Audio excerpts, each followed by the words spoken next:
Hi, cuties.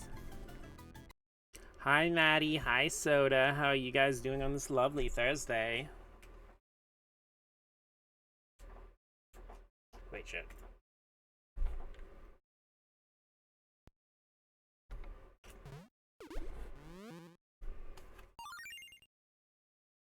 Not a kid.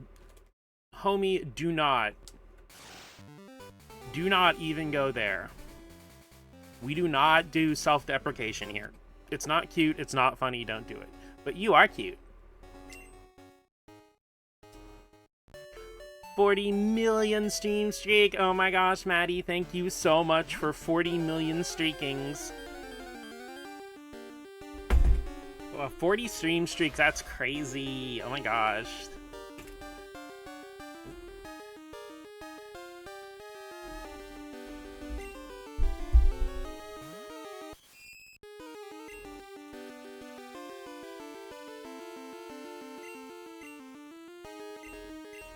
How's it going, gamers? Self-deprecation, not on my fucking watch. Exactly. But hi, Rain. How are you doing on this lovely Thursday evening? We're starting stream a bit early today because I can finally catch Magmar and Seel because they are only available in the daytime in Crystal.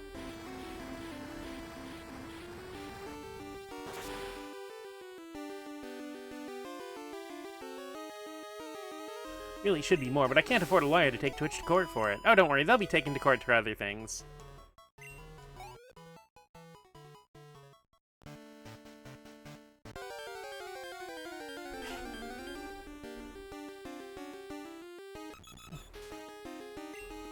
And the Pokemon selection of wild Pokemon's like completely different in the daytime. I'm almost always here at night and it's all like Golbat and Poliwhirl.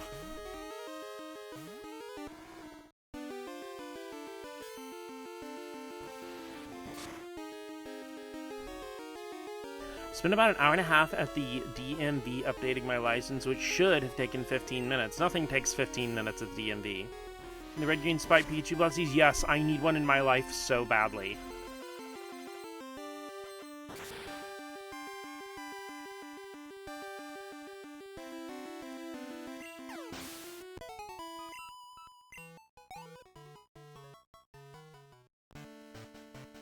Hour and a half is 15 minutes of DMV time, it's true.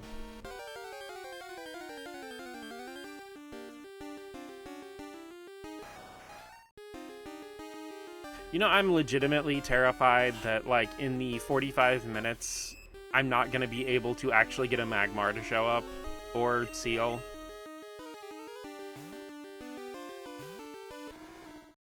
Sarah B. check.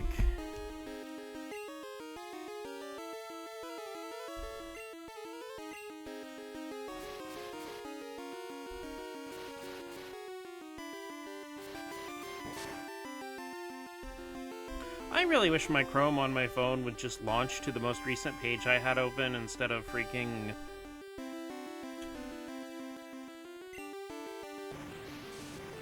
Whoosh, you will now get the Pokemon you're hunting for. What happens if Pokemon Day is cancelled? We'll, like, super cancel everything, like, all the Pokemon games we have will just vanish.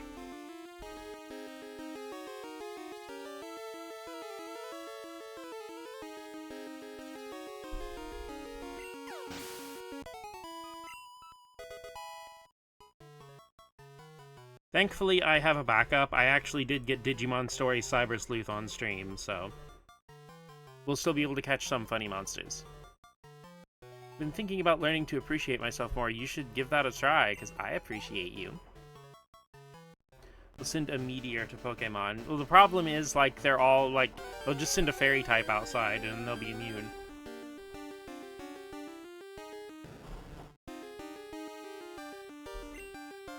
Pour one out for all my undropped Dracos. Okay, Silver Cave entrance. 10% morning or day. It's a Josho meteor. God damn it, that was really fucking funny, actually.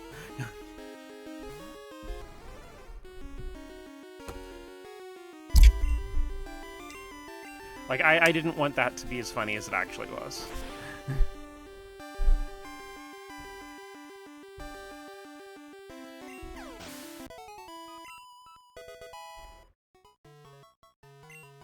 Yay! Edamame can finally fend for themselves now.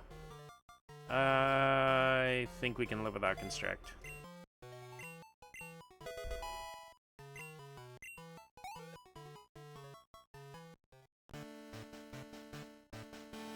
I've always liked Magmortar. Is it random? I don't know. No, it's always cool to just like a random Pokemon. It's fun. I like Magmortar significantly more than Electivire, but I still like regular Magmar a bit more.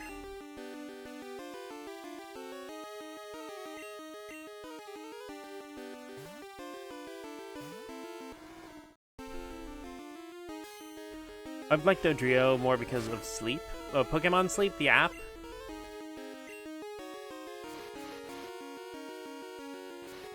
I like Dodrio a whole lot anyway.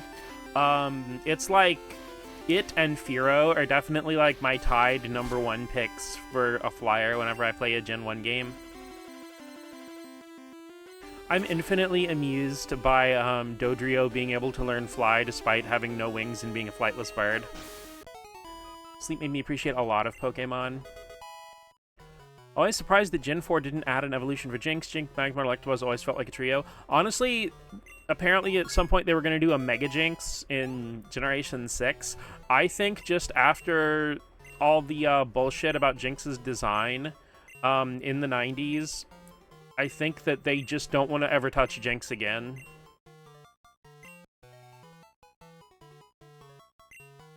Because if Pokemon were any other franchise, they would probably have just retconned Jynx out of existence.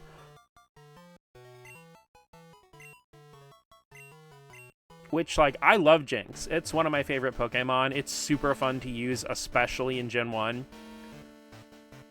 But that's the thing is, if they did do a evolution to Jynx or a Mega Jynx, I don't think there would be any issue or controversy at all. But the fact that there was a controversy at any point means that it's probably just going to be untouched forever. That's why, they'll do plenty of stuff with Porygon in the games, but to this day, over almost 30 years, Porygon has never made an actual appearance in the anime, aside from its one episode. I think Porygon 2 shows up in the background for half a second in one of the movies.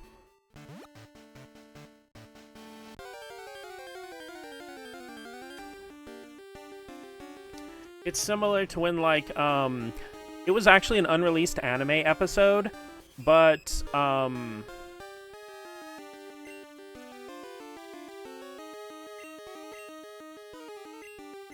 there was an episode that was Barboach versus Wishcash, and it was actually set to air the exact day that there were those really bad earthquakes in Japan in the early 2000s. So they not only canceled the episode and did a rerun,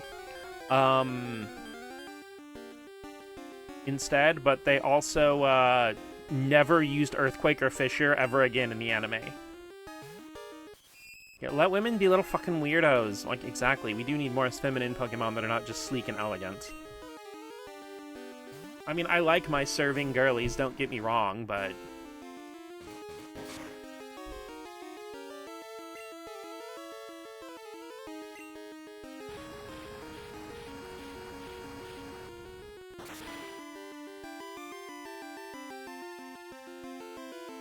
Granted, there are some Pokemon, okay, I personally think that Gallade and, Frostlass should be free from single-gender present.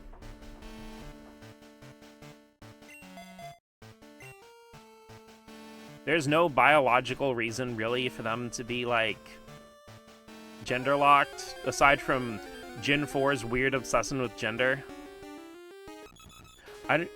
Didn't the Giant Tentacruel episode... actually, okay, it released in English in North America before 9/11. It was an episode from, the original season, so it was still in, the 90s. But after 9/11, they stopped putting it in, rotation for reruns and syndication for, probably a good 2 or 3 years. We need to do a Mithra Serena crossover artwork. That'd be cool as hell. Magmar, where Magma are you? I need you for my decks.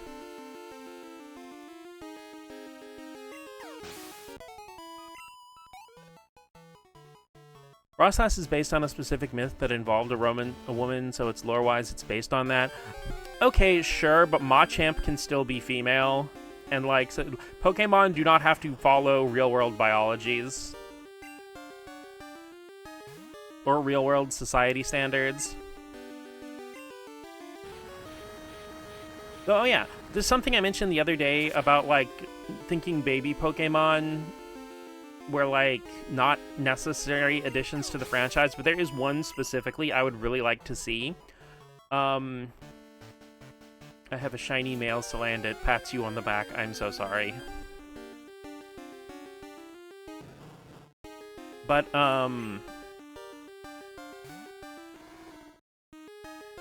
okay, I've had this in my head ever since Gold and Silver came out, but, my idea was for, like, the baby in Kangaskhan's pouch to be its own Pokemon called Kangaskid, and then have a male alternate evolution called Kangaskang. These are fictional creatures with unfathomable power. Why is the gender binary something they should follow? Exactly. Most species on Earth don't follow a gender binary. The only single-gendered Pokemon I'm okay with it once, yeah, because of, like, real-world animal biology, Wormadam, Mothim, Salazzle, Kangaskhan. I'm kind of 50-50 on Chansey. I get it because they naturally produce eggs, which is, like, a biologically reproductive female thing.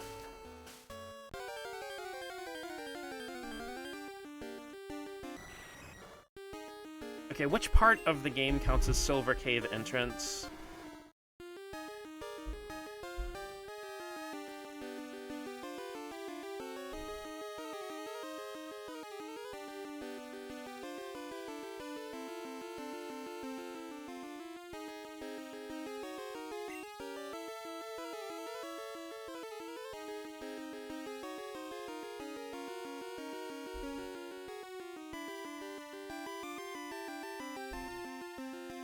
Okay.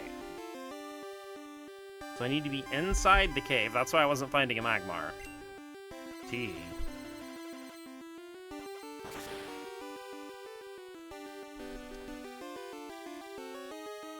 Yoshi's male, though, so yeah.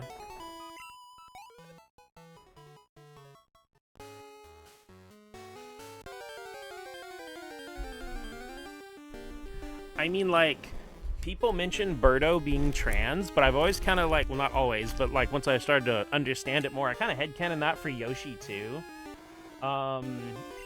Because, like, Yoshi identifies as male, but they naturally produce eggs.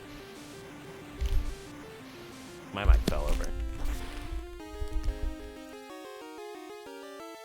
Yoshi's my favorite Pokemon. Well, okay, let's see. Says its own name, has lots of unique abilities. Yeah, Yoshi's a Pokemon, it checks out. I feel like with Chansey, it could be a 25-75 split or something. Taking care of the babies isn't an exclusive trait to women. Like I said, I think it naturally producing eggs is probably the leaning factor there. I do actually really love companion Pokemon. Lay eggs that are white with green spots. Yeah. There you go, Yoshi is a Pokemon. Confirmed.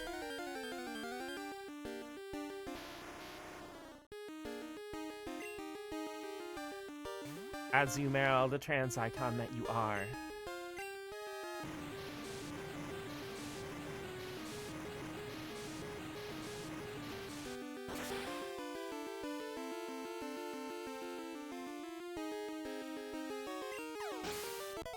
I remember there was a glitch in Sun and Moon where, like, you could hatch... Okay. You could, evolve a Pokemon while it was still in the egg, but it actually wouldn't check for certain things in the personality value. So you could actually evolve a male Salazzle egg into a Salandit. Really funny to me that Wolfie just ended up making Among Us a trans icon and everyone went along with it. I know, it's wonderful.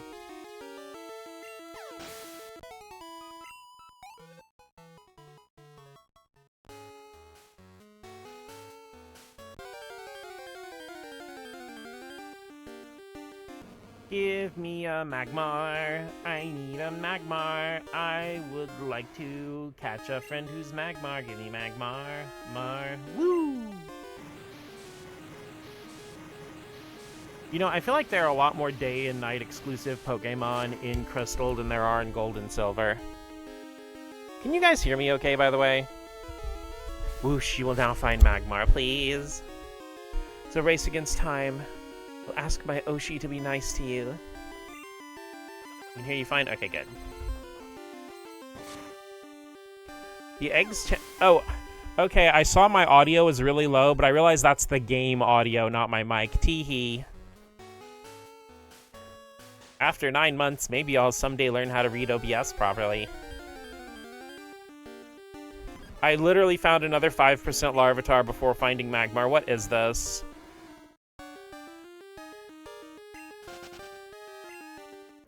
The eggs Chansey has are like chicken eggs, where they're just nutrients and not an embryo. Yeah. It'd be a really unique trait that Chansey lay things that look like eggs but really aren't. Crystal thinks it's funny.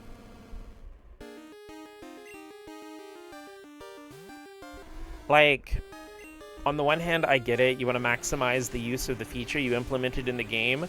But guys, I don't always get to play in the daytime. I just please. I want a Lego Pokemon Center.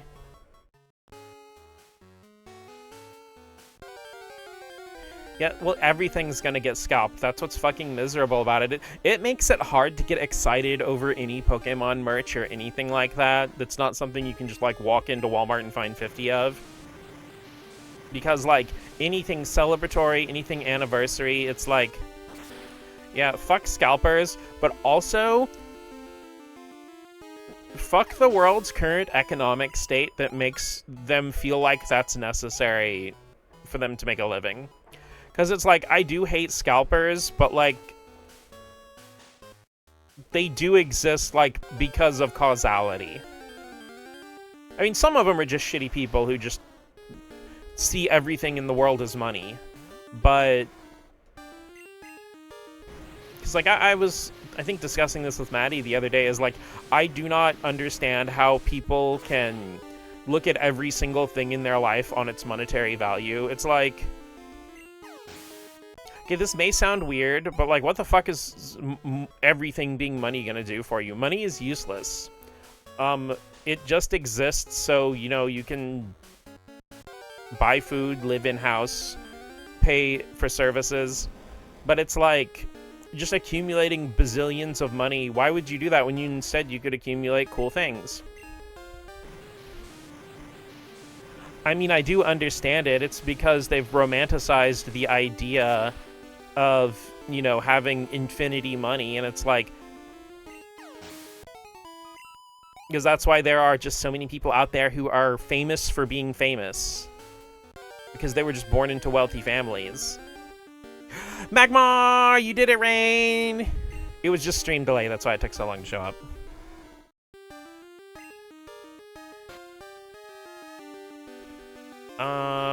Friend ball, because you're gonna be my friend. Wow, boobs! Literally, boober. The hot tits. They're flaming.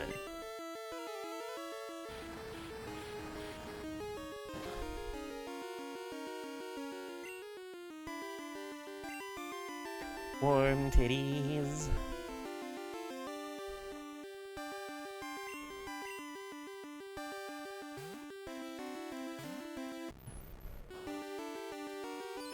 Legit though, with like titties that hang down, the part of it where like it's overlapping with the skin on the chest, it gets like super roasty toasty hot under there. You ever have a partner with a big floppy titty, you know, you can just put your hands under there to warm them up. With consent, of course. I hate that I even need to say that. Nightshade. I brought a Magmar, which is weird because you wouldn't expect a Magmar to like rain. Well, it used Sunny Day, so I'm going, no! Come back! It's like rain on your wedding day. I don't even really like that song. And it's not even about irony. Like, the stuff that happens in that song isn't ironic, it's just stuff that kind of just fucking sucks.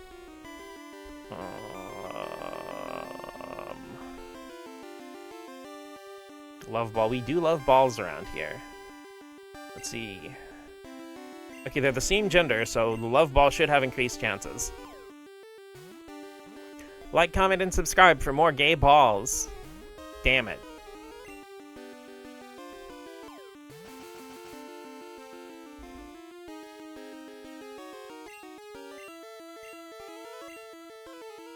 It's a free ride when you're already gay.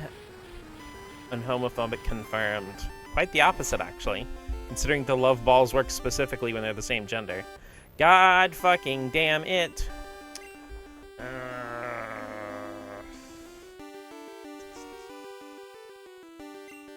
Cheeto Chew, hold the line for a sec.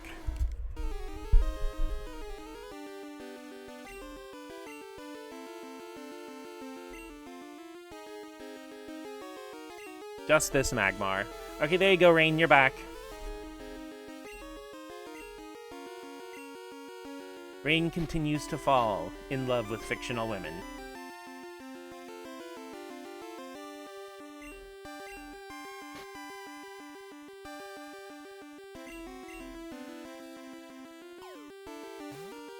Trying to figure out what to get for my birthday. Cheese! Cheese is always a winner. Actually, if you can, probably go ahead and pre-order whichever Pokemon Center anniversary merch before it gets, like, freaking scalped all to hell, legitimately, though. Wait, maybe the Magmar's just Arrow. You don't need to call me out like that. I do a good enough job of calling myself out. It's called teamwork. There's no Pokemon Center in France. UK and Germany have a site. Well, damn it, that's right, you don't speak German.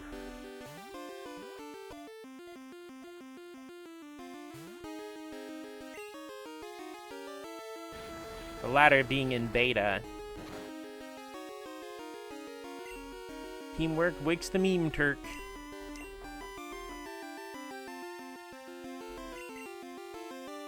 Here's the thing, the German site's in English. Well, I mean, yeah, the German language is still in beta. They haven't learned how to separate adjectives from nouns yet. Barely remember any of the German I learned in school. I remember that the German word for artichoke is artichoken, which I found hilarious. Granted, I mean, like, both English and German have their initial roots in Germanic language, so, like, it's not that surprising that words would be similar. God fucking damn it.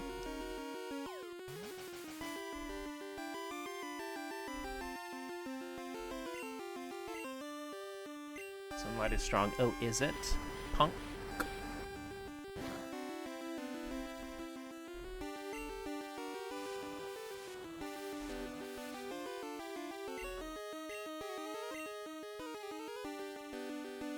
Boob's gonna make us late for our Seel date, for real. Shit, it's already 4:40. Magmar, please.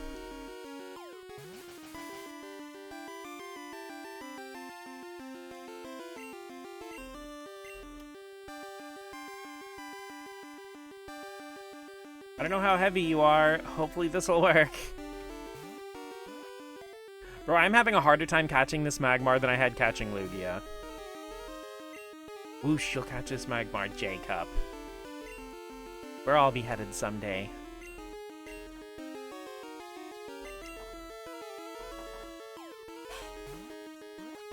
I caught Lugia on, like, the third ball, I think.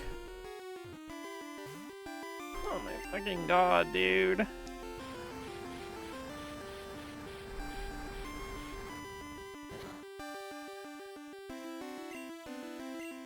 Can you just not? Have you considered just getting in the ball? Let's give him the fast ball special. Eat this Magmar's liver. No.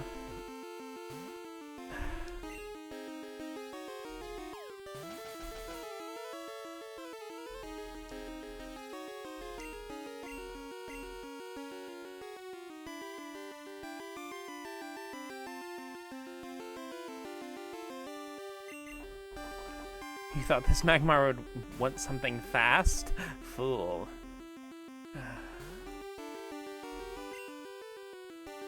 It's balls or else, buddy. Doesn't want it fast, doesn't want it heavy. Guess we'll do plus ultra. It's probably spicy too. I definitely want to eat it.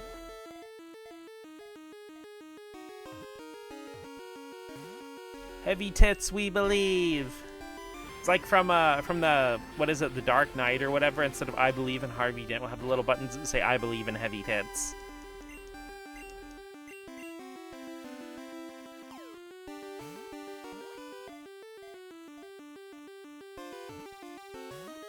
Oh my god, please.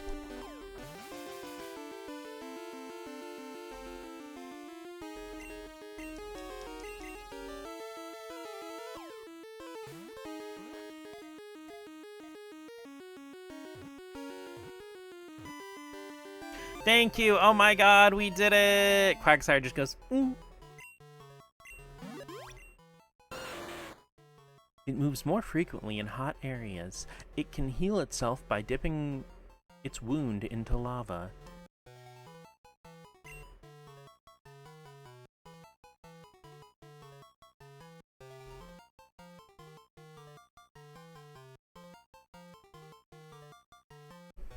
Just had to threaten it.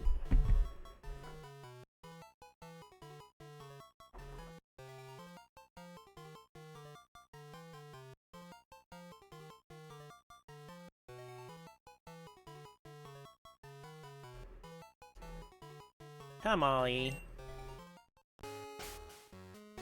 Should try that next time. I mean, the wound will be gone.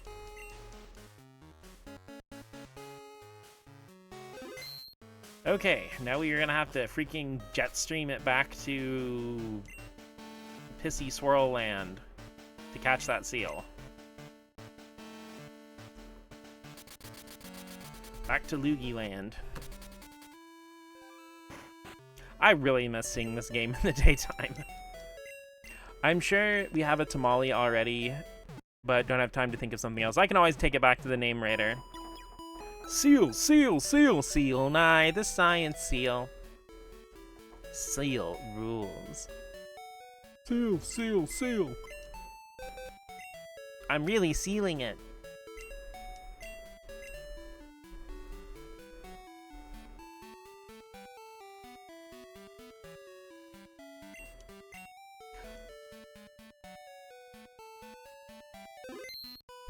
I'm glad you had that thought when I typed it out. I'm Seel. Bluetooth brain cell strikes again. Do-do-do-do-do-do. Okay. Go ahead and put bubble tape away for a moment.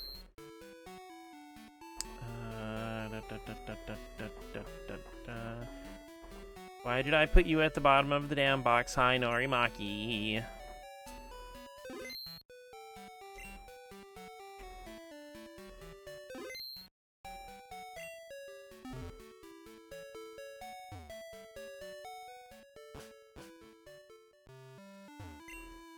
Okay, we have 16 minutes to catch this seal.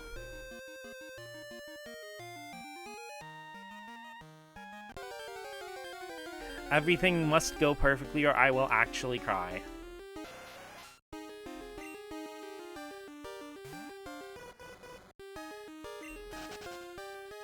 Seal of quality.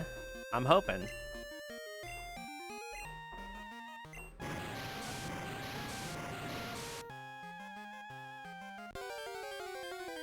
Of course, every tentacle in a 5-mile radius wants to come hang out with me now.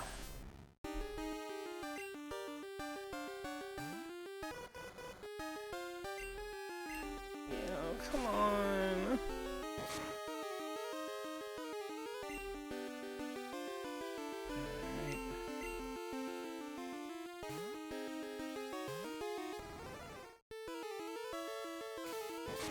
You're gonna double check what floor Seel will actually show up on.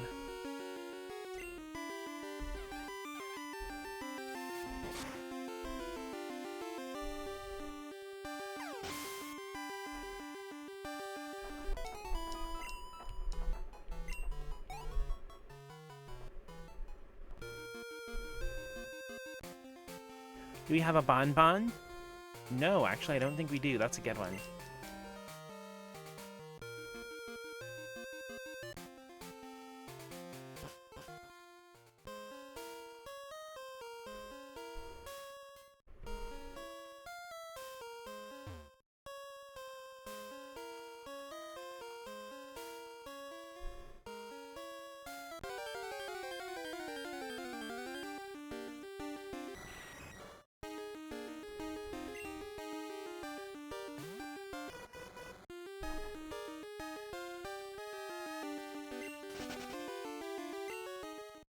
We tentacle tentacle. We heard you want a seal.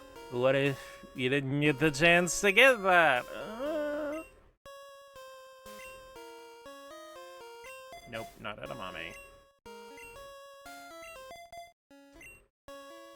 Okay, to make sure that are actually in the right place. How tentacruel. That's not very tentacool of them.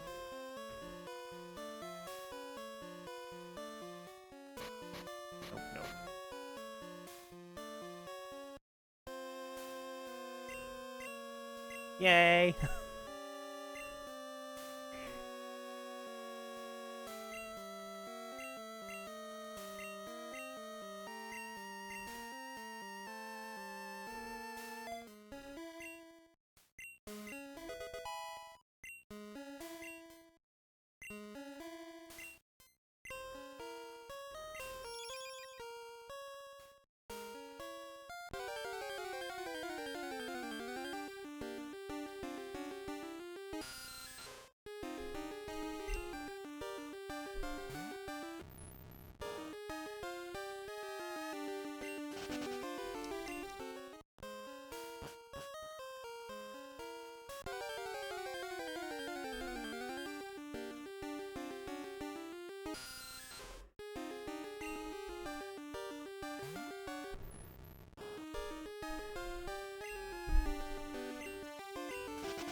A special spot for Seel? It looks like it should be on every floor.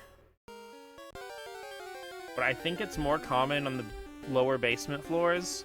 There we go. Oh my gosh.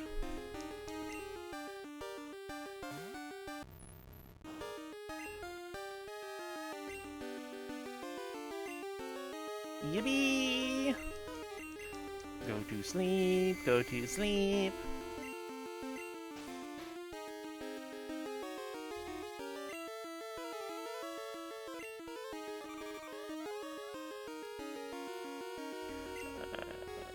You know, level 23 Seel is gonna have more than 32 HP, right? I mean, it's gotta. Okay, good.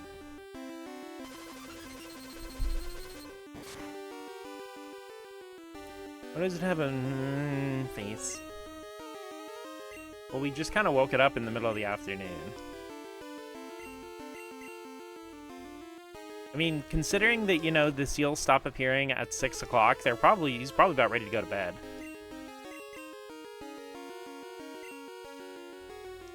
Oh, it's tater tots! You whore. You know what? You put yourself to sleep, that makes it easier on me.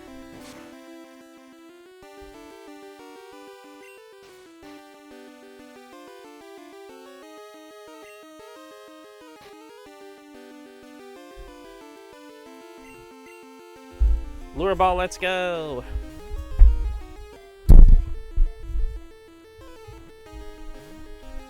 Fuck. Tater Tot's also a good name for something.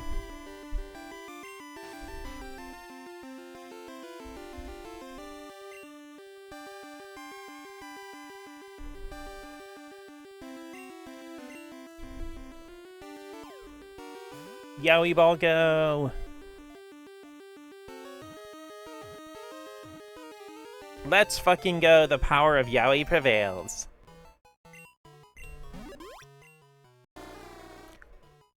The light blue fur that covers it keeps it protected against cold. It also loves iceberg-filled oceans. Oh, he has a Lapras.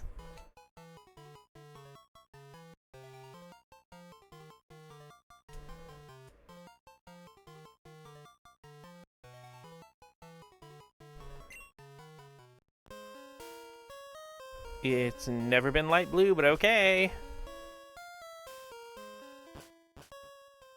Nuh-uh.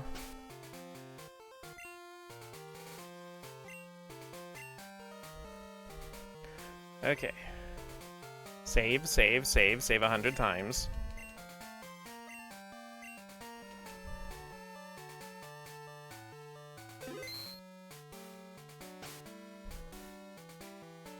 Okay. Dex check. Is there anything else? Vulpix isn't in here. Working on Vileplume. Mankey's not here.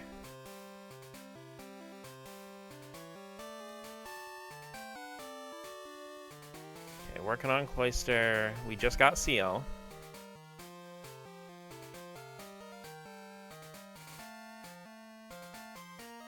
Hitmonchan and Exeggutor, ones we're gonna work on. Dang, this deck's be looking full, actually. It makes me very happy. Okay, there's no way to get the fossils without trading with red, blue, or yellow. Same thing with Articuno, Zapdos, and Moltres. Dratini's one we're going to work on. Mewtwo and Mew are only in red, blue, and yellow. Don't really have a way to get Totodile or Cyndaquil right now. Working on Ariados. We don't have a way to get Mareep. We actually haven't even seen a Mareep. That's so sad. Can I get a sheep emoji in chat? Sudowoodo.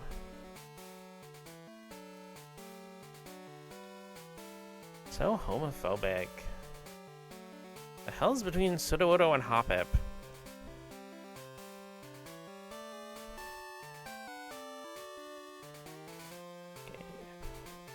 Bah! Okay, can't get Slowking right now, Sag. Wobbuffet. Can't get Giraffrig in this game. Angie. Can't get Steelix right now. I think that's Sizer. Politoed, okay. We can't get Politoed, we can't get Sizer. Can't get Remoraid. Can't get Kingja. Donphan and Stanley? That's one between Pseudo and Hoppip. Yeah, I remember that. Like, I actually used to have the first 251 Pokemon memorized in order when I was a kid. Hitmontop. I know one of these is Blissey. I think it's Blissey, Elekid, and Magby right here, which we actually have the means to get. Miltank.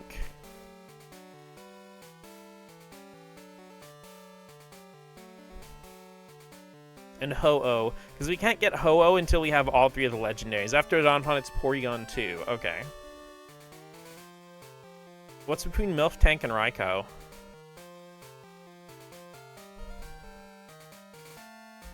If you don't mind.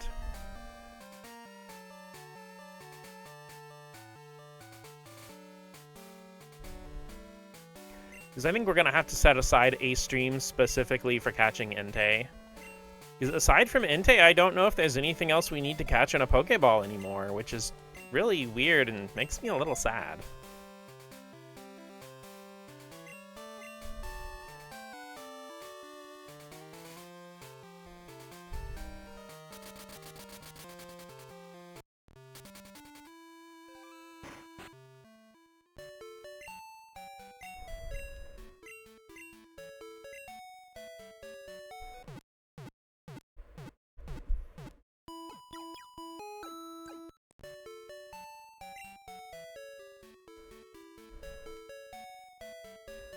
My phone hates Bulbapedia, so it's slowing down like crazy. Blissey. Okay, Blissey's one we're gonna work on, too.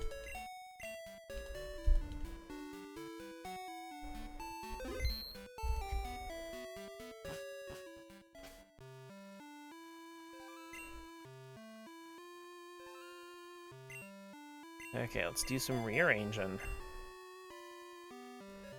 It is very nice to see Johto in the daytime again. It's been a pretty long time. Everything's been blue tinted for quite a while. I did actually 90% know that before looking it up. Blissey's one I knew was very late.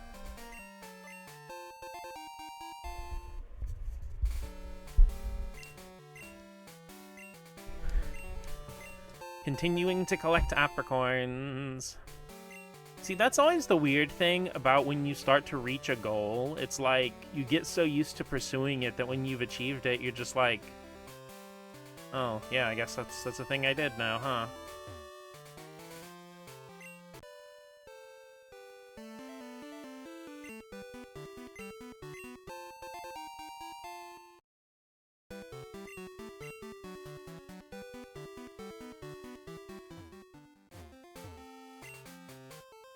I want to feed you misinfo and get afflicted by the ancient curse.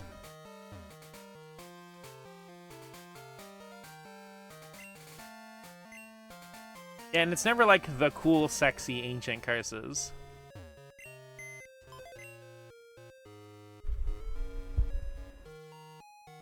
It's always the ancient curse of like mild stomach discomfort when you eat your favorite food or something.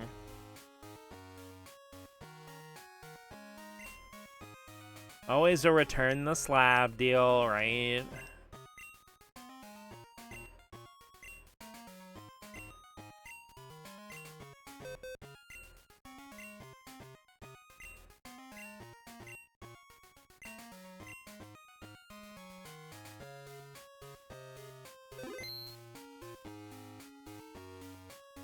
Okay, let's go ahead and move Bonbon to box 7 real quick.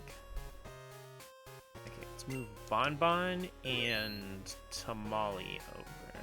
Not Tamale, Sour Pouch.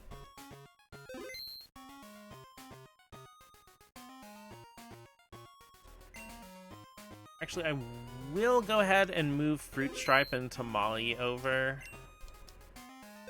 Oh wait, I have a better name for Tamale.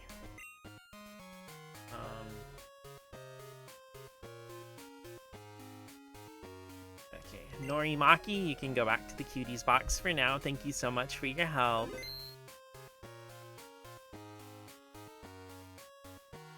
We're gonna take Tamale over to the move to the name reader. Also, it's just cool to have a Magmar. I really like Electabuzz, Jinx, and Magmar a whole lot. Because it's weird that Magmar is all the way at the end of the game in Crystal. Because you can get it at the Burn Tower in Gold and Silver. And you can technically, the lucky egg can hatch to be a Magby. So you kind of have a random roulette chance of being able to use Magmar or Electabuzz on your Crystal playthrough. Granted, if you save and then talk to the person who gives you the odd egg in Crystal, I'm pretty sure the egg is decided when they hand it to you, but if you save before talking to him, hatch it, and then go back, you can get something different. Okay, Name Raider. Yeah, Name Raider.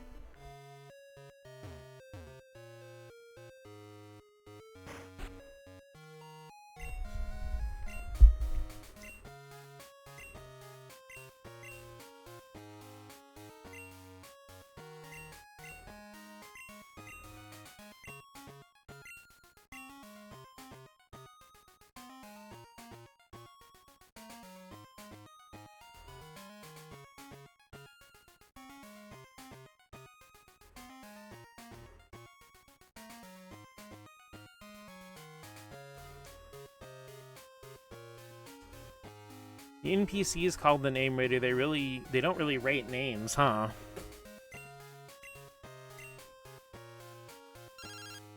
Well, I guess all the Name Raiders are unemployed now. You can just rename your Pokemon from the menu. God fucking damn it was the Gyarados' name. I really thought I was being clever, having Big Red and Fruit Stripe, both of them named after gum, so I guess they're going back to Tamale. Quirky theme naming in this economy? I guess not. You're a clever mouse. You are, you are. Am I, though?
Big Red's the only gum I can find where, like, the cinnamon is built into the idea of the gum.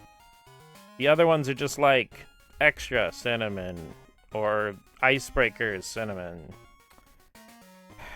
Damn it, I tried. Be right back. Okay.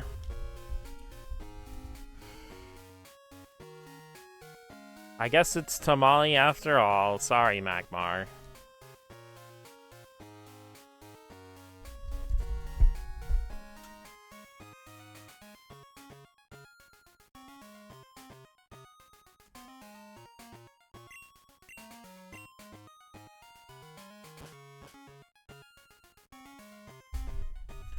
And now it's night.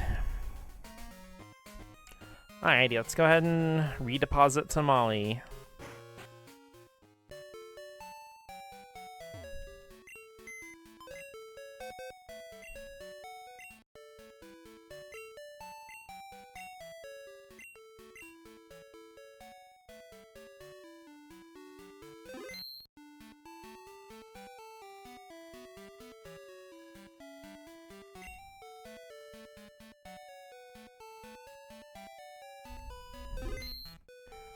Oh boy, we actually like in here doing things today. It's so crazy. Okay, let me grab Fritter. Because Fritter's getting herself a little haircut. Because someday she'll get to be a Blissey soon, hopefully. Okay. Fritter, can you learn the elemental punches? Things and stuff. That's one of those like weird executive dysfunction ADHD things where you've put something off for literal months, and when you finally do it, it takes like 3 minutes. And you're just like, the fuck, I could have just done that.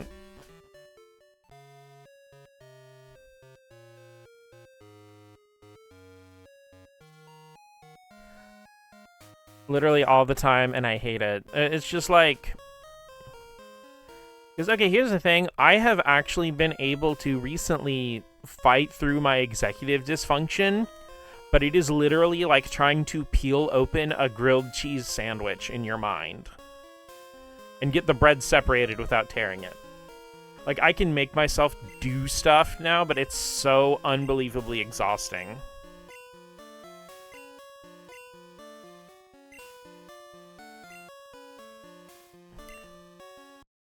Shave that Fritter!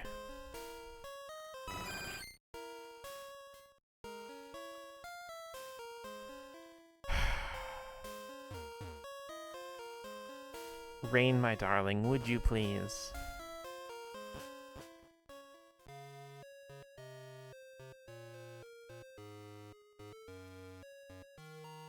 Thank you for once again cutting a worthless object.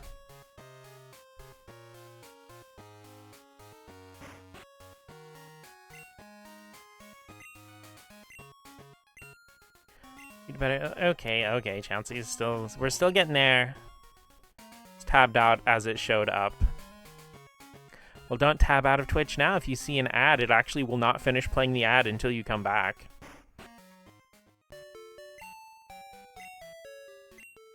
I wish I was joking. It legitimately, like, as much as I do like getting the extra money, it legitimately makes me not want to, you leave it unmuted, it still plays it, okay. But, it legitimately almost makes me not want to run ads. Because, you know, a lot of times if I have to get up and use the bathroom or something, I'll just run an ad. It gives me a couple extra cents, and you guys are not gonna, like, you guys are just gonna be staring at a blank screen anyway. So you can just, like, walk off, get yourself a water or something. But yeah, like, if you mute it and tab out and it stops the ad until you come back, that is, like, super shitty. People have already been, like, throwing fits about it, justifiably so.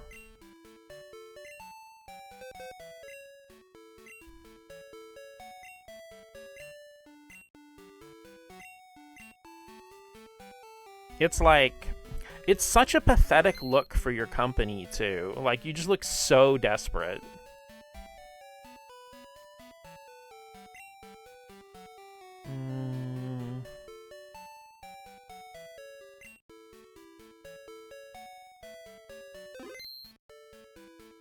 Let's move Amos over for a second. Go ahead and grab bubble tape.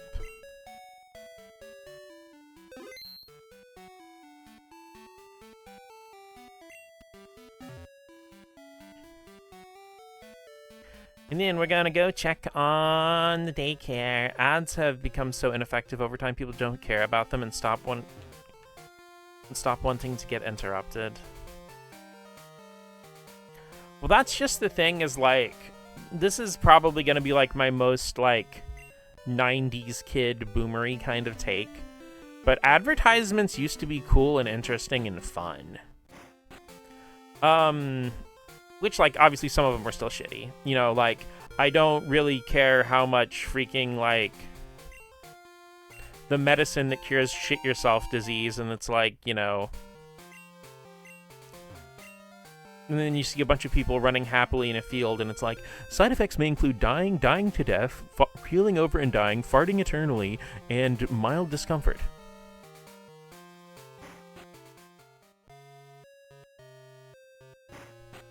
They actually did. It's like, because, dude, there's some ads, like, people are actually nostalgic for, because some of them were kind of cool. Like, that's why, like, you had shit like Cool Spot and stuff getting their own video games. Because, like, hell, the California Raisins started as an advertising campaign, and they became their own separate product, more popular than the thing they were advertising, because they were just cool. Oh, I heard it through the grapevine. How much longer would you be mine, honey, honey?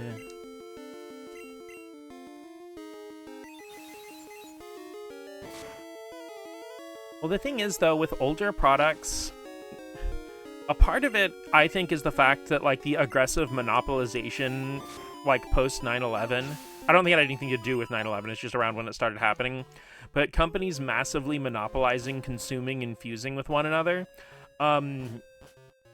it's like the reason advertisements went so hard is because you had all these separate companies competing, and they were all trying to get the consumer's attention by making the best product. And, you know, they'd hire real artists, talented artists, to do their advertisements. You know, they'd hire, you know, top-of-the-line people to make sure that they were getting the best product.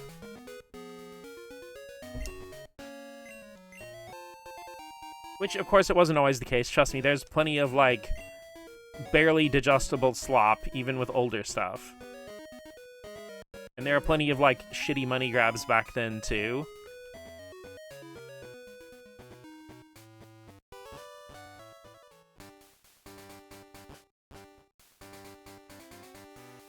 But, I mean, hell, it's proof enough that, like, the other day when I was on here, I don't even remember what it was, but I started singing the song from the old 90s Crossfire commercial. Crossfire! Like, I don't think I've ever even seen a Crossfire unit in a store, but damn, that commercial was sick as hell.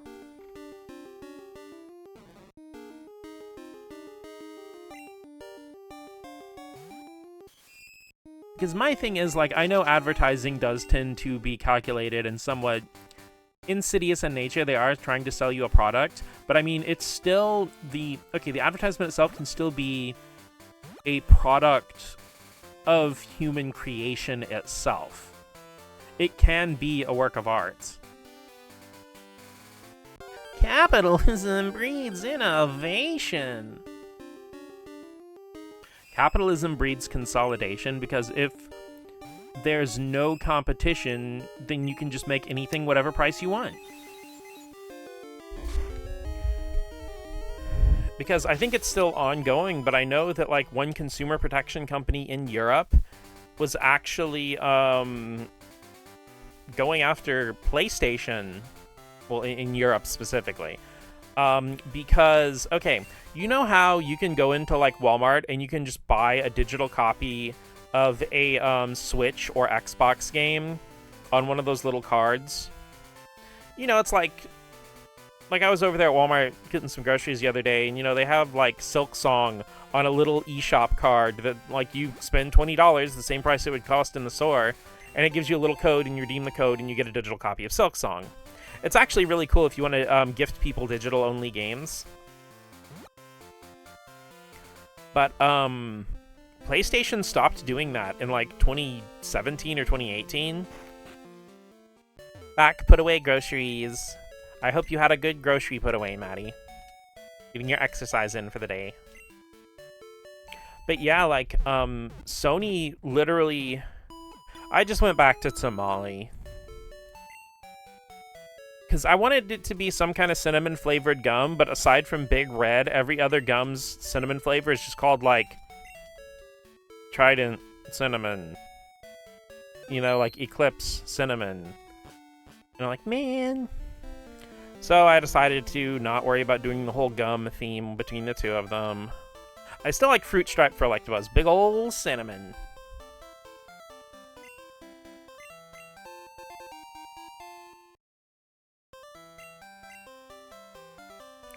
Maybe I'll just change both of them to be cereal themed and call them Cinnamon Toast Crunch and Frosted Flakes. Because you know Electabuzz is kind of a tiger, so...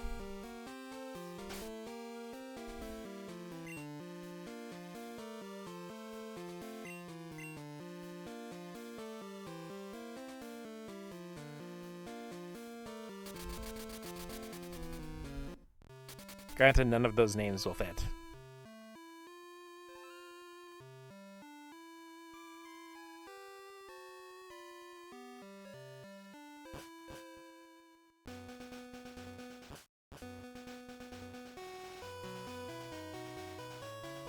Maybe shortened to Sinto Crunch. He'll get along great with Buttfinger.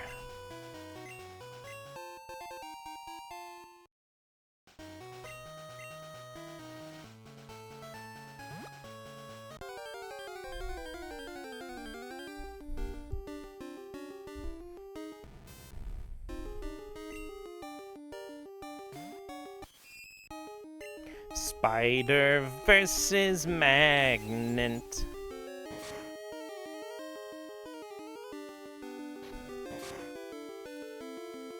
Would Magnemite be a robot? I don't think it's man-made. I think it's naturally occurring in the Pokemon world, so, like... Is it still a robot if it naturally occurs? But it... Like, are you a robot because you have mechanical parts, or are you a robot because you're man-made?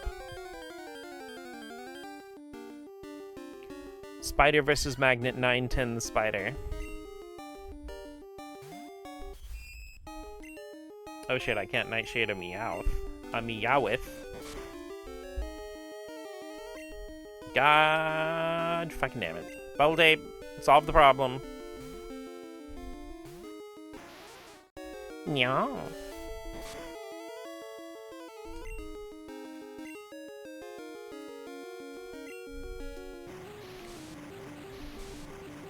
I am just infinitely amused by Shellder's back sprite in this game. Homegirl just in mid-jump.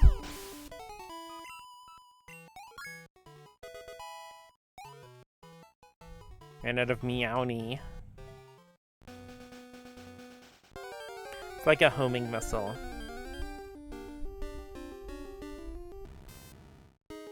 Okay, so are homing missiles robot, or do you think they're naturally occurring in nature?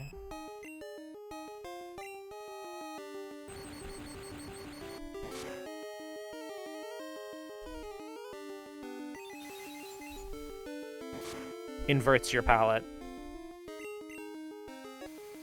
Ah, am I just gonna have to put bitter berries on every one of my Pokemon at all times? Everything's made out of naturally occurring material. Damn.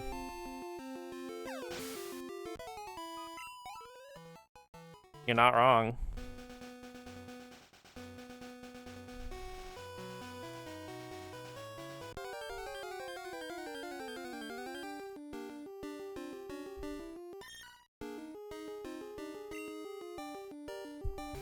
You know, I love how Meowth's animation does the little cat thing, like rubbing its face.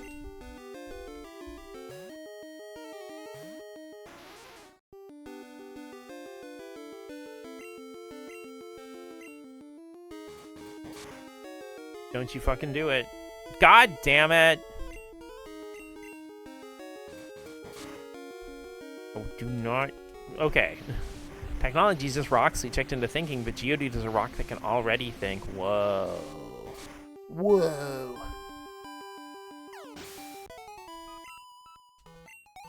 Crazy how the Earth just had all the ingredients to make Pokemon just there for millions of years.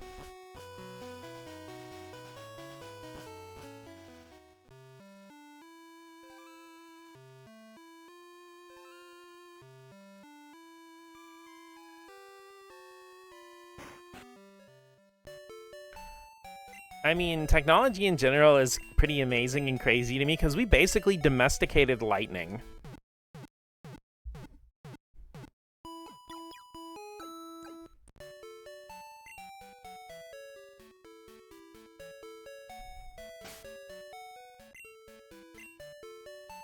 Lightning, this is what you came for.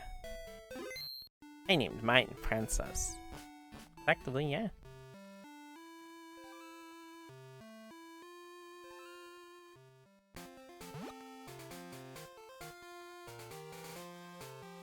Let's go check on the reproduction zone real quick. Daycare, that's the word. Alright class, today we'll be discussing your reproduction zone. Domesticated lightning before foxes, that shit sucks. I'm amused that raccoons seem to be domesticating themselves.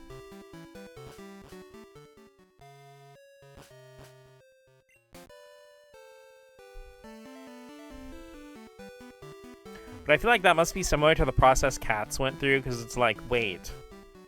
If I sit on this big thing and be really nice, I get unlimited food. Oh my gosh, hurry it up, you guys. You know, I am actually very happy that we managed to get Magmar and Seel in time.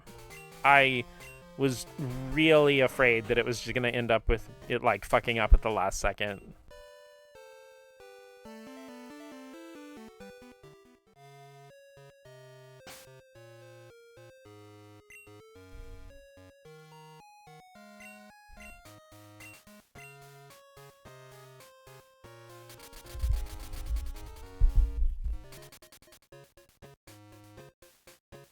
Tell me about it. The next stream would have started at the ass crack of dawn. I actually did do that stream to catch Ladybug. Hello, this is Todd. I'm not sorry to call you so late. How do you raise your Pokemon? I do all sorts of things, like leaving them in the daycare and toughing them up with items. And, do you know? You can KO Hoot Hoot easily. I should challenge the Goldenrod Gym. See you later.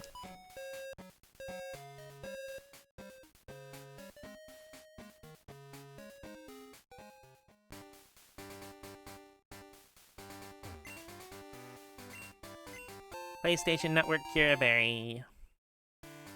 Should I even bother having Kurt pound any more balls for me? God, when he gets his ass kicked by Whitney. I mean, he keeps saying he should challenge the Goldenrod Gym, but he never actually does it. You can KO Hoot Hoot easily. Yes, I'm aware how badly I dyslexia'd that. And I mean, I can KO Hoot Hoot easily. I have like a level 60-something Magneton in my PC.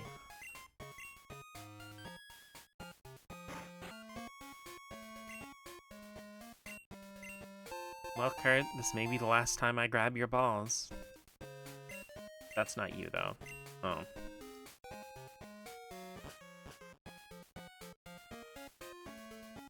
Get real.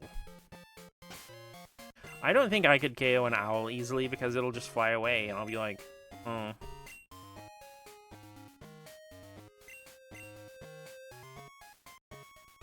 I want to stay fictional.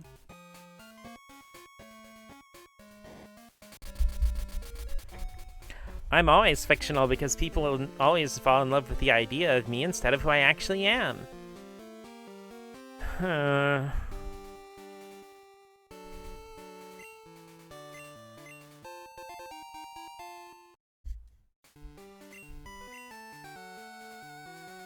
Get real when reality stops being so shitty. Reality isn't real.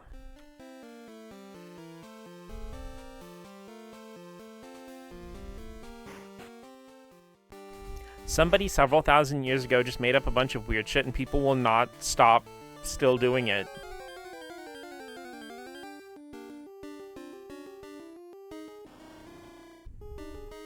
If they can't love you at your rat, they don't deserve you at your mouse.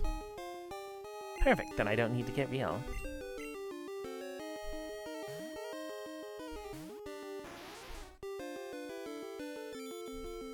Because, I mean, like, that's a lot of things, like, you know, people, especially when they, like, are either living by themselves for the first time or just living in a place where they don't have another authority figure like a parent or whatever, you know, it's like, wait a minute, I can just fucking eat Fruity Pebbles at 10 o'clock at night and watch Dragon Ball Z at full volume. And it doesn't hurt anybody, and no one can stop me. Getting real is a social construct made by big non-fiction.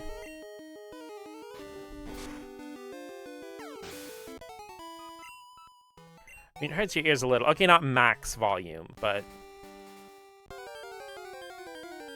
I mean, I'm pretty sure all of us have had some, like, urge to watch an anime or cartoon or something we like at night in our room, but with a TV that didn't have a headphone jack, so you got the volume really low and you're, like, really close to the TV because you don't want to wake anybody up. Especially if you had a CRT TV, because almost none of them...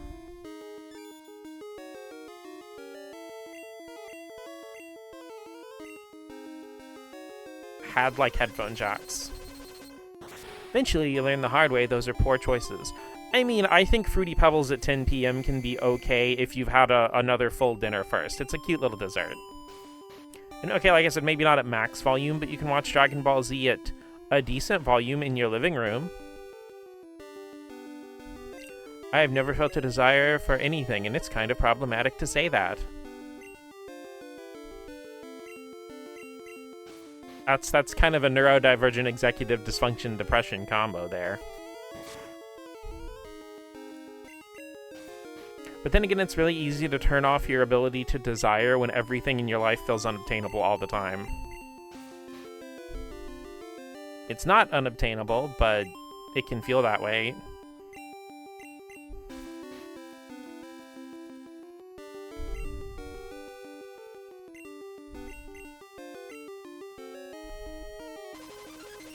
I desire to live a life, to have life be made easier for everyone. Yeah.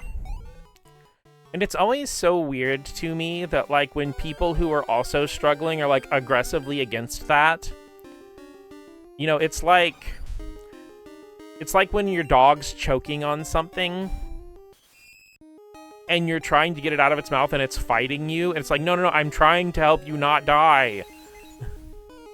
Except being hot and literally the smartest, best person on the planet. I mean, you are those things, yeah.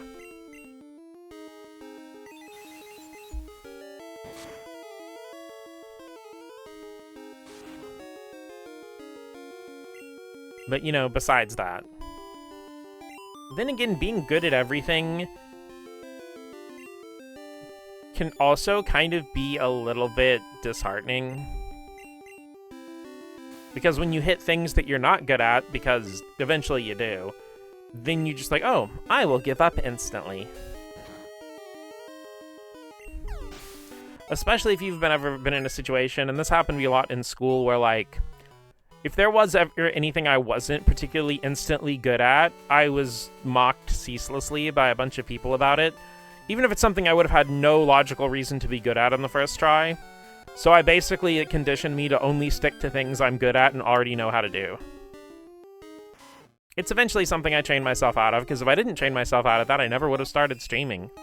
Because I was terrified of using OBS and stuff like that when I first started. Not that OBS was going to turn around and bite me or give me rabies or something, but it's just like, I realized I'm terrified of trying to do something that isn't something I'm familiar with and instantly good at. Giving up instantly on something you aren't immediately good at is also the neurodivergent experience, too. I think literally being good at everything would kind of take all the fun out of life, because there's no reason to struggle, nothing left to learn. Yeah, that kind of goes back to what I was saying a couple streams ago, how, like, perfection's the ultimate form of failure.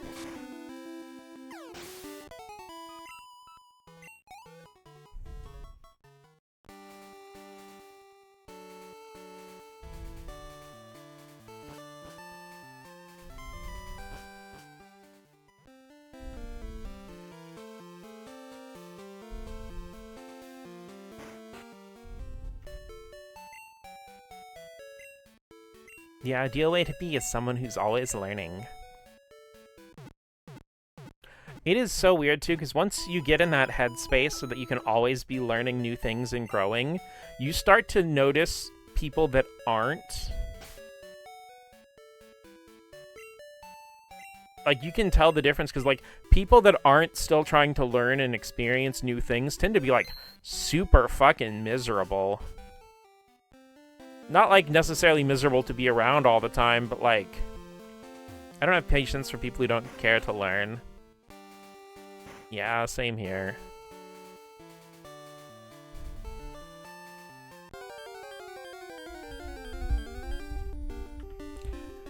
Because it's something I was actually thinking about at work the other day is, like, I've mentioned loss aversion and stuff like that before, but it also ties back to, like, it goes to people sticking to and basically gospelizing the very first thing that they hear or learn about something.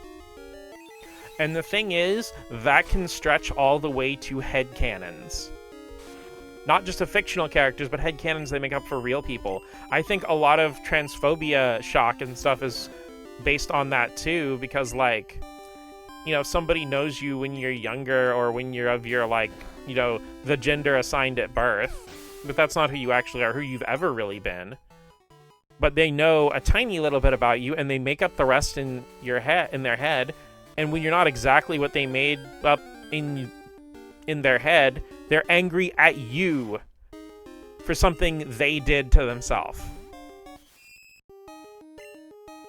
Something I know, I'm sorry, Rain. I wasn't trying to bring up any sads. It's just more one of those things I'm contemplating. Like I said, I was unfathomably fortunate to have my mom be who she was.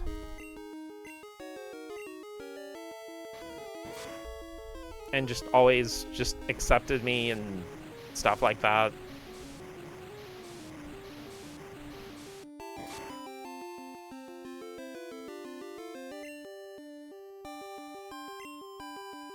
Being open to learning just makes being alive so much more fun and colorful. Thinking you have it all figured out and don't let any new info in your brain stunts you super hard and weakens all of your relationships, if not completely dissolves them, yeah. And I mean, that's also why you get men in their 40s who are, like, have the emotional maturity of, like, a 13-year-old.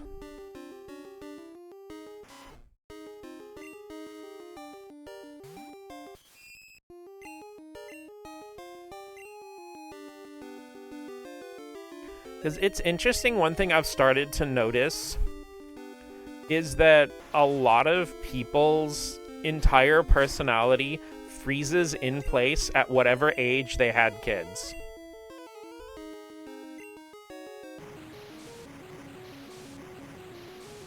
Not everybody's like that, but a lot of people that seems to happen. Good thing men aren't real.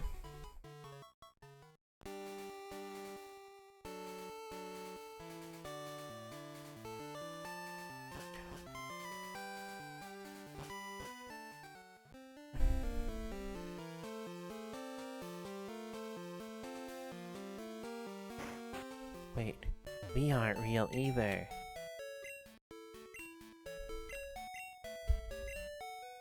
If I had a model on screen, I would just, like, slowly fade it out and then just, like, have the whole stream stop for a couple seconds. Please imagine the joke in your mind.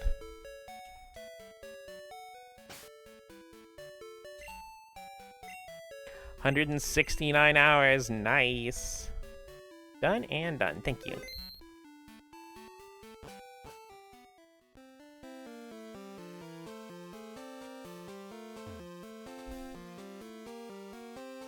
Clip that, clip that!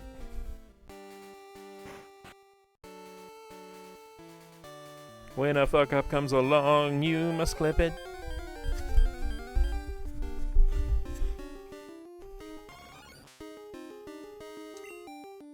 Makes joke about a fictional guy schlong, you must clip it.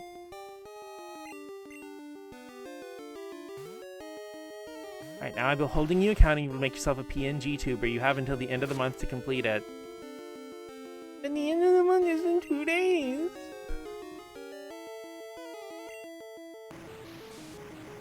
I mean, I actually do want to make a PNG tuber, but getting those executives to function and not be tired is a, Ah!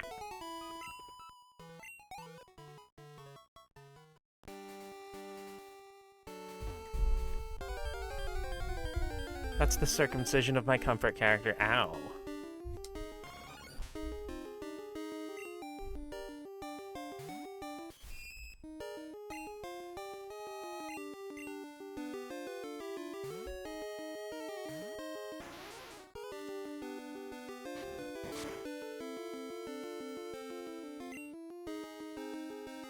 Though it is really funny that when they finally released the Dragon Ball like classic without any edits on DVD, they were advertising it as the uncut edition, and within like 5 minutes of the first episode, you see Goku's dong, and I'm like, well, they weren't lying.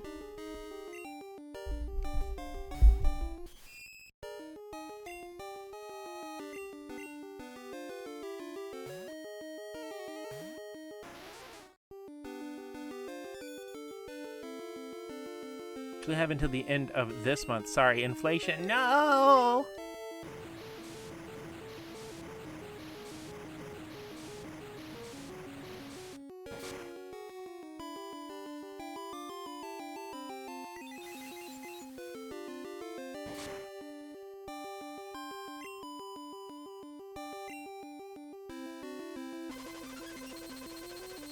Parker, I need a big titty anime waifu on my desk tomorrow. Wonder if there'll be a vibe shift when you have your model. Not in a good or bad way. I'm sure there will.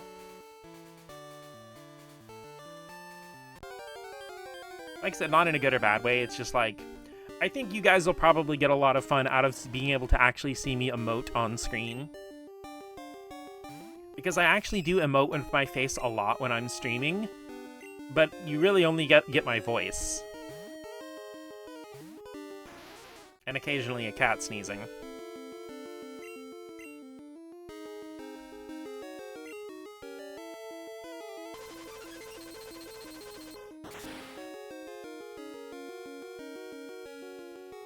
Imagine having a matching facial expression when there's the beat of silence.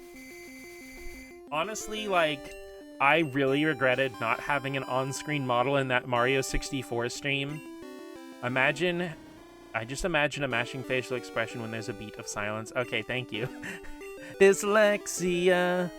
Ooh, oh, oh, dyslexia.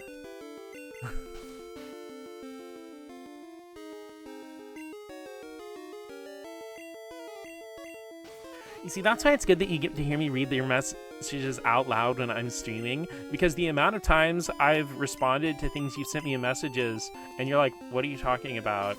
And I'm like, I go read it again, I'm like, huh, oh yeah, that's not even close to what you typed, oops.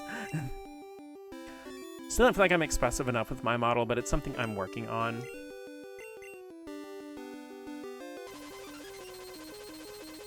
It's weird because when I'm streaming, I'm really expressive. And when I'm, like, at work, I'm just sitting there, like, super mega stone-faced, like, 75% of the time.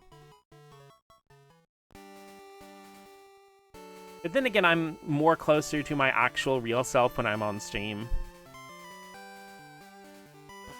I mean, if you don't understand something I say, you can ask me to clarify. I have no problem. I know, I have a few times. But a lot of times you're being perfectly clear. It's just that my brain just don't like to put the words in the correct order sometimes.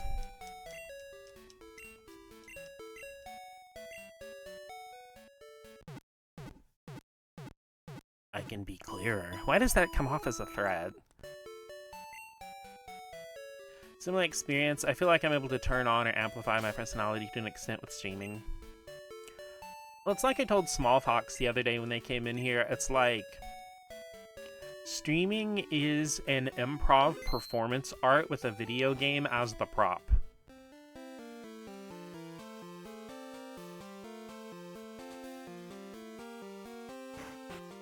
I put some threatening juice into it, you just picked up the subtle notes.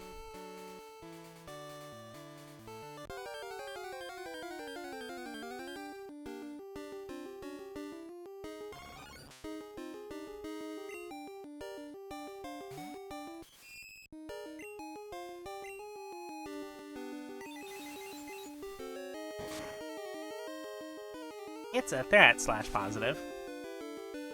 Stop disabling my nightshade, that's all I have.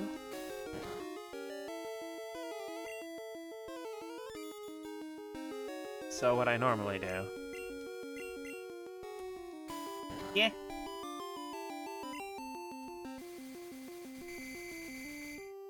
Like, comment, and subscribe if you like digging.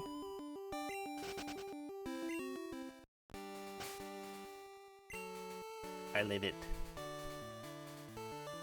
Rain invented it, actually. Dig a tunnel, dig a tunnel. No one's gonna get this reference.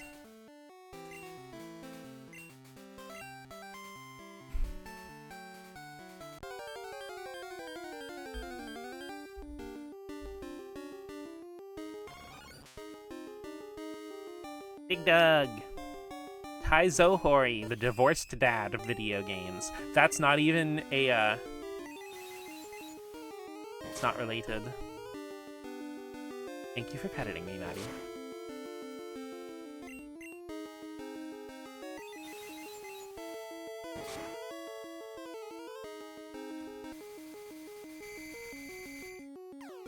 But no, canonically, Taizo Hori,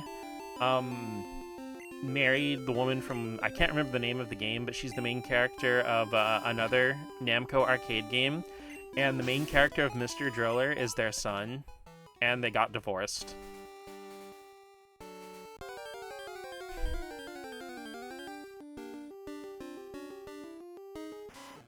So the playable character of Dig Dug is literally a divorced dad. Her name is Primella? I don't think so.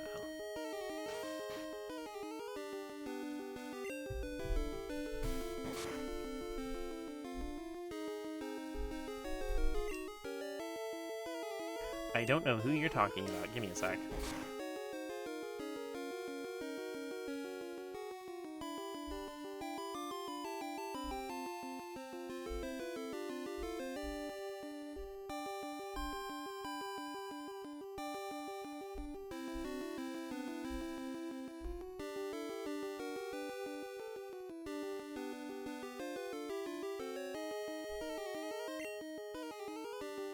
When you look at something and you realize it's from a fandom wiki, oh no.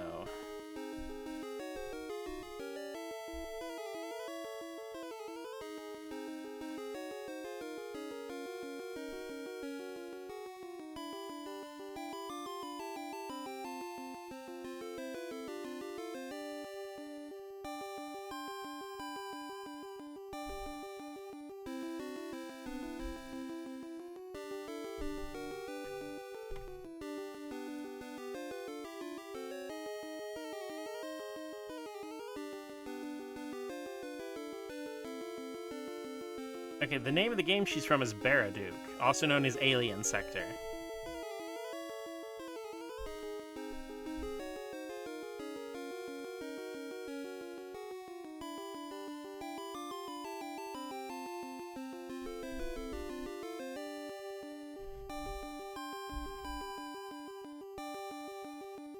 My neighbor's cat is here to bother me. Meow. Sorry, it's Primella, right? It is not Primella.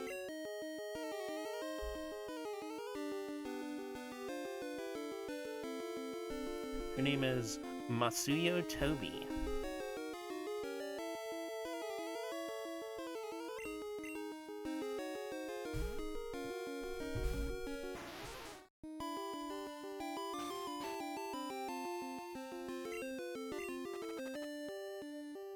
It is incredibly funny to me that Namco's arcade games have, like, continuity and lore between each other.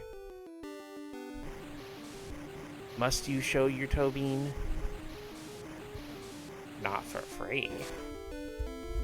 Free beans!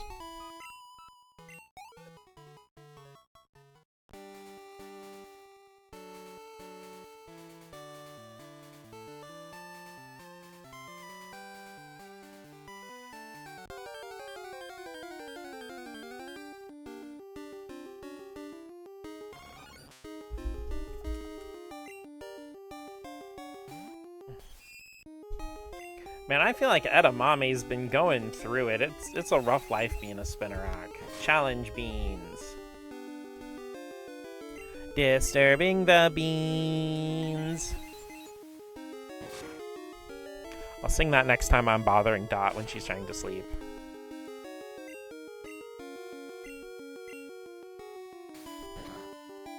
Bean Owner 3.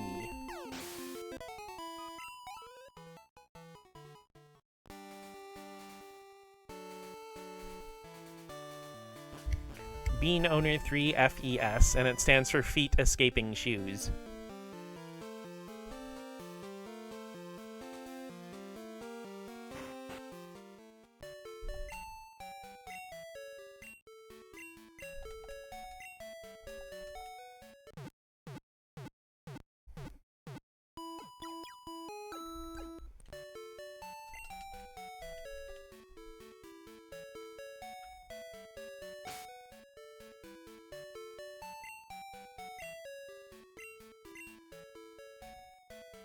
Bean Owner 5 are real.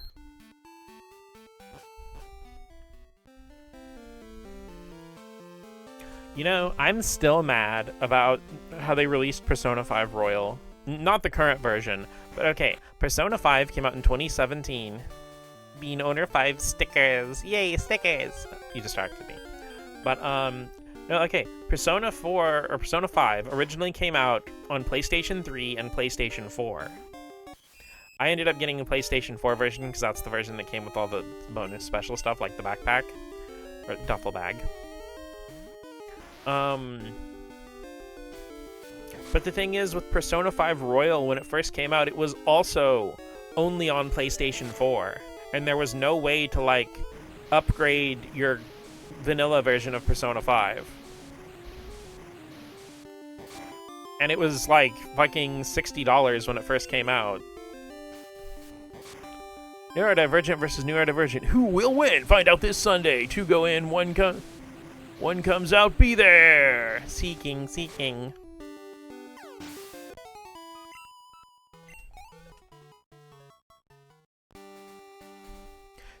Jolteon, Dragonite, Ghastly, Ponyta, Vaporeon, Poliwrath, Butterfree.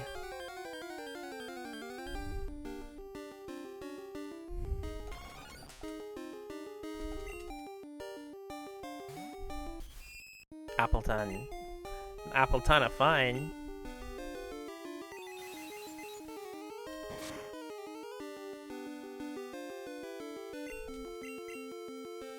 Nightshade. That's too much fun. It's gonna spoil you then.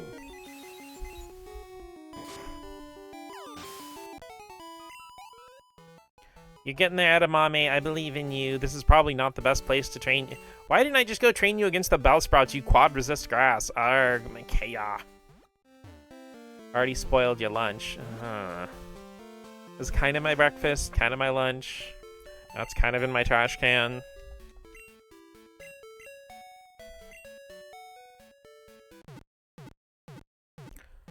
You know what's great? I sit here at my desk and, like, I turn to the side and there's my CRT TV with a bunch of games stacked on top of it. I got Tales of the Abyss and Super Mario Brothers U plus Super Luigi U and Wonder Boy, Asha and Monster World and Dark Cloud and Star Ocean and Final Fantasy X and The Bouncer. Lunfast. I think they call that brunch. Brunch yourself. You know, I think I shouldn't have to go to work tomorrow. Wait, don't go here. Go to Bellsprout Land. Tomorrow's Pokemon Day, and I just want to stay at home and play Pokemon. I wish I could be off tomorrow, actually, because, like, I would love to just have a launch day, like, 5 or 6 hour Fire Red stream.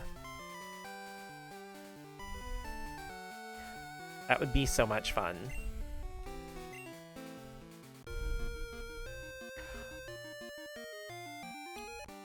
Though granted, I'm not sure if they're gonna do anything with Ruby, Sapphire, or Emerald. Just go at it Go it at work. Go at it at work. Oh, I wish. Do it at work. God fucking fuck shit balls, damn it, darn heck butts.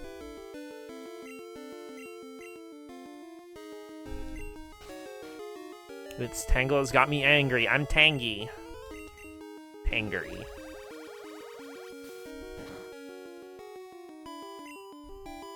Butts and booties. H. Ha, get poisoned. Whether you're asleep, confused, or paralyzed, this whore.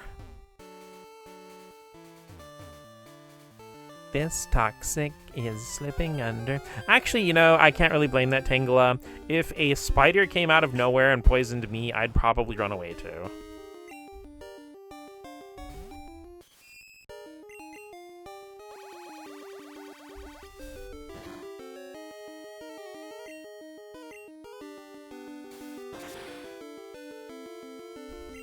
Also, really random thing, while I would like to use them more in a playthrough, for some reason when Scarlet and Violet first came out, Spidops and low kicks really blended together in my head for some reason.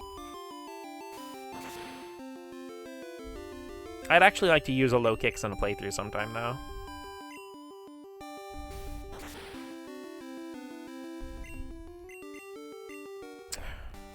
Wasting my freaking time, Spidix load-ups. Spide kicks, I'm sorry. Spidix is Kubi's story she's working on. Spy Kids 2 on DVD this now. I still can't get over the fact that the line, "Do you think a god stays in heaven because he lives in fear of what he created?" is from a fucking Spy Kids movie. Uh-oh, I'm in trouble.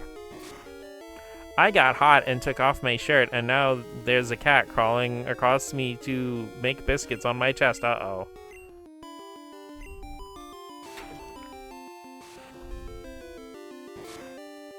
That's a wrap. Good thing wrap doesn't work like it does in Gen 1. Jeez Louise.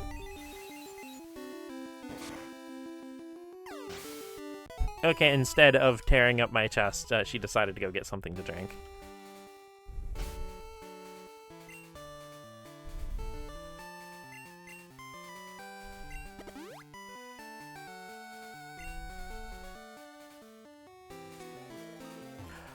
Oh my gosh, Kubi, hi! Thank you for the raid, everybody. Hi, Puddle. The Kubi crew joins in your adventure. Hi, Red Bean Porridge. She's Pokemon Fire Red. Yeah, almost, kinda, sorta.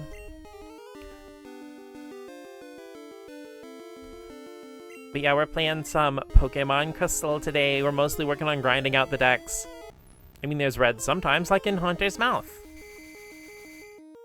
And fire types. OMG, it's Pokemon Leaf Green. Oh, you're so close. You're off by about 3 years.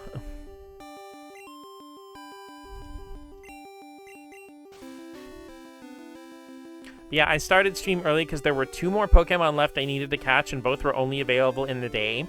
And I kind of, maybe, sort of, fucked up the daylight savings time. It's actually Pokemon Shuffle. Pokemon Troze. Ooh. But yeah, I caught the 2 daytime ones I needed. It was Seel and Magmar. But no, I fucked up the daylight savings time, so because right now it's an hour ahead. So like for me it's 5:51 in real life, so in my game right now it's 6:51. And if I go to the daylight to mom in the game to change to daylight savings time, then it would make it 7:51 instead of going back. Dyslexic and daylight savings time are not compatible. My brain absolutely cannot. Pokemon Typing Adventure. I would unironically play that.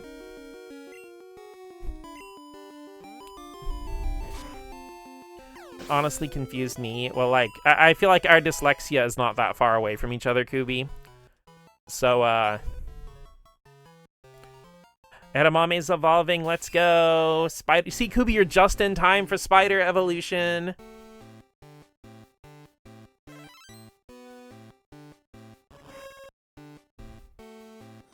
Yippee! Thank you so much for the follow, Puddle. Welcome to the Squeak Squad.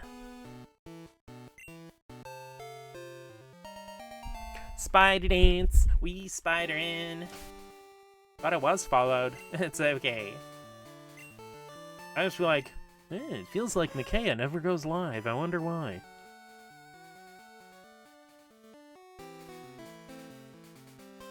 It's easy. This can't unless we met or set to the second and like, ugh. Cannot do. The amount of times I've thought the same thing.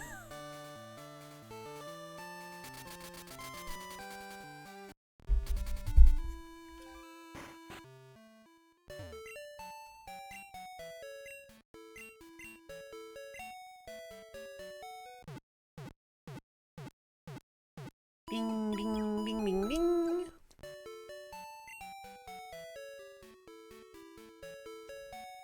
But yeah, Puddle, I know you already know me, but I'll go ahead and give you the introduction. My name is Mats the Gaming Mouse, aka Nikea. We play RPGs, platformers, indies, Metroidvanias, retro, and so much more. So you can go ahead and grab a controller and find yourself a spot in front of the big old CRT TV and we can play our favorite games together. Pokemon Emerald, I get it now. I knew you'd figure it out. Do we have a Pokemon named Parfait? I don't know. Let's go check. I think most of our Pokemon are more snacky kind of snacks. Let's go ahead and move Edamame. Poofy, Bidoohoney, Badaba, Pie. Wapest, Naruto, Cosmic Brownie, Twizzler, Juicebox Lifesaver. It's a crime.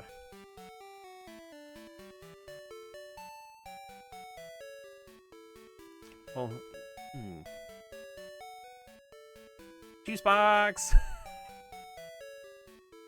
Ironically, that Pokemon was named before I even met Juicebox in your chat.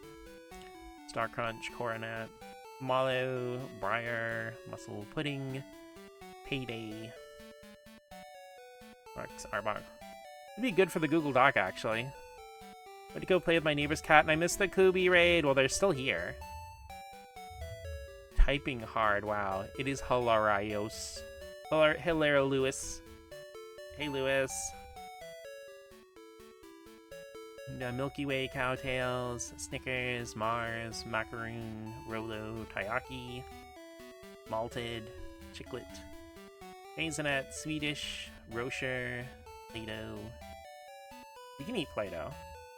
Coffee, Starkus, Matcha, Flan. Y'all eat Cowtails? If you never had the Cowtails snack before,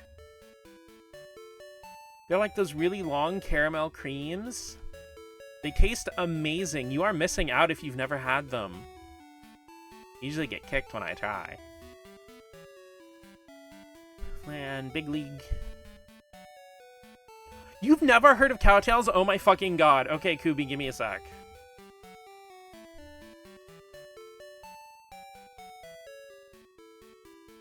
Cowtails.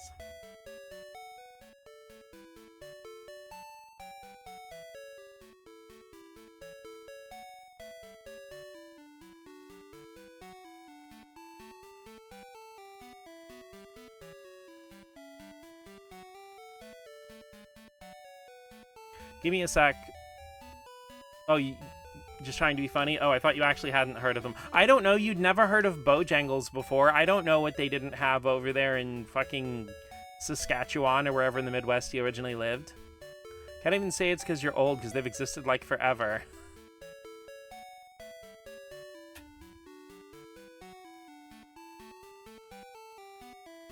See, Pixie Sticks, Big Red, Sunny D, Arcor, Taffy, One Dip, Rocky Mounds, Bones, Putz. Existed since the 80s. That's when Forever started.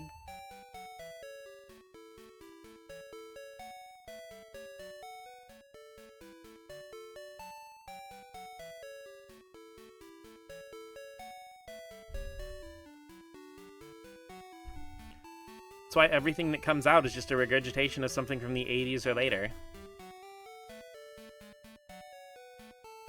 It was like the birth of Jesus, something, something, something, the Beatles, and then the 1980s. Have you ever had a frozen cocktail? Yes. Forever typically only lasts about a decade or two.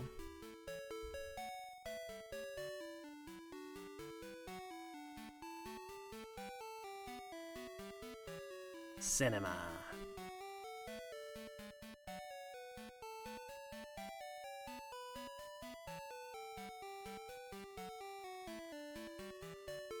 Okay, Kubi, I put a picture of a cowtails in stream chat. They are delicious. Alright, I might go Genshin and Impact and then go sleep so I can wake up early for Pokemon Day stream. Good night, Puddle. Thank you for dropping by. Don't play Genshin too hard. Remember to actually play real video games too.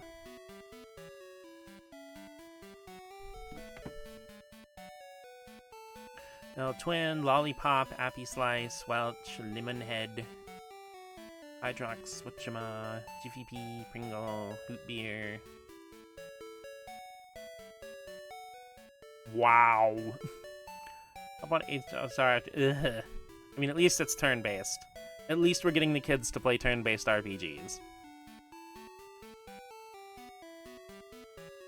I do not have a Pokemon named Parfait. You are right.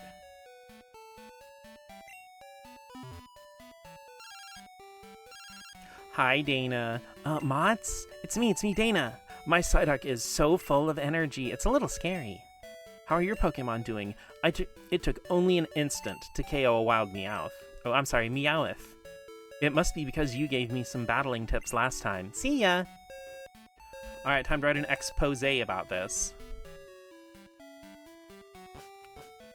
Shit, I'm basically out of Pokemon to catch. Gacha games are like the candy of video games. They taste good, but they aren't good for you. You gotta have an actual meal at least every once in a while. The cushions are yellow. Guru, hi!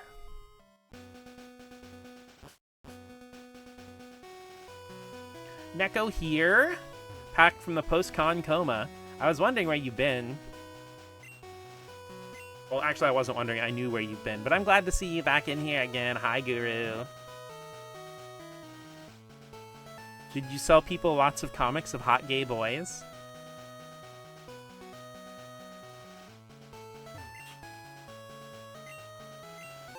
Minto berry, choco minto. Socially drained, so I had to distance. Definitely understandable.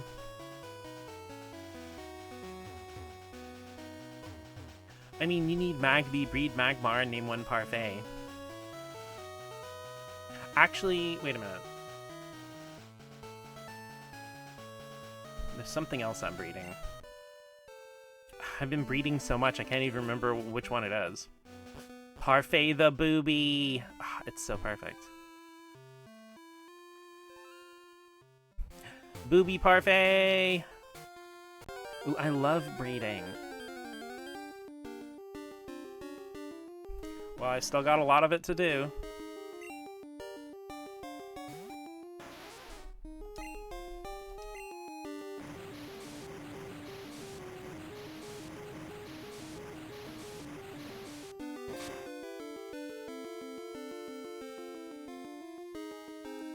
After stream, I'm gonna go back and look at all the names. And look at your party so I can get those. Working on the next book. This one's gonna be gonna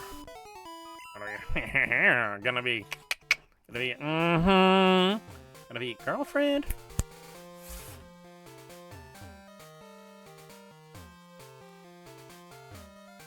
I mean, Maddie, if you want to, I can just go through the boxes and get all the names real quick.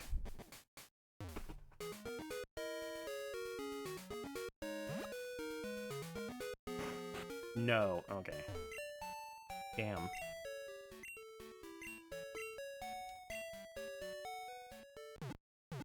Twirling your little French mustache.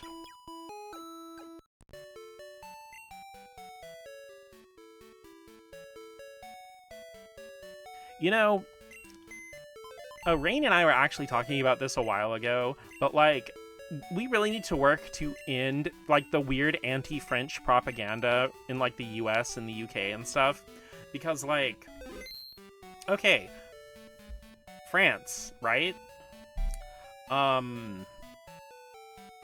They were granting artists like actual grants to live off of, plus extra to kickstart projects to have more art made natively in France, which resulted in a bunch of anime, resulted in like a bunch of, like Last Man and a few other things.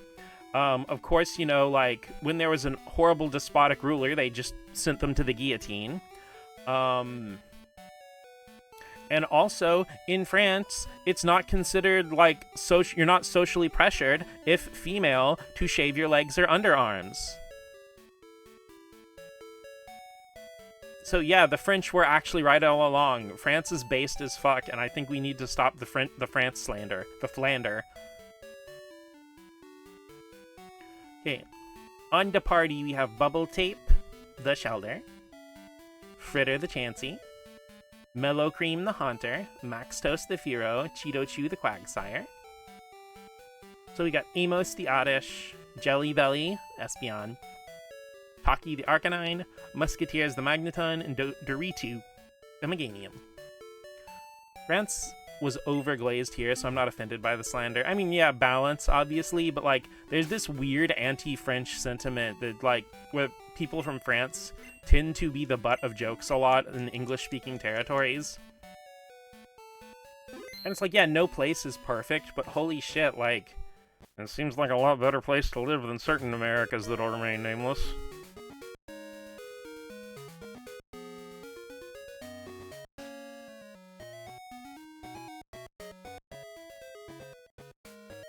But then again, that's also coming from a culture that normalizes working to death in, rigid social structures, so they aren't us, so they're wrong.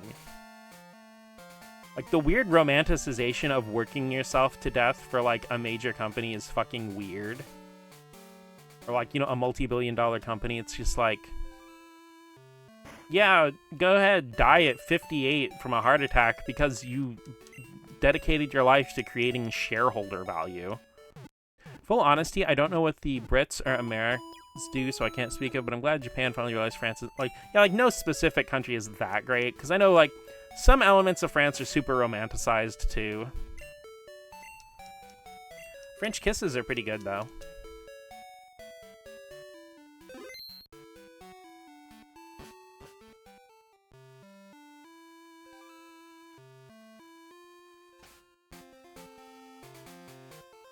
French kiss. You know what? The French kiss is great. Okay, let's check our breeding zone real quick. Everybody check your breeding zone.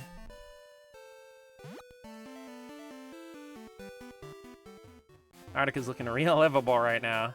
And French fries, right?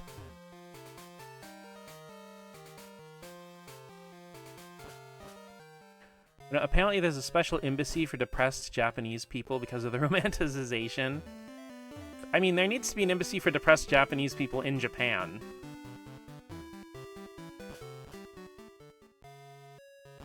But then again, like, it kind of almost a little bit reminds me of the weird American romanticization of Japan. It's like when you go to a place, you realize, oh, this is just a place. For curly fries or waffle fries or regular French fries. I mean, honestly, crinkle cuts are like the top tier. Steak fries are up there too. All right.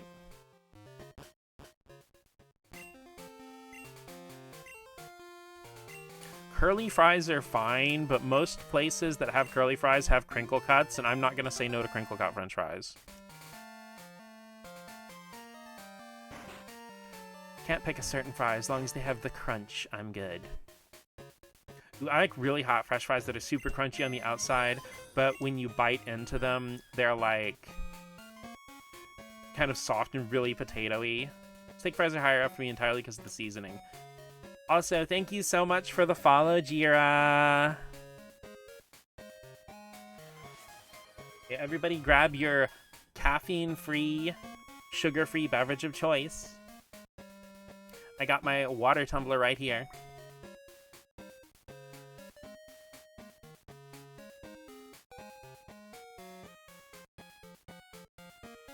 Back from the war.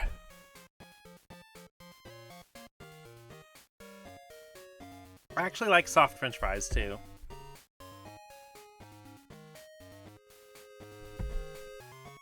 Got my Lego Pokemon Center. Wow. War never changes. And then you start up Metal Gear Solid 4. War has changed.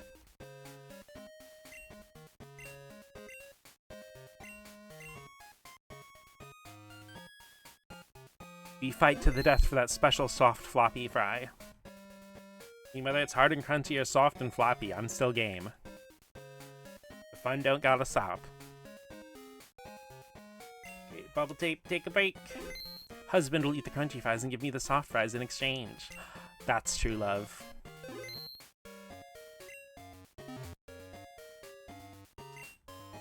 Okay, good to see our Brox.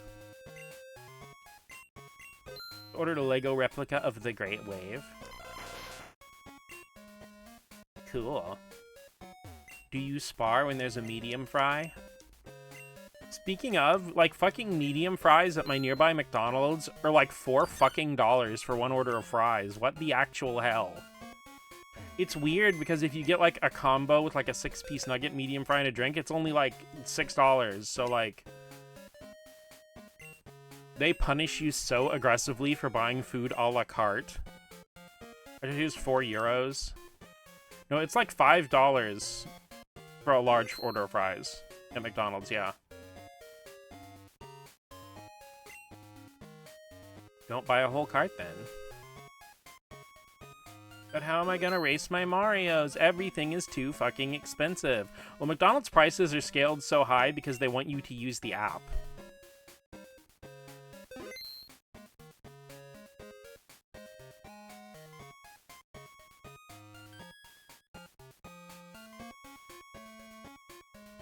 Actually, you know, speaking of carts, I should probably get the Switch 2 when I can, so I can play, Mario Kart World before they, like, add Isabelle in as DLC. Because then it's over, I'll never win a race against Kubi ever again.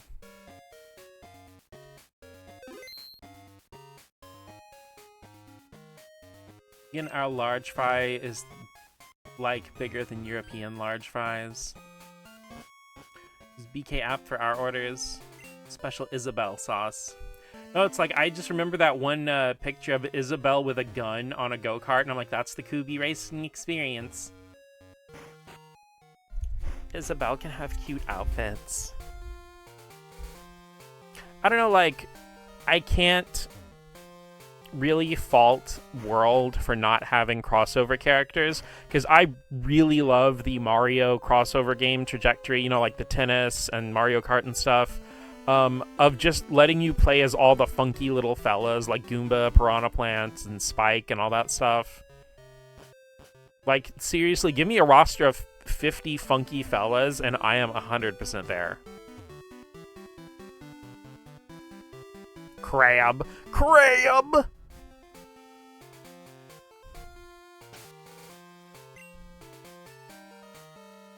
Hoopst.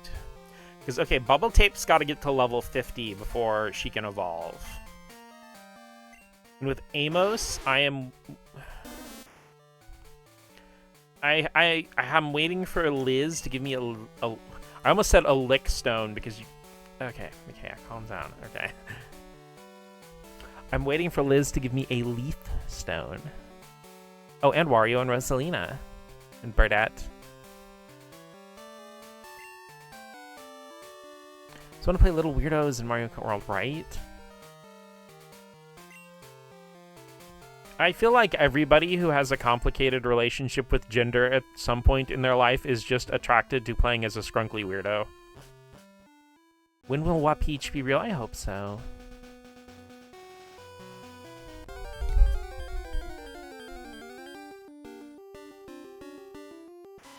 One day I'll have a Switch 2 and play Mario Kart World on.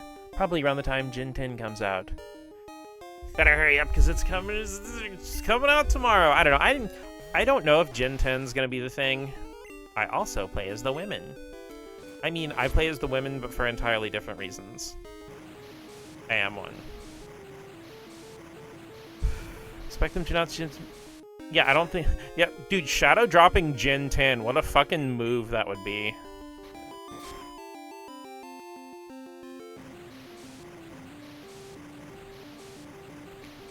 I want to play the Switch 2 and run through my Animal Crossing Island without it lagging because of my mess.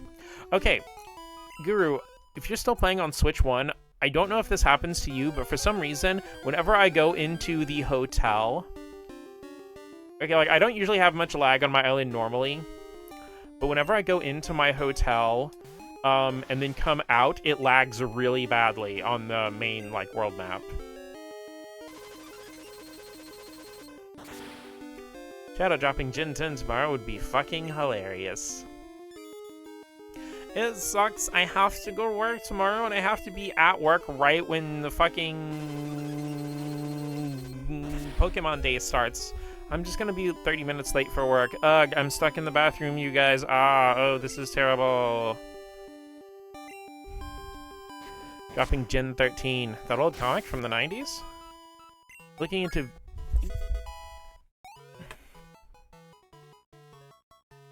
VTuber resources and ew, gotta use Twitter?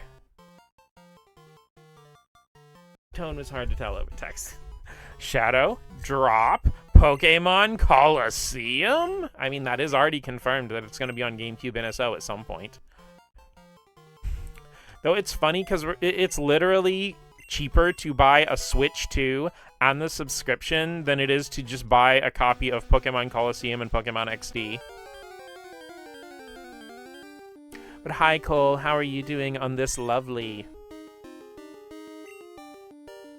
Thursday evening?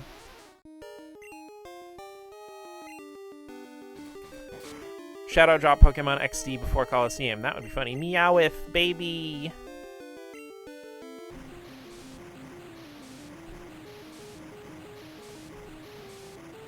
I love Meowth's little animation and Custle rubs its face with its paw.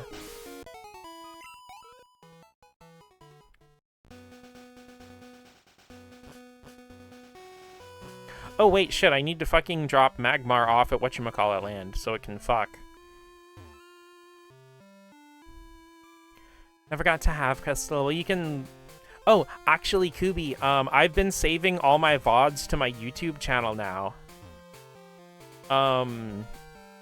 So if you want to live vicariously through me via... If you want to live Pokemon Crystal vicariously through a game house, you have the option. Huh? Yippee! So they can fuck. Man. Yay, mouse.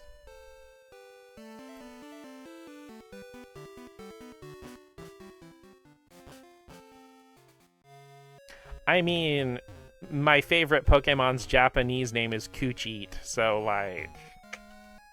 I love the Boink Hotel.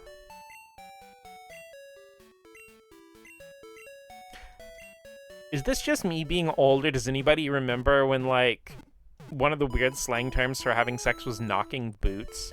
Ikea mango, everyone's favorite fruit, I mean mouse. I am both a fruit and a mouse.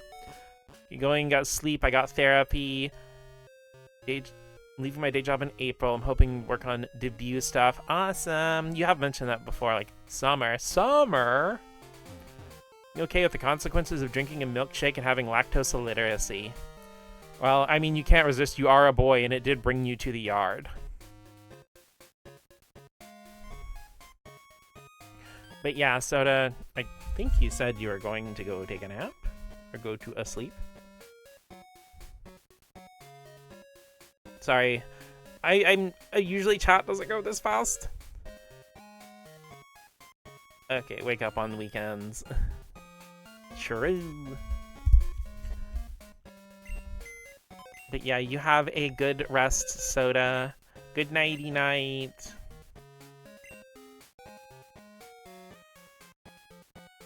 Kubi wants to rig my model if you have the money. No, don't be quiet. Kubi, I never expect you to be quiet. But yeah, you have a good rest. Oh no, it's just like, I usually stream much later, and a lot of time it's just like me, Maddie, and like one or two other people, so... Bless you. Hi, Dot. Got another model to rig first. Okay, Micaiah, stay focused. Get that Magmar. Criminal! She literally just dipped down for a second to sneeze into my microphone. Be quiet, mentions Yaoi Kubi. It's true. No, I want you guys to chat. It's just like... I mean, hopefully I will be successful enough that I'm going to have moderately large amounts of people in my chat sometimes anyway. So it's kind of a skill I have to get used to.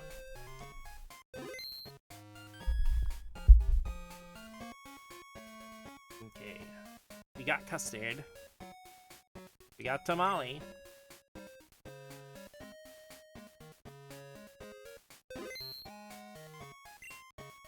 Practice when you're the #1 streamer globally. I envy your chat, Micaiah. So many chill people. I am very fortunate to have so many cool and sexy and attractive and chill people that come hang out here. I think I'm on delay, so let me refresh. Okie dokie, have fun. I'll see you in a couple seconds in the future. I mean, you'll probably skip completely over this when you refresh, so I can say anything. Cole's really attractive, and everybody should go follow him on Blue Sky. He'll be the Tito to Bales' Miku. I don't know who that is. You finish rigging Kara's model. I have some things to throw your way and things to add to my model. You see, you need to rig Kara's model faster to make more money, because the more money you get, the more sexy Genshin women figures you can buy, and the more Pokemon merch you can buy. Okay, cool. Magmar's on the fuck train. Let's go.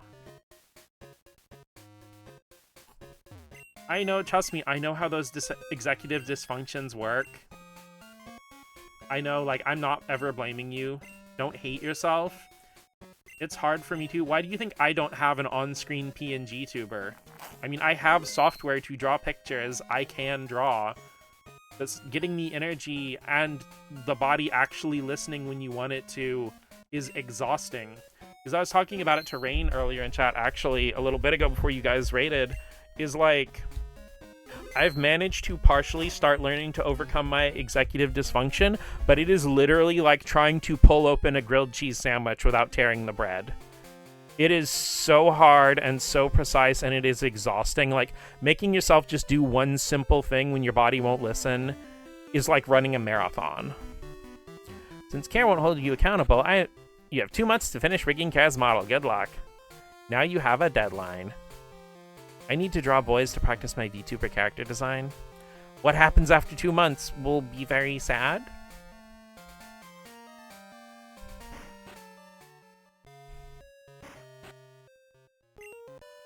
Now, if you don't do it in 2 months, Tappy Toon and a few other of the Manhwa sites will just shut down, and they won't actually come back until you finish.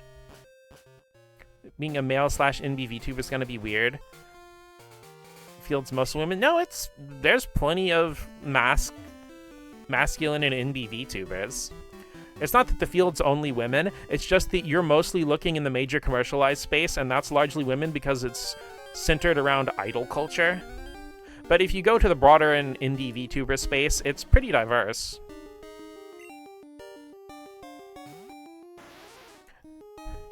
Yeah, season, like, the people making the Heated Rivalry TV show, or the, I guess, Netflix show, I can't call it a TV show anymore.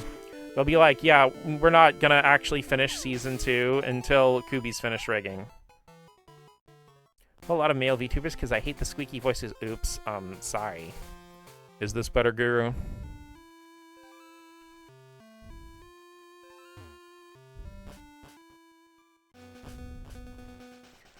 Indie VTubers are so diverse and have many cool designs and art styles. It's true. I mean, I'm not diverse. I'm gonna be a mouse girl with big tits, but other people are. How can a mouse not be squeaky? Exactly.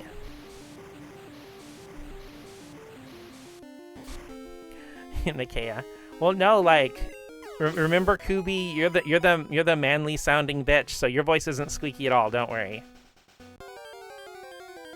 Big tits is good. Nodders.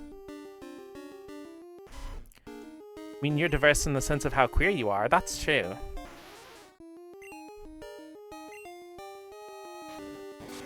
Them bitches gay! I just don't like the ones that scream. Like, I bought a couple JP dudes because they start screaming for no reason. Yeah. No, I joke, but I do understand the squeaky screech that you're talking about. Gay! You see, it's great because in the Japanese version of Smash Brothers, it says game set, so it's just so easy, like, gay sex! So I might switch to streaming on YouTube. Apparently there's a stigma with VTubers on Twitch. Ha! Stigma balls! These bitches gay. Good for them. Good for them. Gay! I love gay sex. Oh, same. We have so much in common.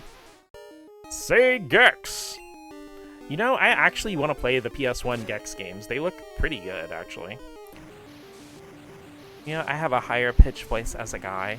Got him! See, also, these bitches gay. Bad for me. Bad for me.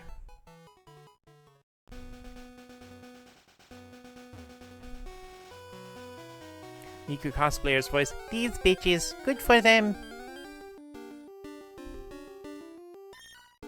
Sigma Balls from Virtue's Light Lady Reward. Vine Boom. I don't know if that's actually a thing or if you just meant to put Virtue's Last Reward and it was a typo.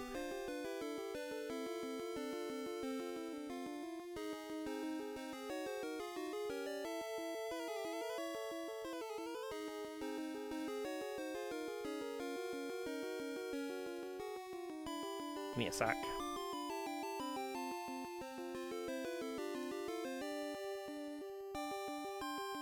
Virtue's Lady Reward? It didn't play it. Betrayal. Okay, there we go.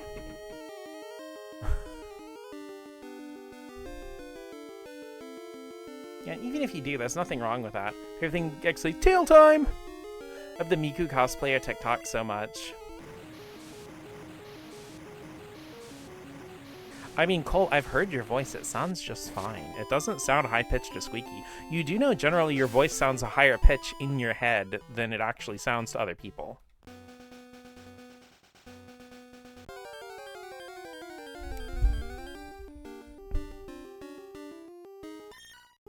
I tried doing a deep voice. It would sound like a teen boy trying to sound tough.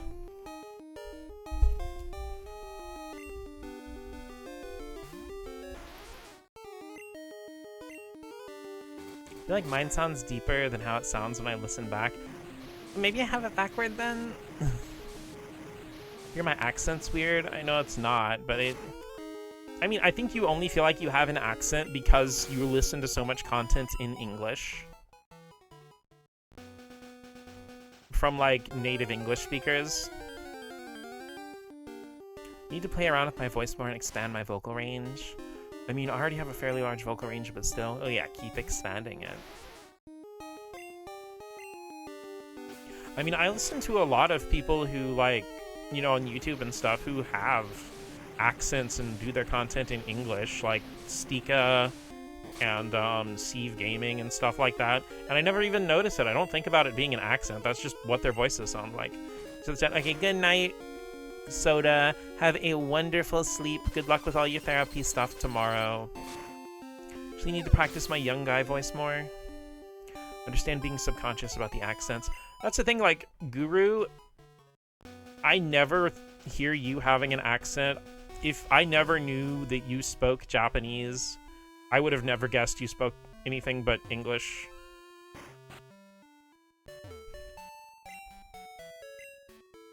But then again, I feel like that just comes with being mixed, where, like, you know, like, because I'm a mixed kid too, and you're just like, once again, using Guru as an example, you're too Japanese for the white people and too white for the Japanese people, so you feel like you just kind of exist in limbo forever.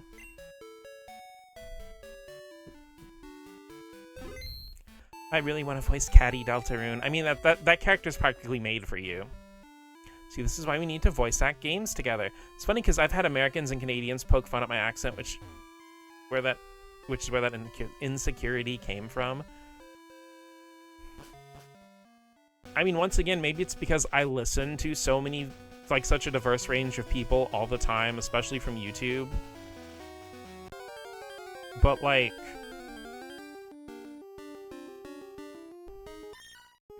you just sound like an English speaker to me. But I also, like, grew up in a diverse area where there are lots of people from different parts of Asia, from Mexico, and a lot of other places, so I'm just used to this. I don't ever think about accents or anything. That's just what that person's voice sounds like.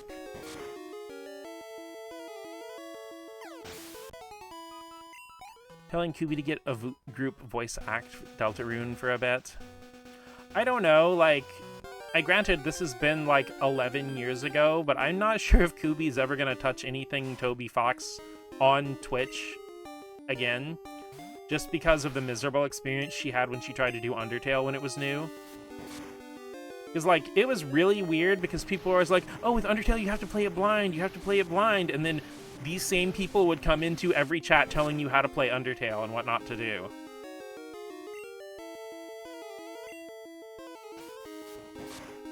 Making fun of a person's voice is always a fucked up thing to do.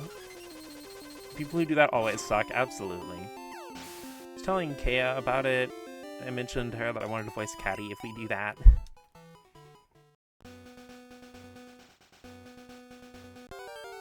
I will continue buying Kubi games on Steam until she plays something that's not a live service. I'll probably keep doing it after that, too.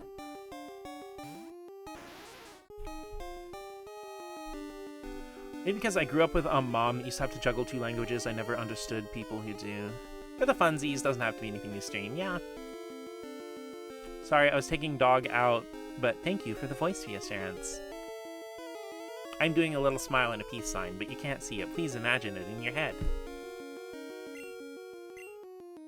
You actually want to play Deltarune because they built a good community, and I feel people would shit on backseaters. I actually need to finish Deltarune because I have it installed on like 2 different consoles, and I haven't even gotten through part 1 yet. Deltarune voice acting group.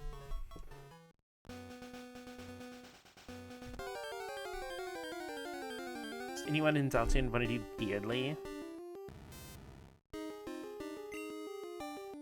I don't really know anything about the character yet, but just from their pure design, and Noelle really vibes with me a lot.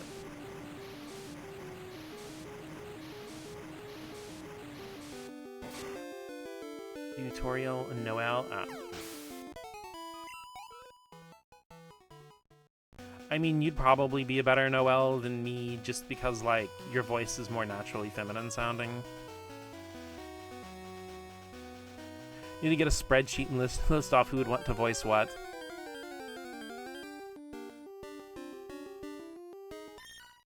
Also, for me personally, I do like Deltarune's combat a lot more than Undertale's. Voice doesn't have to be what they'd be in like an animated series. I know. Literally just because I've been doing vocal training longer.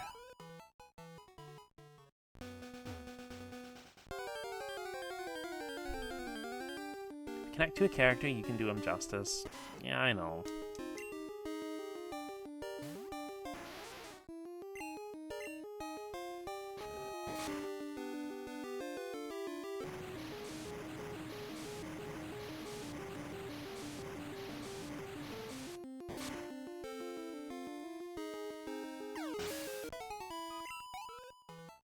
But you see, that's the problem. As soon as I realized that I was a girl, like, inside, I should have just instantly, like, my ass and thighs got bigger, my boobs popped out, all of my body hair just falls off, and I have a high-pitched, cute voice. Like, where's my instant magical girl transformation?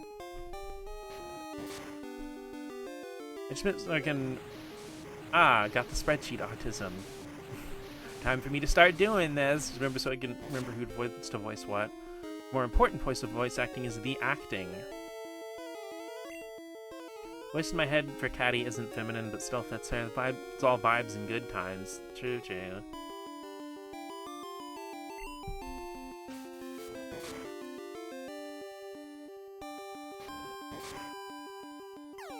Ugh, why can't I switch genders like those semi-homophobic 90s movies? See, the thing is, like, I don't know if they were trying to be homophobic or not, or if it's just, like, the internalized homophobia don't know better kind of thing. But it's like... You know, it's just like, why can't you be like, ooh, I want to wear the cute little tight skirt today. Well, I'll leave my penis at home. I'm not going to need it anyway.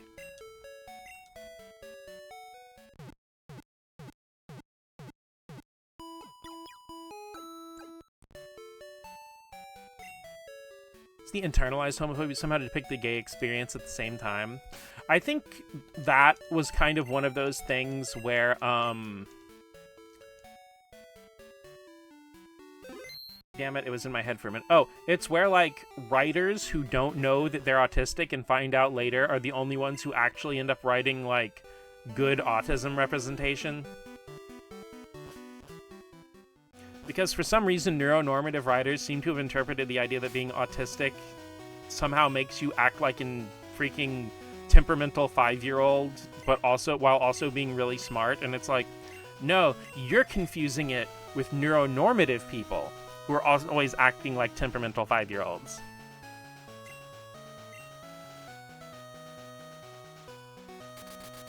Dr. Tone would probably fit Wallace best, but he talks way too much.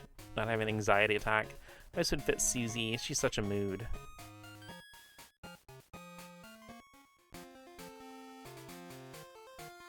Def do a Susie voice, but I feel like I need to practice with it. Fucking...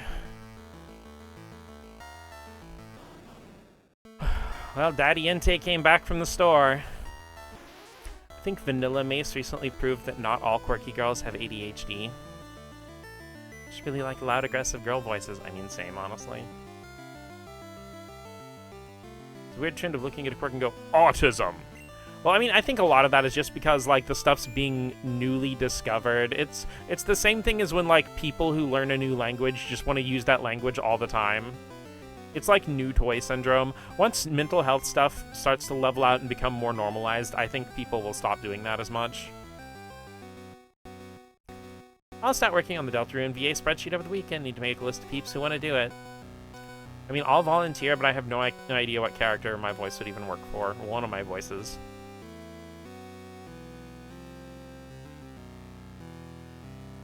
In a few years, but we did chat before when I can remember. I think he'd be a good fit.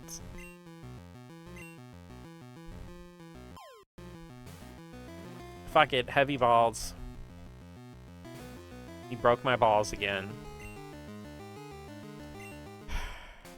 You see, I always run into Entei on accident, and I know for a fucking fact that the stream where I decide to go Entei hunting, he's not gonna show up ever. Heavily relate to Susie. My voice is too soft and quiet for her.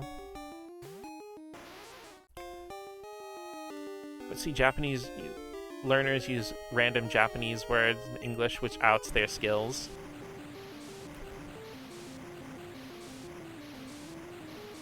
You see, like, I admit I did that too. And I mostly kind of grew out of it, but, in all honesty, I have picked up the verbal tick of when I understand something, just going like, ah, naruhodo, with, like, no Japanese accentation on it whatsoever. Guys, I'm normal. Checks inside of my head in a spreadsheet of Dragon Quest vocations and Pokemon trainer classes that had worked to build a functioning society. Take care of the casting director since I'm making the spreadsheet. Oh, just like me, for real, for real. It's like, I don't know why I picked that, because I started doing that for, like, Japanese would be like, huh, naruhodo. And,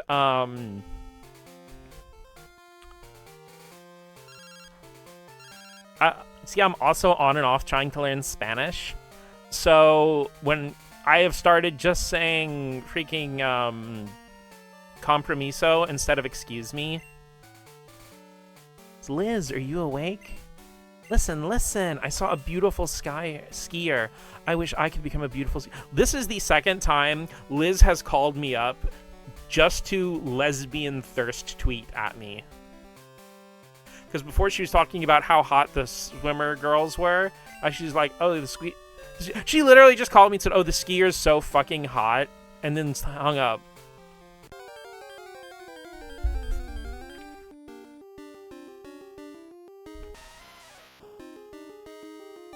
Until last year, I never talked using my voice. Oh, it hasn't been a few years ago, Kubi. It's been a couple months. It's the monotone. One character you can voice Kea is Jockington. He's a surfer, Caddy's best friend. Liz is literally... that's the thing, is like, at least from what I know, Guru, I think you identify as girl. But it's like, see, that proves that you don't have to be like the same gender to be gay, because Guru is the gayest I have ever seen a woman be about men. Okay, gotta take off. Family off to get pizza, and I must go as well. Be back in like an hour. Okay, Rain, I'll see you in an hour.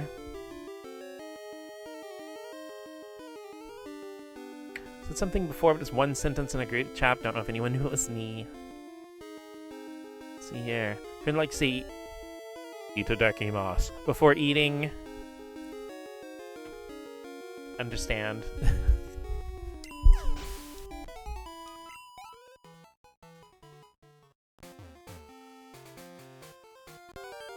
Because, like, I do remember a lot of guys,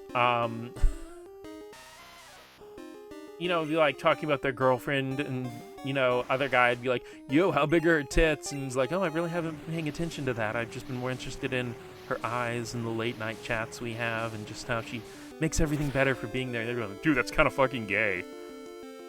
Fellas, is it gay to have emotions? Small, full-blown combo. You don't need to be anxious anymore, Maddie, because we're all insane. Yeah, gross.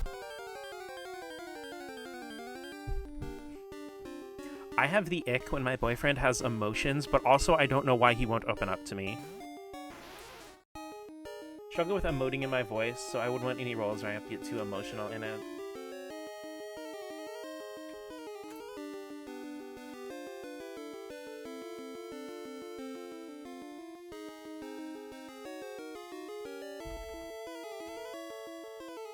The ick. Whenever he walks by, I smell beef jerky. Is that normal?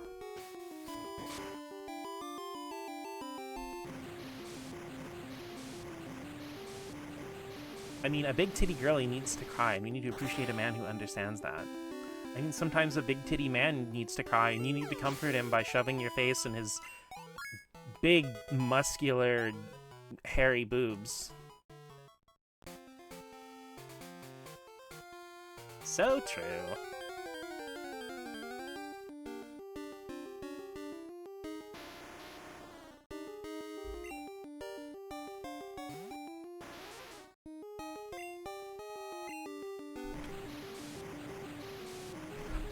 Bro, give me a sec. Get the ick when he opens up, Jessica. That's why I don't eat your ass clockwise.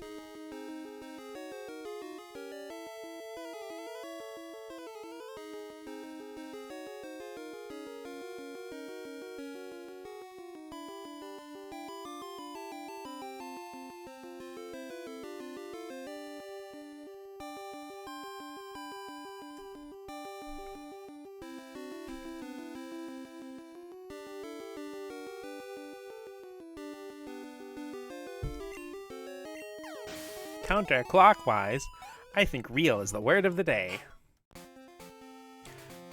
Look, if a muscular man needs to open up, I will hear him out. I will withstand his muscular weight on top of me. I'll open you up.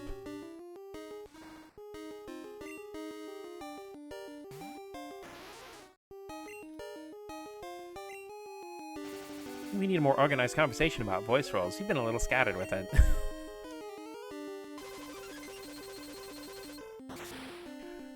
My sincerest apologies, but you're in a chat where at least the majority of us, like, if the opportunity to start whoring comes up, that will supersede anything else we're talking about.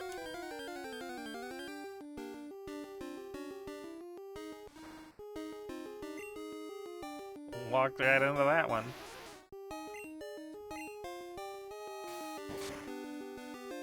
Organized in this economy? Pshaw. Shaw 42 Wallaby Way, Sydney. Yeah, tell me about your day, but can you plank on me as we talk? You get it. And sometimes a muscular man on bottom's good too, true.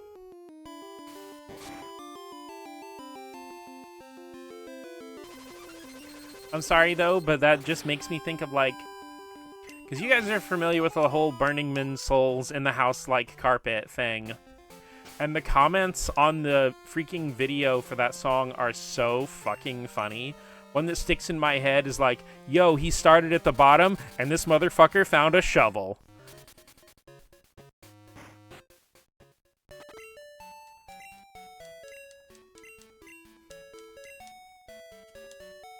Can't explain the mental image this gave me. Damn, if only you could draw. No, the hardest thing about actually being, like, the better you get at drawing is that you won't be able to just simply sit there and draw a thing. Why the shovel? Oh, he started at the bottom, but somehow he keeps getting even lower because he's digging.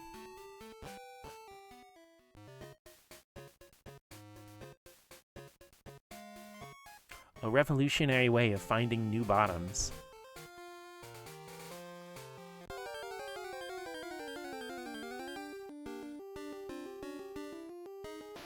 You know, that reminds me, I should play Shovel Knight. Shovel Knight freaking rules. I have it on 3DS and Wii U, but I'm like, should I just get the PC version and stream it directly, or just hook up the Wii U with HDMI? Shovel Knight rules, thank you. Oh, Kubi, I was thinking yesterday, this is like fucking 8 or 9 years ago at this point. But, do you remember that time? It was like back when you had song suggestions. And there was this really sick-ass remix of Strike the Earth from the first level of Shovel Knight with that song Hot Right Now. And this one guy in your chat got so fucking mad, and he's like, this is a disgrace to Shovel Knight. You know, why would you even want to hear this? This is disgusting. And it's just like, and I was just laughing my ass. I'm like, dude, it's a fucking song remix on the internet. It's fine. He's liking voicing rules in Deltarune. I don't remember that at all. Well, I think you were playing an actual video game at the time, so I don't think you caught him. Well, no, it was one of your art streams, but I don't even think you noticed him in chat, but he got really fucking mad at me. And it's still funny to me this day. Like, I don't know why so many people, like, don't have the ability to, like... If you don't like something, go, I don't really like that. And then you keep on scrolling.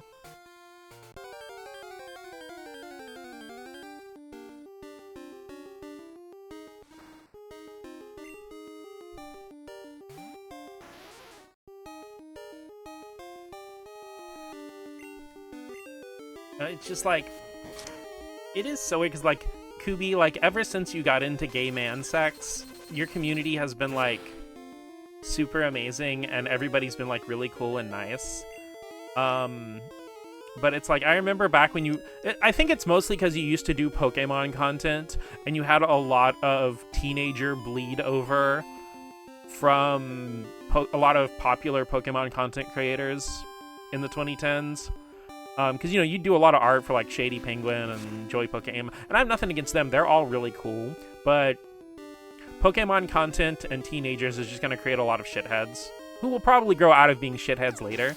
But, I mean, partially, I feel like this is also why, you know, aside from all the gay sex and us talking about, like, dick veins and foreskins and stuff like that, is also part of the reason your stuff's 18 and up, so you don't have to deal with little shitheads being shitheads if you ever decide to play a Pokemon or a Deltarune or a Super Mario.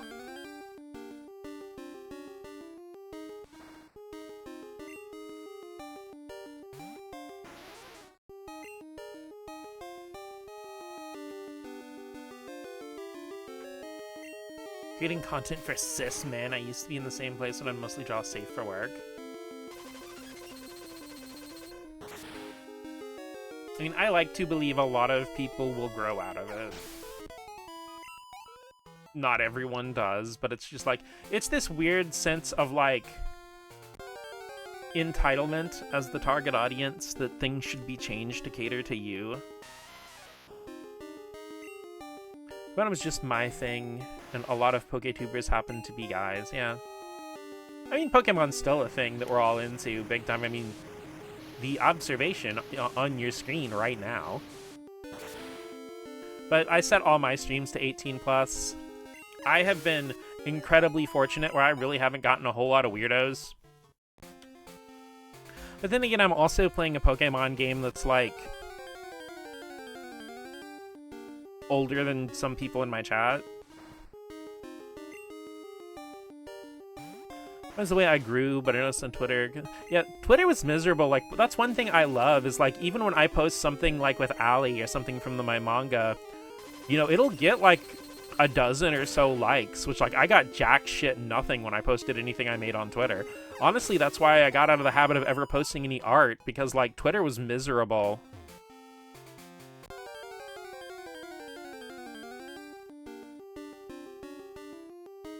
For, like, art creation, because, like you said, nobody cared about anything except for whatever thing was popular in the moment. Dude, it fucking sucked. It's like, it's weird because Blue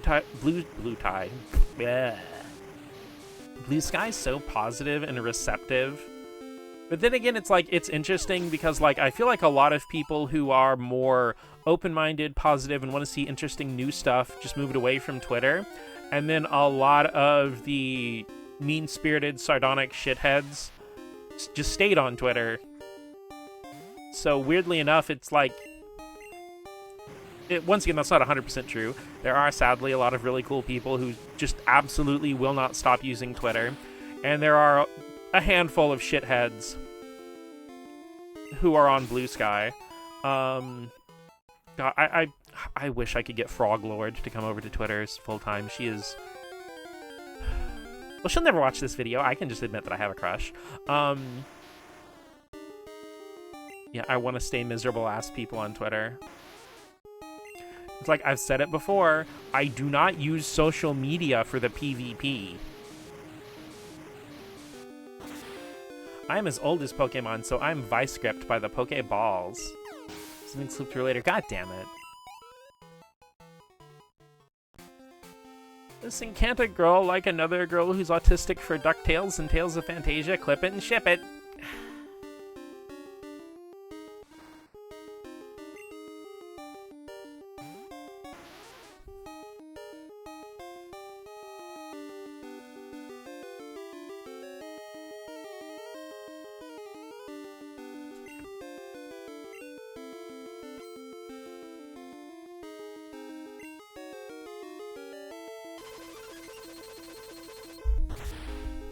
Listen, I can't help it if I get crushes on cool, nerdy girls, okay?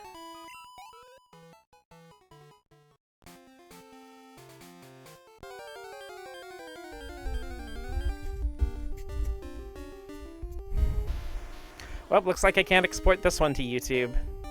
You're like, hey, what happened to that one part of Pokemon Crystal? It's like, must have glitched out. Must have had an upload issue. Must have been the wind. Hi, Dot. How are you doing on this day? Ugh.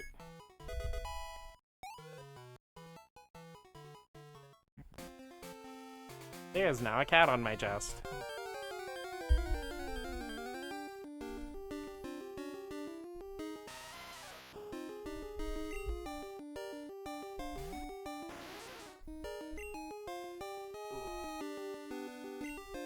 Granted, like, my one thing I still don't like about Blue Sky, even though I understand why it's a thing, is you still can't send images to people in DMs. It's like, I get that's probably, like, supposed to be, like, an anti-dick pic kind of measure. But it's super difficult for art, especially since, like, so much of Blue Sky's other stuff is pro-artist. Like, one thing I absolutely love with Blue Sky is their Go Live feature. Where, like, you can actually just have a direct link to whatever place you're going live on, like Twitch or YouTube. And people can just click it on Blue Sky when you're live and go right there. That is so fucking badass. I love that so much.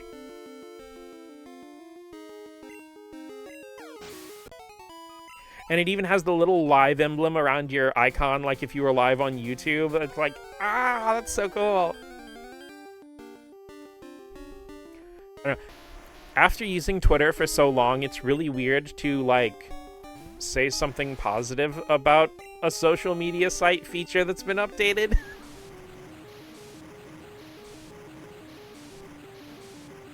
Okay, so I'm holding my microphone with one hand. And have, like, my controller kind of, like, on my chair. And on the arm I am holding the mic with, Dot is just flopped over. So I guess my arm's staying in this position for the rest of the stream. I remember Twitter also had a similar live function we can never have. Well, the thing is with Twitter Live, you literally go live on Twitter, as in Twitter's the streaming site. Like, it'll be a Twitter video that you go live with.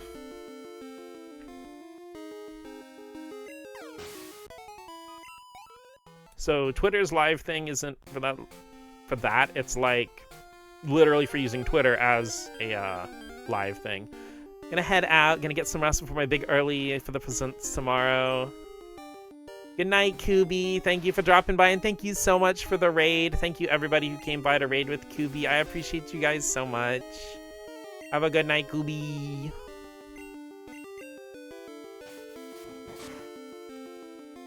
Getting a workout in. Night, Kubi. Have sweet yaoi dreams. Nothing but a yaoi dreams. Yaoi dreams.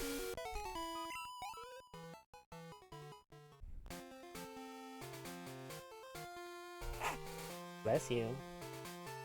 Dot's all congested again, and I don't like that. She was doing so much better, and then when the weather got cold, she got congested again. Don't worry, I'll keep you warm and comfy, baby.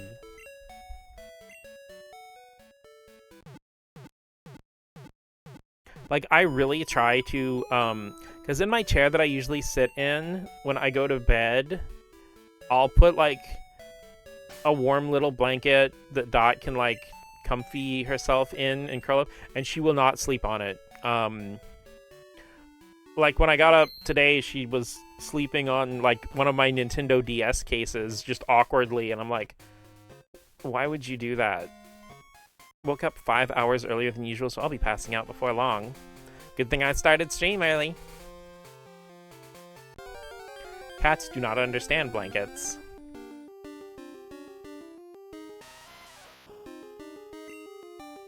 I mean, her and Julia Michelle Heinemann were both curled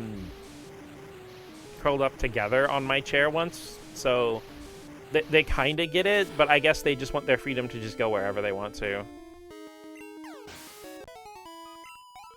They also like to sleep on my mom's old record player, which is like a suitcase one that's shut, so they're not messing it up or anything. And it's not that old of a record player. My mom got it in like 2022.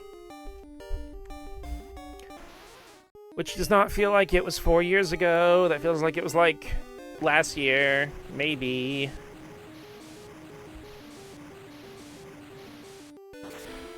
Blankets? How do they work?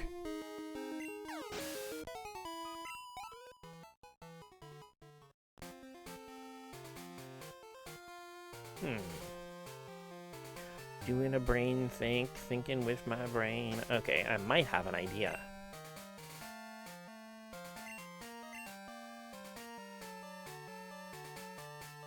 Might I? Mayhaps?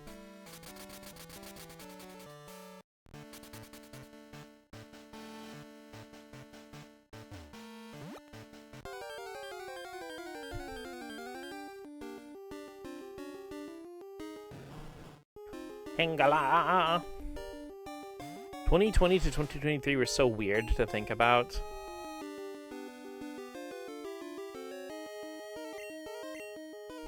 I mean, in a way, I kind of wish I could go back.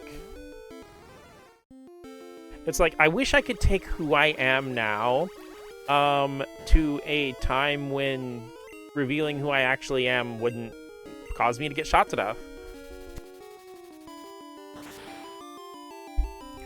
Don't jobs understand it's a national holiday tomorrow? Why do you have to work, right? So unfair.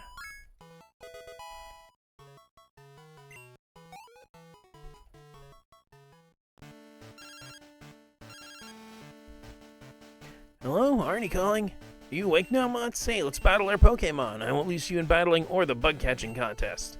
I'll be there on Route 35. Let's talk again, huh?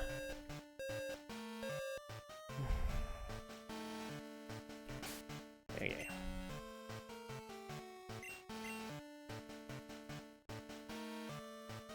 Arnie. Go to Goldenrod. I hate who I was back then, so my memory of it's spotty.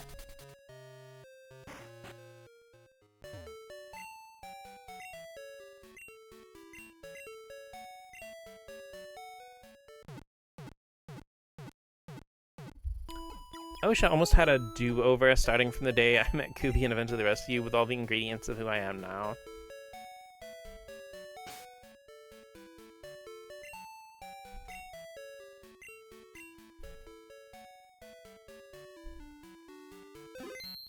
Yeah, I can understand that.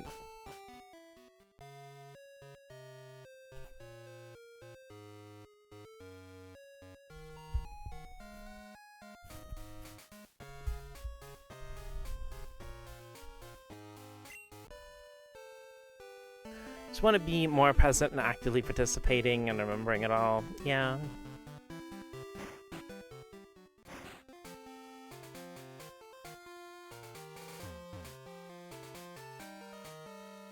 Again, like, once I figured out how easy it was to, like, stream, I just, like, kicked myself for not doing it earlier.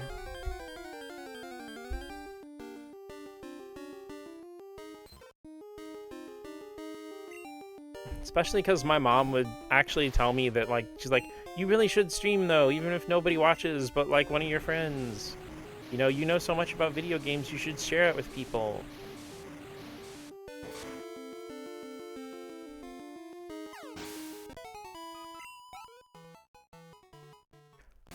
Also, voice chatting you and your friends much sooner. It's my turn to win now. Turned over a new leaf.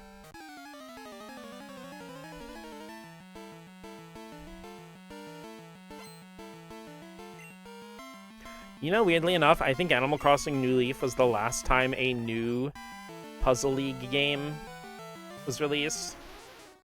Because as an unlockable, there's like a Panel de Pon Puzzle League mini-game in Animal Crossing New Leaf.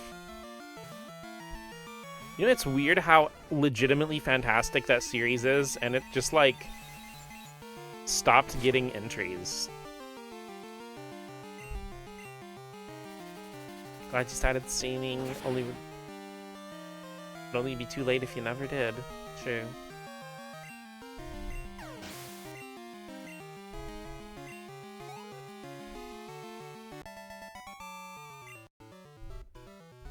Huh? I shouldn't have lost that.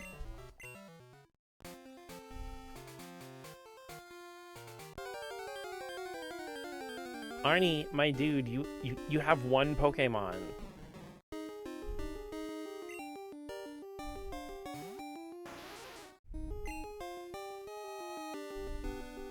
Also, I noticed Arnie mentioned before that his...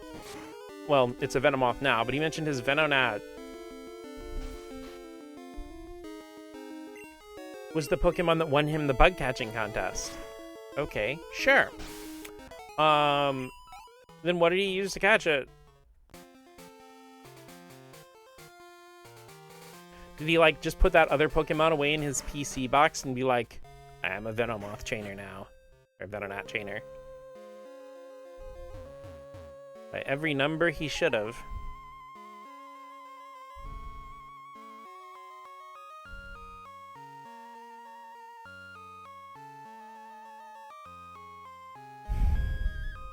Used a Pokeball, duh. Of course. He just, like, came in here and went full Legends Arceus. You know, it is actually a little weird that the bug catching contest doesn't operate like the Safari Zone. There's really nothing Safari Zone-y in Gold, Silver, Crystal. Though I do find it interesting that basically the ideological ethos behind the Safari Zone basically became the foundation of the Legends games. And to a lesser extent, you can kind of do that in the Scarlet and Violet as well.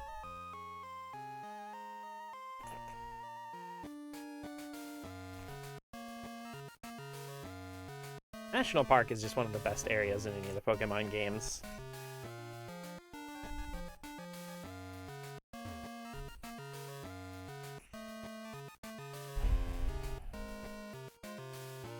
Also, you guys probably all already know this, but if you zoom out the map of the main area in the national park, it's in the shape of a Pokeball.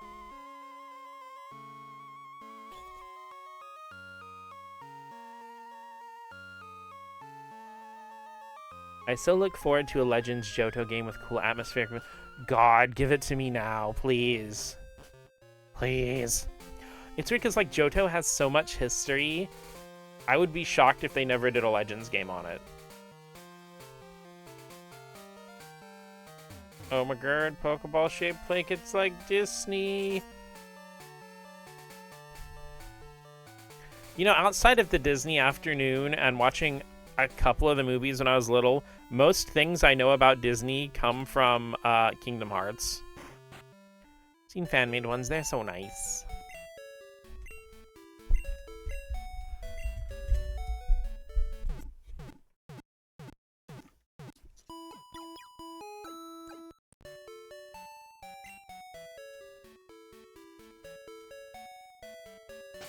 Fan-made Legends Johto now. Yeah, I picked up on what you meant there.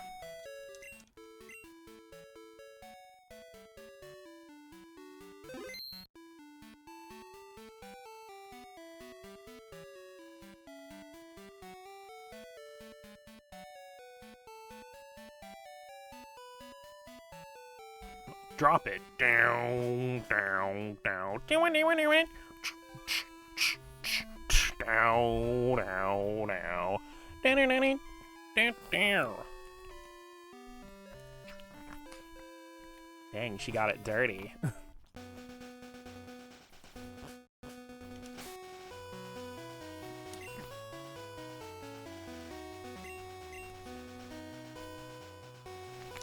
Okay, look, I'm remembering the thing I was gonna do before Arnie called me. Look at me, I can remember. I can brain. Because what I'm gonna do is I'm actually gonna try to go to Victory Road to train my Shelder. The Pokemon are a bit higher leveled, but since we got like the 4 times super effective attacks against the Gravelers, I think I can do it. I believe in me.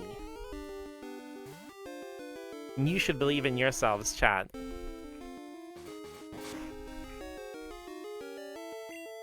Believe in the me that believes in you, believing in you while you also believe in me and we believe in each other.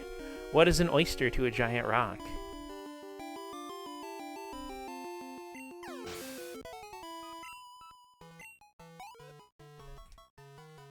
The oyster will not share its giant rocks because, you see, it's a little shellfish.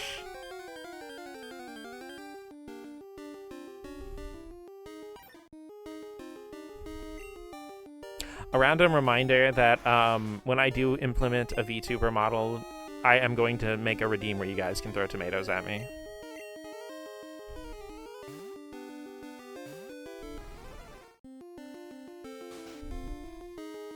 Said that backwards, so I think I'm going to put in my 2 weeks.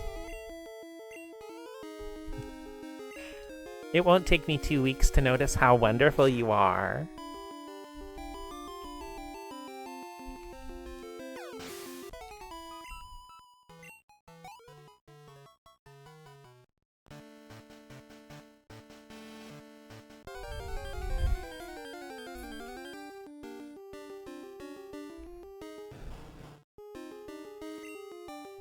Also, Maddie, I think I've mentioned this to you before, but my last name, I guess my birth last name starts with T, and my middle name's Ariel.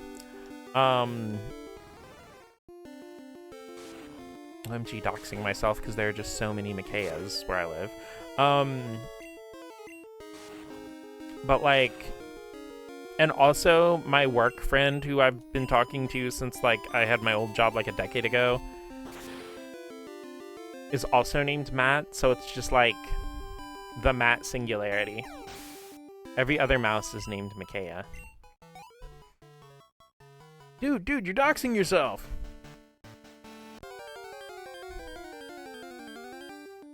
Someone who looks and talks just like me but is 26 will take my place. In March.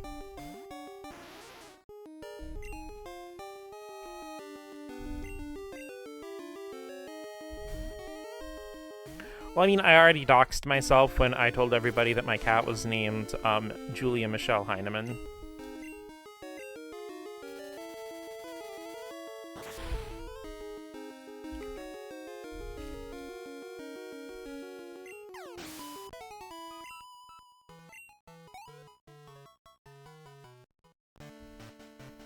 My last name is my credit card number, my social security number, and the street I grew up in is called.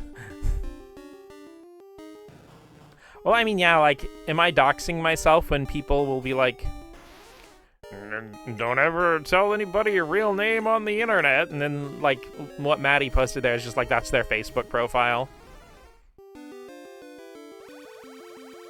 It's like, yep, here's my full government name, credit card number, social security number, street I live on now, street I grew up on, everybody I know's location and address, list of all my fears. Full name is Maddie P. Udding. I knew it. Wait, don't start yet. I need to get a notebook to remember.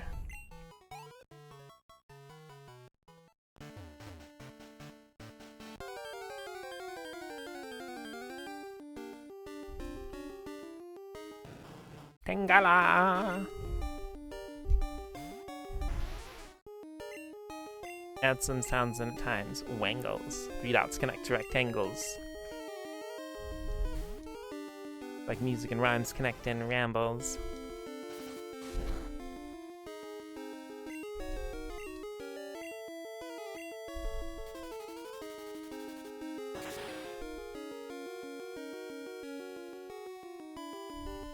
Okay, I'll throw in a fingerprint, face, and a voice scan for AI purposes. Anything else?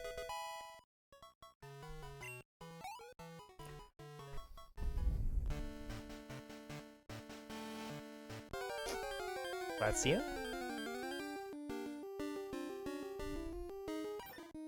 Dot is very sneezy. Why are you so sneezy, girl? I'm so sneezy. Everybody knows. Everybody look out for that nose. It's about to blow.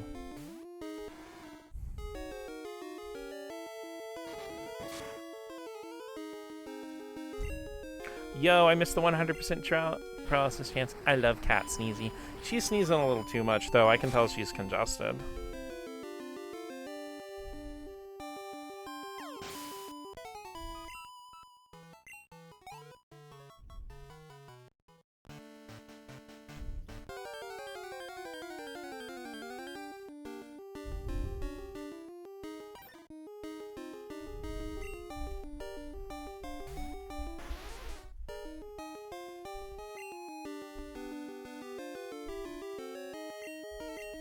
One's up there so she can clear her nasals. Well, it looks like it's going to, hopefully, later this week.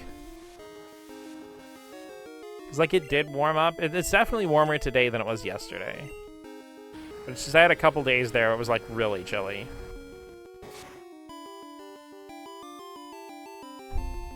And again, like, I try to set stuff out for her so she can have warm, comfy sleeps, but she just kind of does whatever she wants.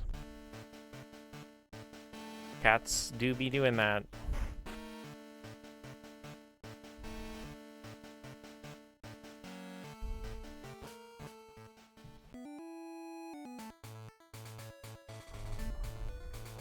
Hop.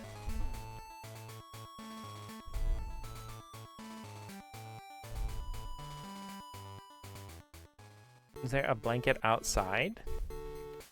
Oh, no, Dot mostly stays in the house.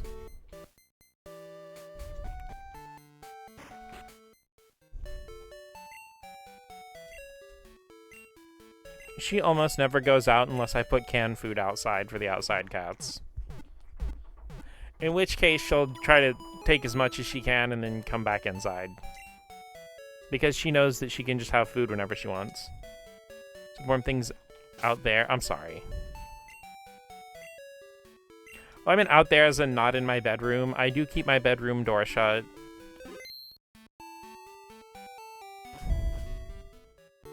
Because while Dot is generally not destructive and doesn't tear things up, she does like to climb on things. And there is a lot of stuff in my room that was like stuff that belonged to my mom. And I don't want to risk it getting messed up. Also, I sometimes just need my space. I love cats for their independency, but it's annoying when you're trying to help them out, yeah. Time to take out a loan and hire a lawyer. No! Like the legend of the Phoenix.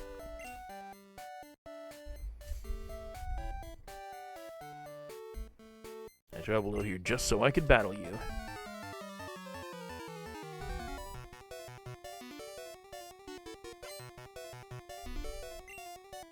Meowth, that's white. Right. Blech. Dyslexia. Ooh, ooh, ooh.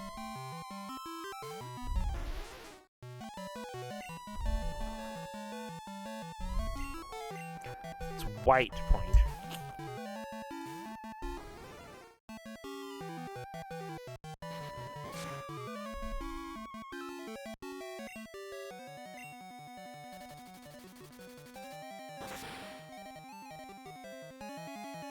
I want to kick Red in the shins.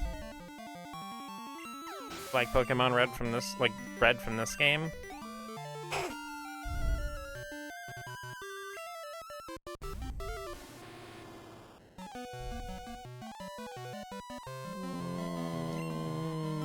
Return.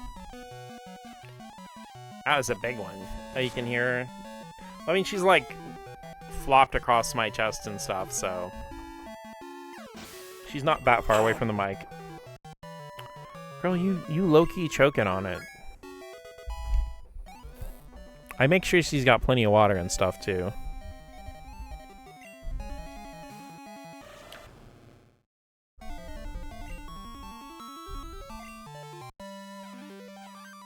My mom used to have these Vapo sticks that would, like, have, like, the, they smelled really minty and they'd help clear your sinuses.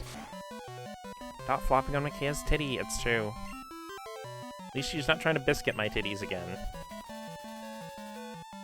Relegated didn't hear the shrimp check alarm.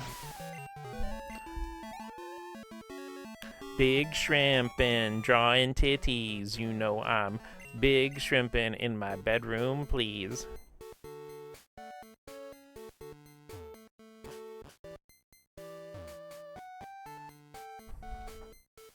I should probably add a stretch and shrimp check redeem. Especially for when LD's in here, because I know that girl will curl right into a ball. A few of those sticks, they're nice. Well, my mom had two of them, one for herself, and she had one for Freya. That was only used for Freya, so if Freya is congested, she would shove it in Freya's face, and being a cat, she would sniff it. And while Freya would usually crinkle away in disgust, it did actually help her nose.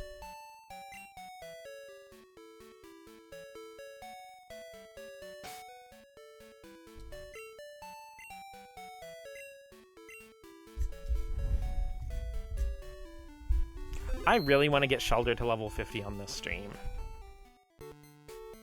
Wonder if that'd work for Dot. That's kind of what I was thinking about. Show me in your cat's face, because, well, she wasn't mean about it. It's just that if my mom had anything that looked or seemed food adjacent, Freya had to inspect it.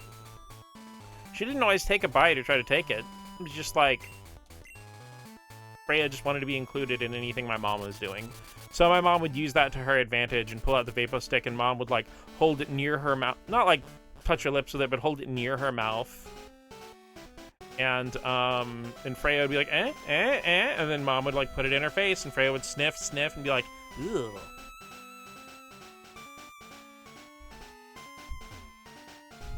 It's also really funny because whenever my mom would make, like, salads with spinach or something like that, because mom didn't like iceberg lettuce, but she did like spinach.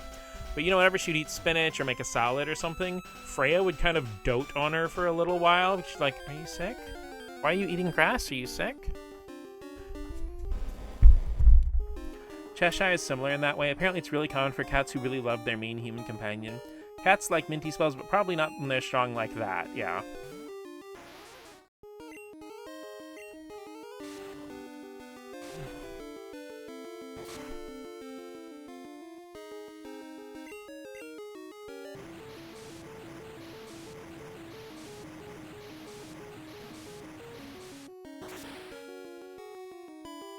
You know, I can't help but think of that one double battle trainer in one of the Pokemon games who sends out Cloyster and Onyx, and it's like a lovey-dovey couple.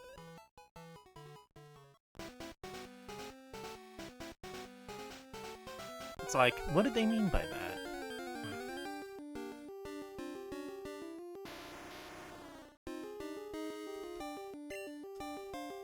And yet they're both male. Curious.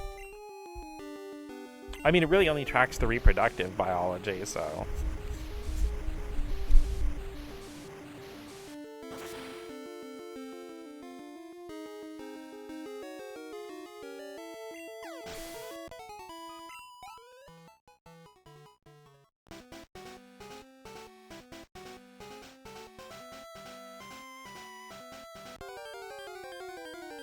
I mean, it is funny to me with competitive Pokemon that, like, they have items and stuff like that where you can basically change how their nature works. You can max out their IVs. You know, you can change the EVs any way you want to. You can change which ability they have. So you can basically mold any Pokemon you have into anything you would want it to be competitive, which I think is really cool because it actually lets you use, like, your story team for competitive play if you want to, without having to, like, breed up and raise new Pokemon. But I think it's funny, like, gender is the one attribute you can't actually, like, change with any kind of items or anything. So in, like, Gen 10, they're just going to introduce HRT. You can trans your Pokemon's gender.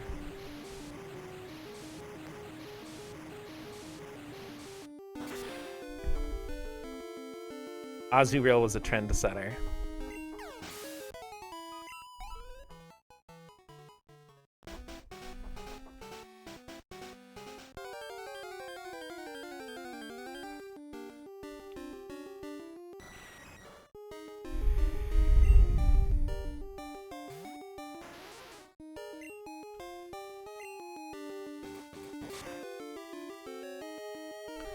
Okay, let's not fight the Golbat. This was supposed to be rocks.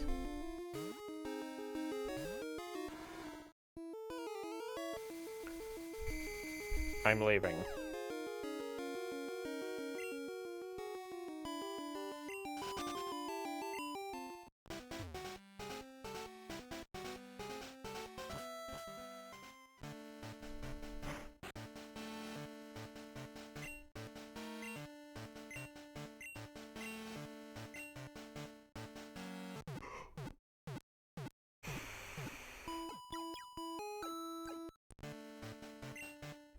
Hey, do you guys consider stuff like Ultra Beasts and Paradox Pokemon to be legendaries, or do you think of them as some kind of, like, secret third thing, where they're not really like normal Pokemon, but they're not legendaries either?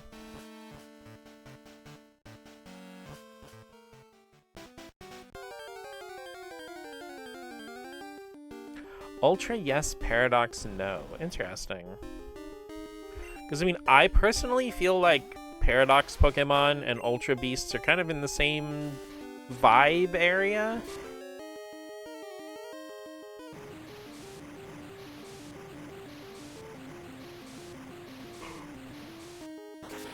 Well, you're wrong, sorry. Damn. I don't consider the Ultra Beasts as not legendary. What? So you do consider them legendary? Did you accidentally type a double negative? Help, I'm too dyslexic for this. Double negatives ain't no good. Not dyslexia friendly.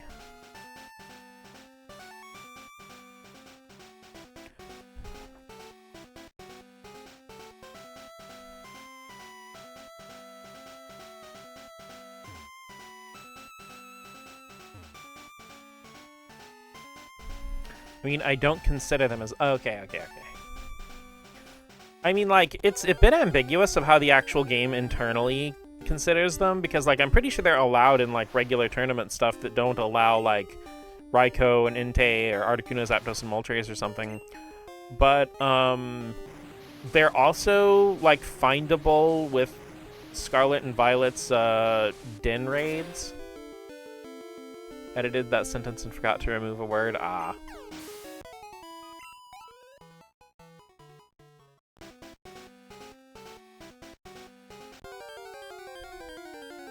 Weren't Ultra Beasts manufactured? No, they're from an alternate dimension. The only one that was manufactured is Type Null and Sylvali. But they're not really an Ultra Beast. The Sun and Moon was talking about manufactured Pokemon. That was Type Null.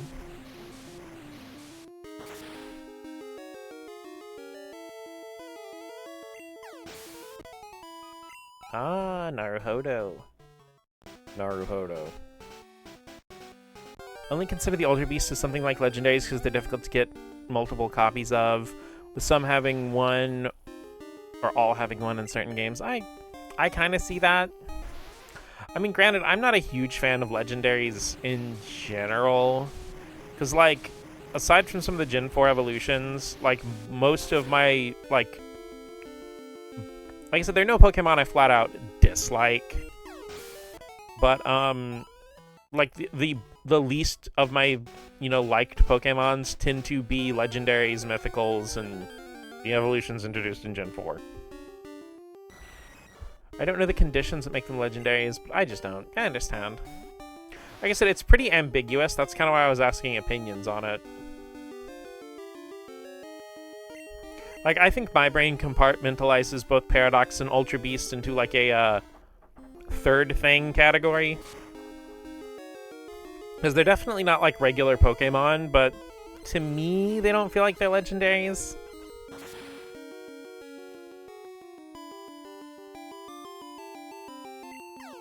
Don't really care what other people think. As long as they're not trying to force it on me, I won't change their mind. Fair enough. No, it's like, I don't want to change anybody's mind or argue with it. I just was interesting to see, like, what people's takes on it were. I feel like legendaries feel like they have a massive effect on the Pokemon world, like Groudon and Ruby kind of act as gods in a way. I can see that. Everything's just made up. I just want to have fun. True. Because honestly, like, the best life philosophy is from the show Whose Line Is It Anyway? Everything's made up and the points don't matter.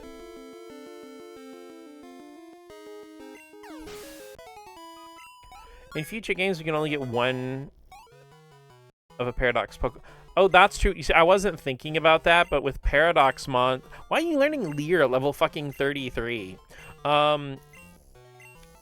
I forgot that, with the Paradox Mons, you just run around and find them in the wild like a regular-ass Pokemon. But with the Ultra Beast, you have to go to a special place, and they are static encounters, usually. I wasn't really thinking about that. So I can definitely understand why you would, like, kind of distinguish it that way.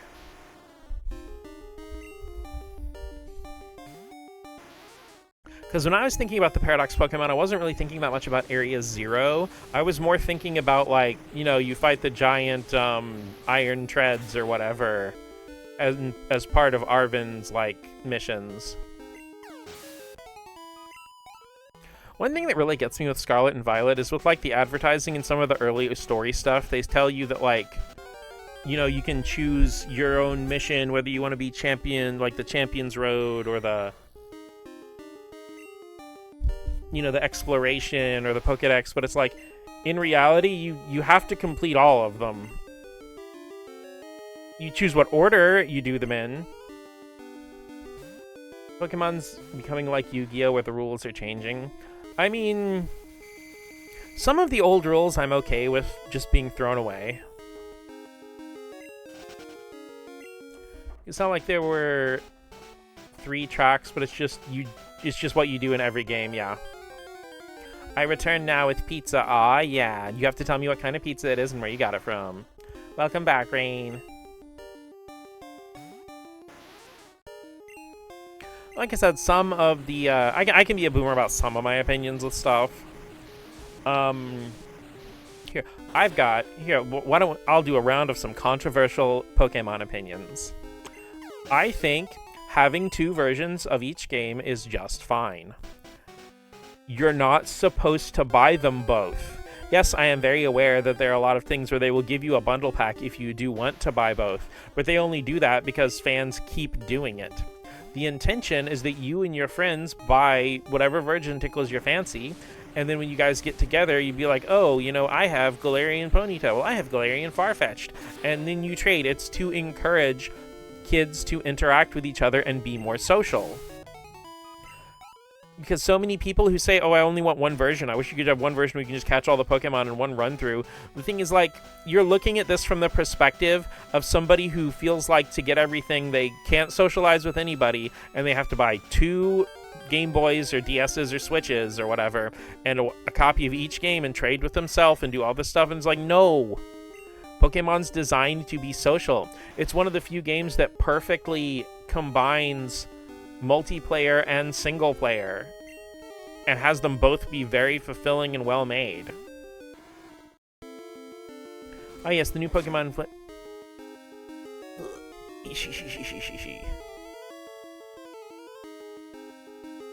How is that controversial? In a lot of English-speaking regions especially, not everybody, a large vocal contingent, I don't even know if it's that large, but a very vocal contingent of people are constantly talking about how they should drop multiple versions and stop doing that and just have everything be all available in one single version of the game.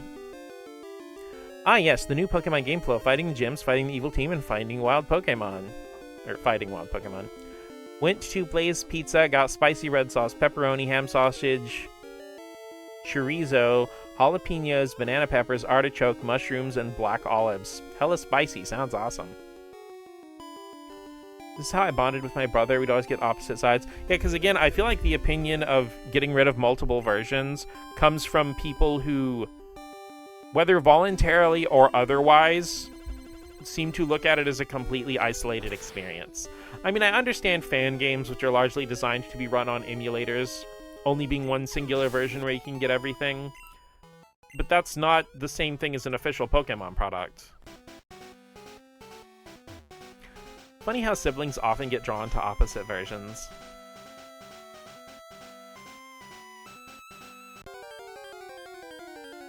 Hey brother, and you were.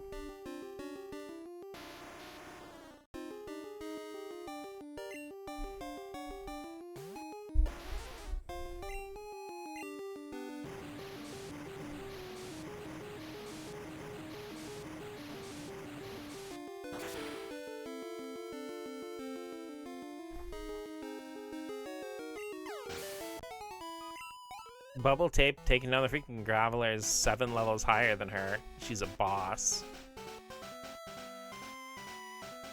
You and I are often drawn to the same one, though. It is interesting that that tends to happen. Yeah, we never got the same version even now.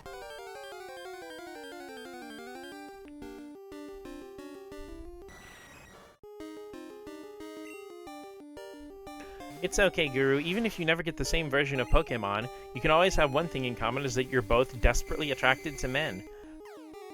Like, I would get Pearl, he'd get Diamond, I'd get White, he'd get Black, Sapphire, he'd get Ruby, yeah. I got X, Maddie. I did not get the Bacon God.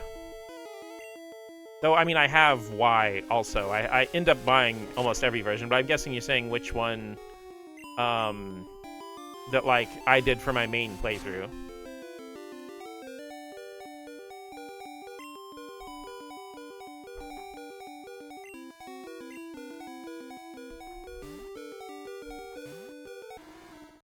Pick opposites than the same in a pattern.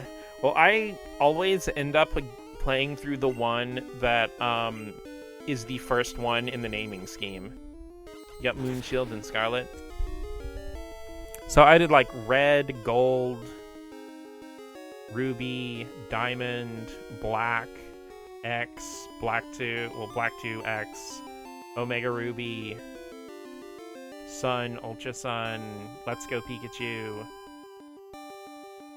Brilliant Diamond, Sword, and Scarlet.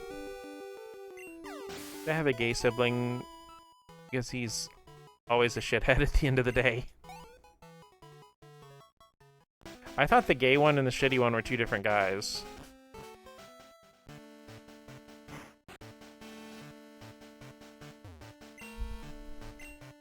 Not being sarcastic. I don't know. I've never had any siblings, so I don't know what it's like to have to keep up with another human that shares blood with you. Seems exhausting, TBH. But then again, like, as I've mentioned before, my mom's was pretty damn wonderful. So I've also never had to deal with the complicated emotional issue of having somebody in your family that you love, but they're kind of also terrible. I'm counting ones I didn't get, but I would have gotten Sapphire, Pearl, Soul Silver, Black, Y, Moon, Sword, Scarlet. I clicked the wrong button. Uh-oh.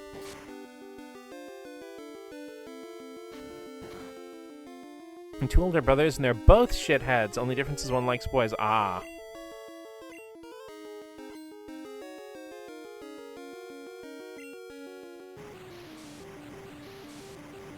So one takes dick, one gives dick, both are dicks. Got it.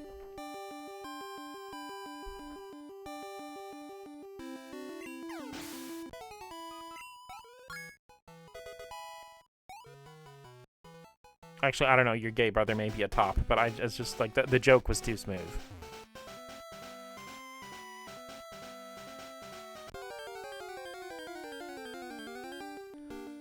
Dot is resting her head like right on my boobie. It is so adorable. She's such a baby. She got her eyes closed and really cute.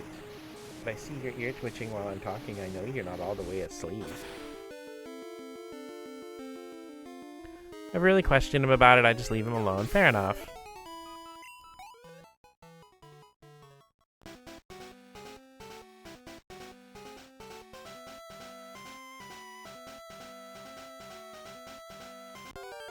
You know, it's a real shame because if he was somebody cool, like, imagine the resource that would be for drawing your manga. You know, he'd be looking over it and being like, oh, no, you wouldn't bend him over like this. Like, lift him up just a little bit.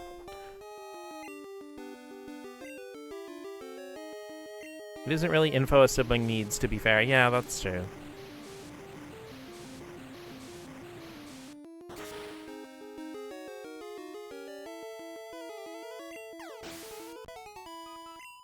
Show my brother my dojin.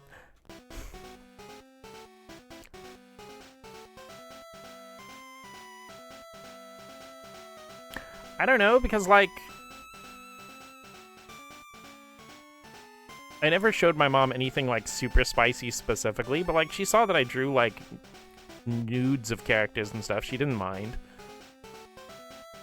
It was actually pretty funny because, like, I don't remember how she came across it, but, you know, somehow, like, she ended up seeing some, like, manga online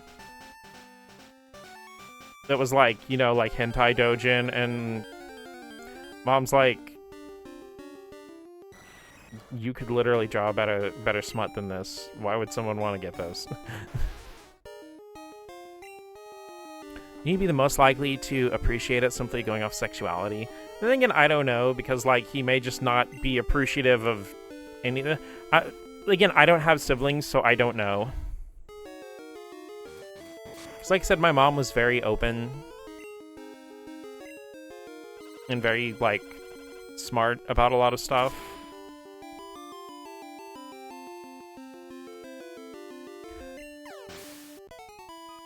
Only satisfaction that my brother gets from my gay dojin is that I'm gayifying the anime that my homophobic brother loves. That's pretty fucking funny, actually.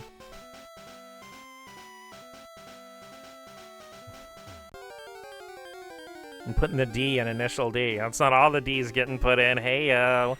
Every sibling's different. There isn't really one way to get it right. I feel you. Because, like, I've mentioned this before, but I am absolutely definitely one of those girlies who, like, confided in their mom with... Like in the Hallmark movies... You know, like, the girl who, like, tells their mom everything and mom's always got the perfect advice. That was me. Can't express how gay car culture is. I have very limited knowledge of it, but I don't think you need to explain. I kind of get it.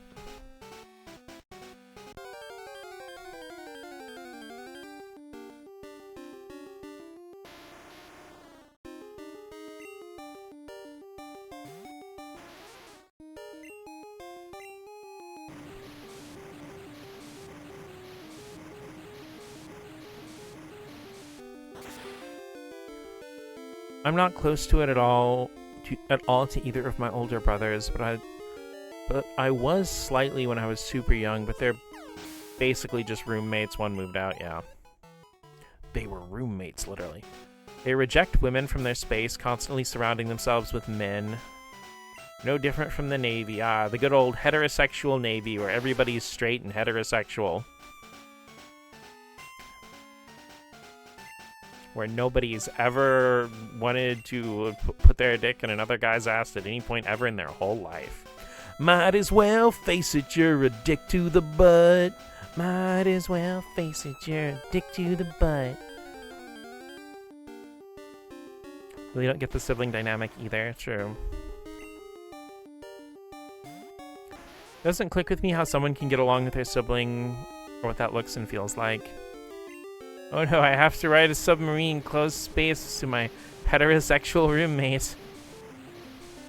I mean, I don't know how the Navy can call themselves straight and also refer to themselves as seamen.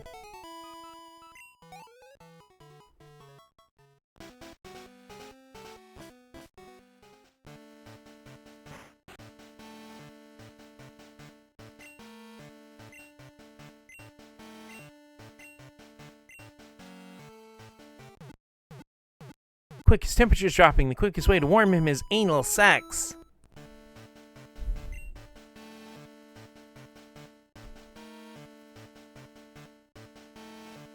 Wait a minute, this isn't Atelier Iris 2 Grand Phantasm for the Sony PlayStation 2 computer entertainment system. This is anal sex. I remember I told my friend that my father was part of the Navy, and he says, oh, that's where you get your male obsession from.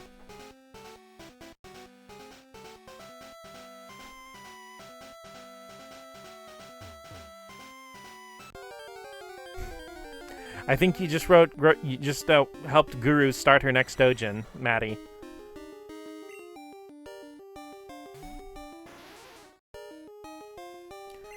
I've had to pee for like 10 minutes and keep forgetting. Okay, go piss.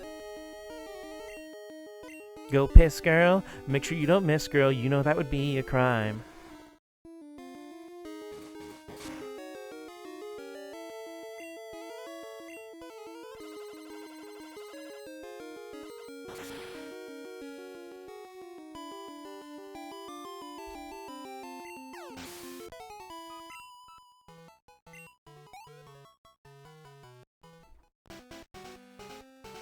Oh, I misread that and thought Maddie was peeing for 10 minutes. Like, really, that's so long. Oh, that would hurt so much. Like,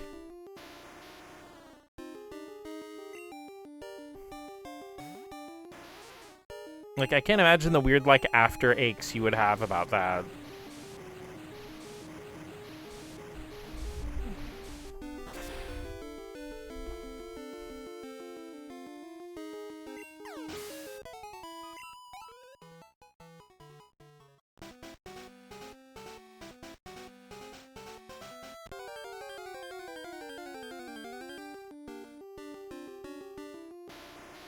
I don't know if it's humanly possible to pee for that long. Like, yeah, I feel like the space in your bladder would probably be empty from 10 straight minutes, like long before you got to 10 straight minutes, unless you were like, I don't know, having some kind of like issue with prostate or something, and it was trickling out really slowly.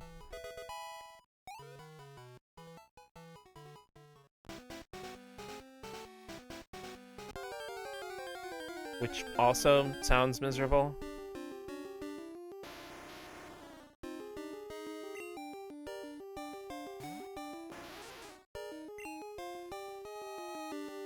I guess I'm gonna have to put surf back in the second slot because I keep moving my cursor down there out of habit.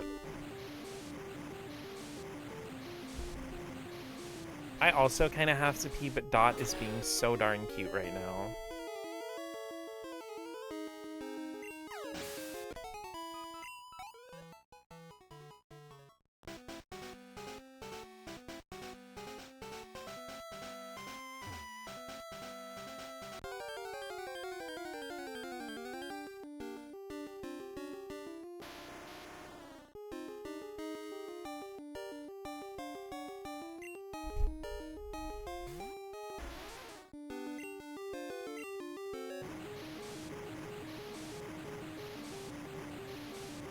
You know, it may be weird that, like, I'm not sitting here trying to predict the stuff for the Pokemon Presents, and it's like,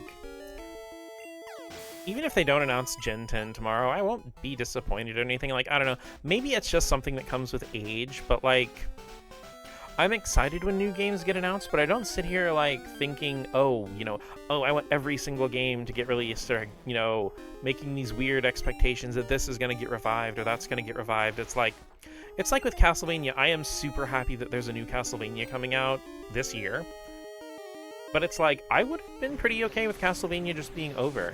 There are a ton of amazing games in all kinds of genres.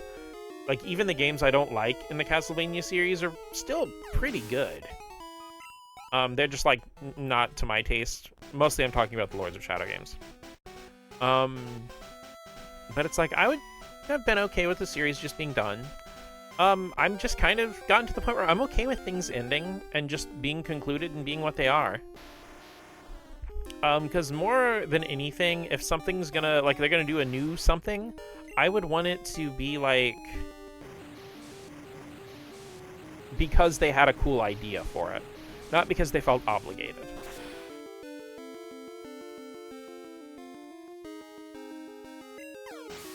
Now, I mean, like, if a creative team does have a really cool idea and executives keep quashing it down, in that case, yeah, I want to see what the cool idea is, gimme. But I'm not going to sit here and beg for, like, another Earthbound or something when Itoi has said the series is done. I feel disappointed a little, but for, like, life goes on, a new game will come out which will grab my attention. True, true. I have completely entailed my entire personal pizza. I am glad to have the superpower of eating whatever I want without gaining weight. You see, my problem is, like, I can kind of do that again now, but I also don't lose weight. Or if I do, it's in my thighs or my ass, and I'm like, no. Those are not the spots I want to lose weight from.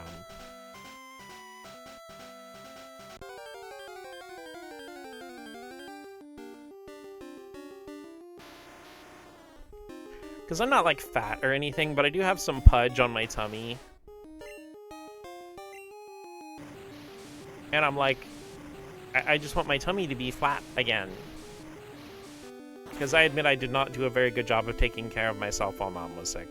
She even got mad at me about it.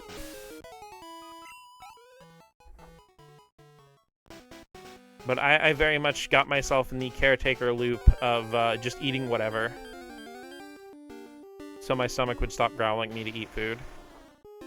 Unfortunately, carbs tasty. I'm filling up on bread, and bread's filling up on me.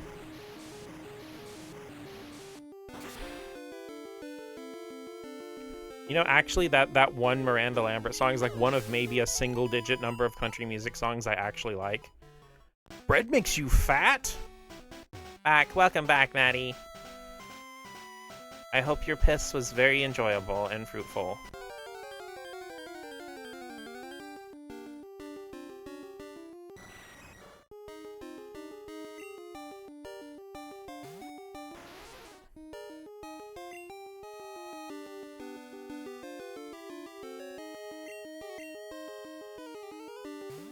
Feel a little changed.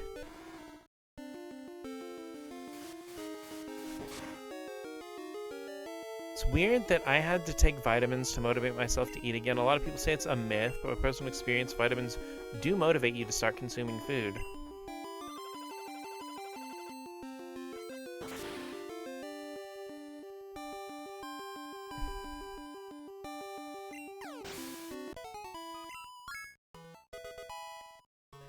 Level tape's getting there, only 14 more levels. That's right, Shorty needs to get to level 50 to learn Ice Beam, so she can evolve into a Cloyster.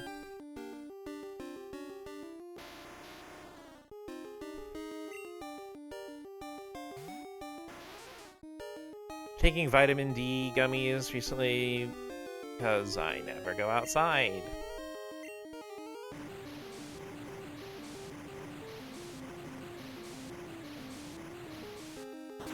I mean, unlike a lot of other introverts, I actually really like being outside.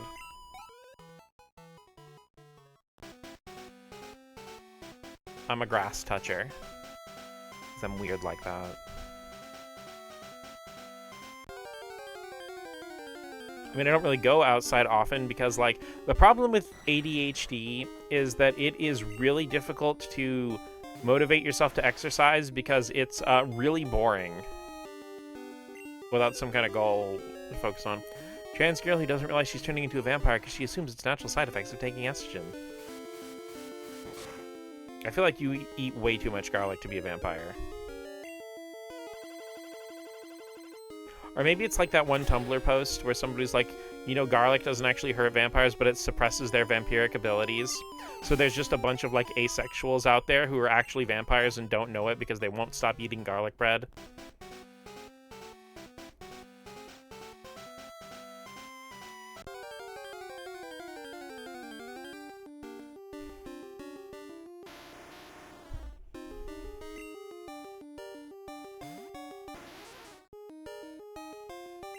This is why doing Ring Fit Adventure actually helps me exercise.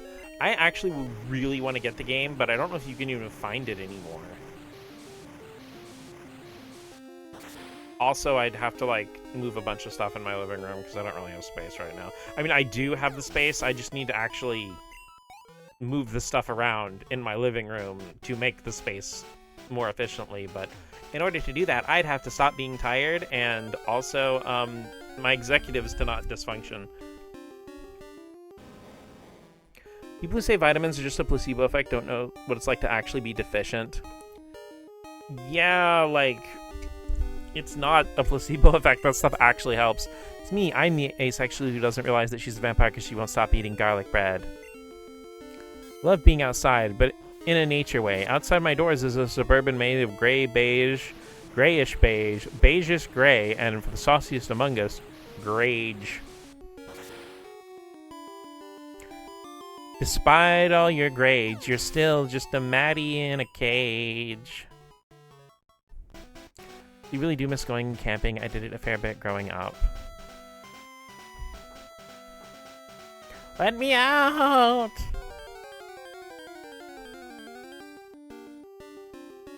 I'm out of my cage and now I'm doing just fine.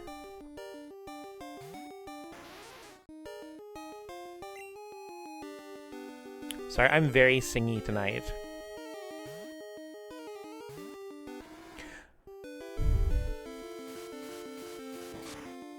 Okay, bragging.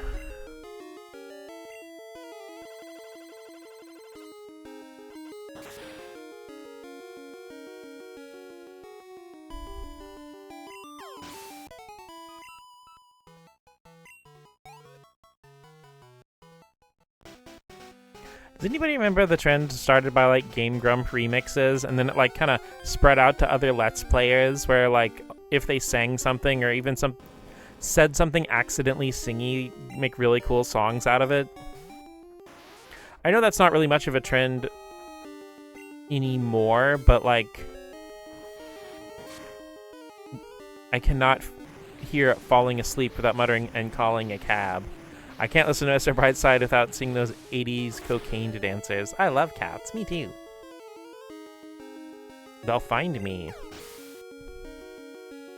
Think about the forklift simulator every now and then.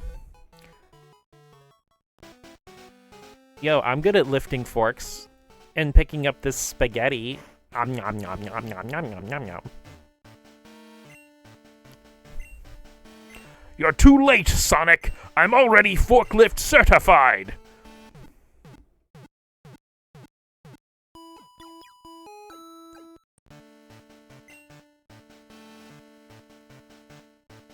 I'm already 4. Being born on a leap year is rough.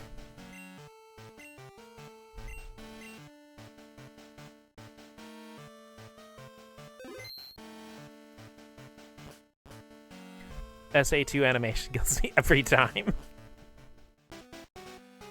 Where Shadow and Sonic are both wearing speedos. I'd make Eggman 16.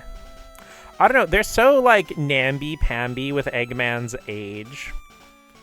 Because, like, you know, the whole thing of Space Colony Arc was 50 years ago. I'm so sorry, guys. I'm about to get very autistic about Sonic the Hedgehog.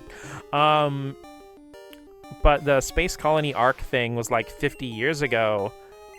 And Eggman talks like he remembers Gerald and Maria, but then it's like the official sources are like, no, Eggman's under 50. It's no. And it's like Worm of Cans has been released. I mean, it's like, I don't know why Eggman being over 50 would be a problem. Also, the idea of, like, a genius in his 50s constantly being thwarted by a bunch of teenagers half his height is pretty hilarious. Sonic fan being autistic? That's never happened before. Also, my headcanon for why Sonic's personality is a little more muted and sober in Frontiers is... My headcanon is that Frontiers takes place after most of the other games, and Sonic's in his early 20s. Which, like, they stopped putting ages for any of the characters after Frontiers came out. Which makes a lot of sense, because that gives them more flexibility, and they're also not stuck with, like, having to answer questions like, if Amy's 14, why is she living alone and owning an apartment? Also, I need to watch the new Tales Tube and listen to the new Chaotix episode. So glad Adventure 2 is the superior installment. Just imagine saying, I love SA.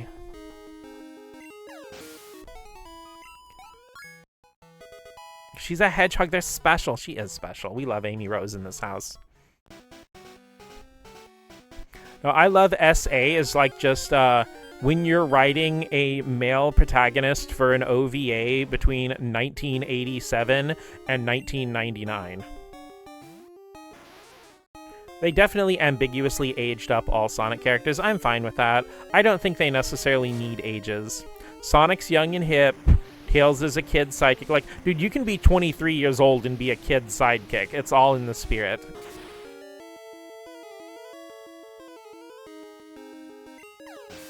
The most important thing of all is that Tangle and Whisper are old enough to have hot lesbian sex. Tangle and Whisper in Sonic Racing Cross World, and I still don't have the game. How? Oh, wait, how do I not have the game? It has Tangle and Whisper, and it's going to have Mega Man and Proto Man in it. I got no money, yeah, same.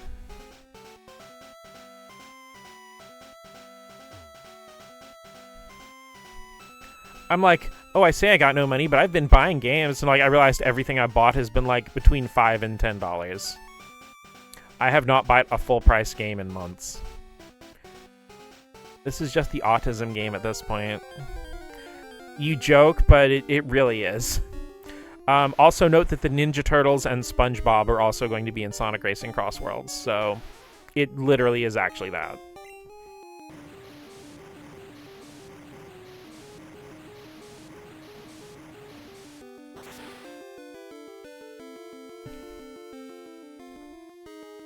Like, literally, if anything at any point is having a crossover, it's just like Nickelodeon will bring SpongeBob and Ninja Turtles, and Atlas will bring Persona 5. And yes, Joker from Persona 5 is in Sonic Racing Cross Worlds. So is Ichiban and Hatsune Miku. Oh yeah, Minecraft's in there too. Minecraft is also in Sonic Racing Cross Worlds. I wouldn't doubt the random indie game characters are coming sometime soon. You can't keep Shovel Knight out of your game for long. Hollow Knight win! That would be pretty sick, actually. Yeah, like, and honestly, I think the only thing keeping Pokemon out of the game is the fact that it's also on PlayStation, Xbox, and PC. Damn, when you said Joker, I was imagining the other one. You're gonna have to be way more specific than that. Well, that's why I say Joker Persona 5. Because, I mean, there's the Batman Joker, of which there are, like, 15. You know, there's Joka from Klonoa. There's Joker from Persona 1 and 2. Oh, no, I think it's 2. No, it is 1. Joker Persona 1. No, really, there's actually another... There's another separate Joker in one of the older Persona games, Maddie. That's not a joke. Can't remember the actor's name. Is it the one with the weird teeth grills? Or the one that's, like, dancing on the stairs? Or is it the Heath Ledger one from Dark Knight? Joaquin Phoenix Joker. Oh. Joaquin Phoenix? Is that how it's pronounced? Okay, I'm cultured. I know you are, Maddie. Imagine the one when you said Persona Joker.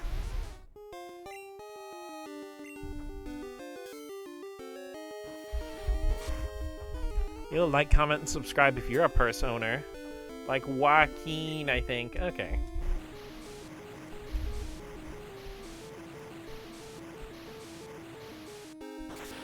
I'm gonna find out how to pet this cat. Sorry, I had to take a moment for Dot Snuggles. Her fur is so soft.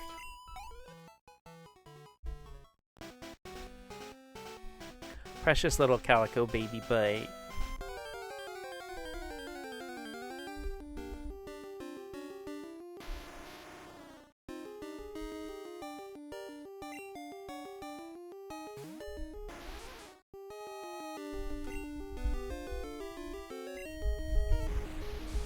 Fun fact, you guys, in Animal Crossing, Maddie actually sent me the little doll of, like, cat doll that you can get from doing the hotel stuff of a little calico so I could have Dot in my Animal Crossing house. Joker, poker, added to Sonic Crossworlds, please. Did it on Steam. Oh, that's right, you did. Because that test stream where I was playing Animal Crossing for like an hour.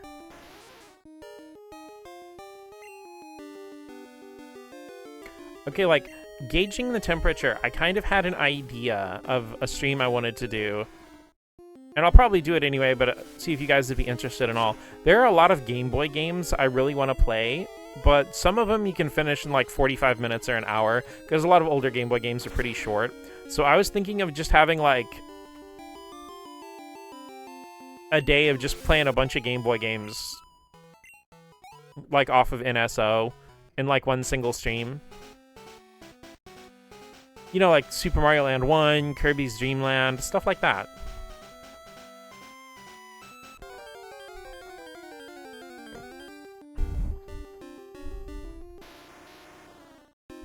Game Boy-a-thon, yeah.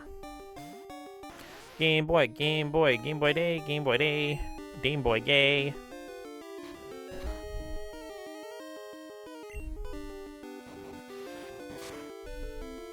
Honestly, I'll watch anything. Alright. We take those. But honestly, thank you guys. That does mean a lot that you'd watch anything I want to sit down and play.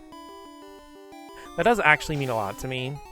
Because there are some people who will show up for like when a streamer does one specific game and nothing else. And if you guys ever do decide to do that, totally understand. That there are some games that I do like that might not vibe with people. Especially when I start playing more of the Resident Evils. I am going to get back to my playthrough of Resident Evil 1, I promise. Gay boy a ton.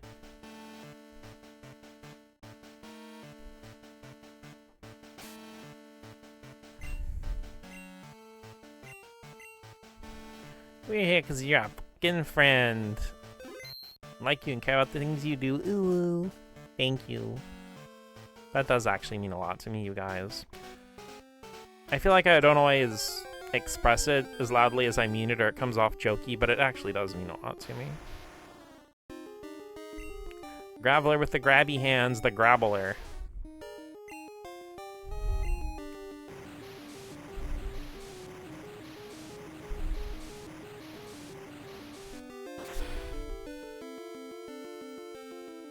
You know, I kind of half made this joke when I was talking to Guru, but it's like, or when Guru had the message earlier with Sonic Adventure. But damn, it really does, like, get me going back to a few certain anime and stuff that I liked from, like, the 80s or 90s. I didn't actually watch them in the 80s or 90s, but, you know, just, like, I did watch them when I was younger. You know, going back to them and being, like, especially comedy ones, it's like, wow. And the punchline is, Sexual assault against a woman. And the whole audience laughs.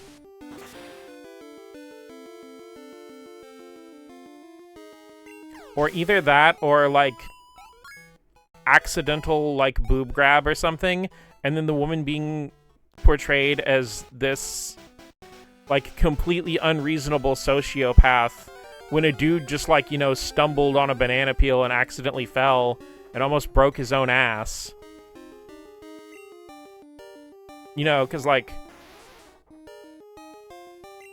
a lot of times, you know, regardless of gender, someone falls like that and catch it, they accidentally like put their hand somewhere. Most of the time you're not even going to notice. You're going to be like, oh shit, are you okay? It's like, no, this guy who almost broke his skull open and only caught himself on your boobs, let's punch him 30 feet into the air on a giant nosebleed trail.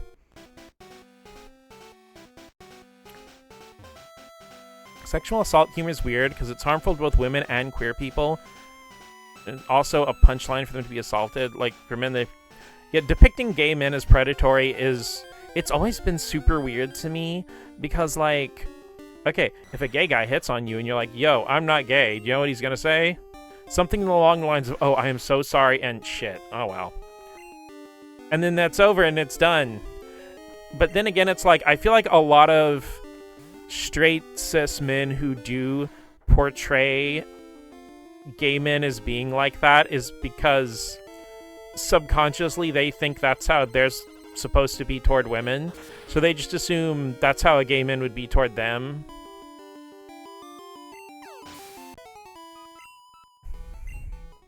And no, I don't think all straight cis men are predators. I don't even think, like, not even 10% of them are, but in one single person being a predator is too many.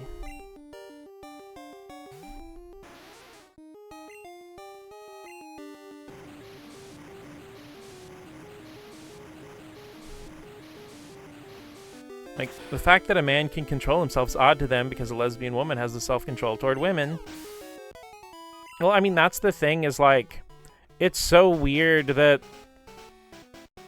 Because, like, self-control is just a normal learned thing, and it's like...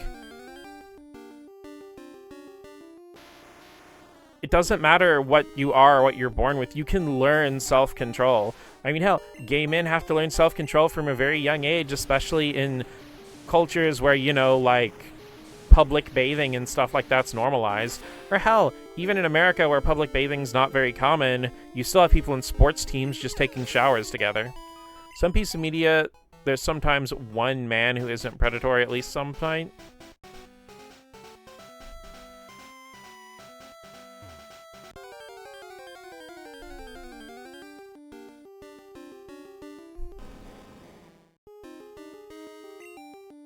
But I mean, like, I would really love to live in a world where nobody ever has to carry mace in their purse.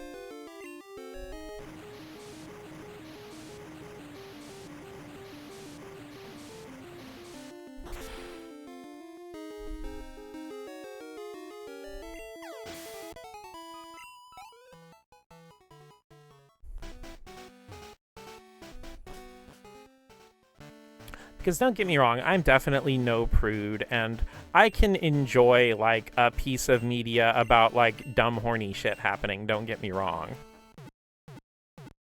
But you can have your dumb, horny shit and not have it be predatory or have people's agency get taken away.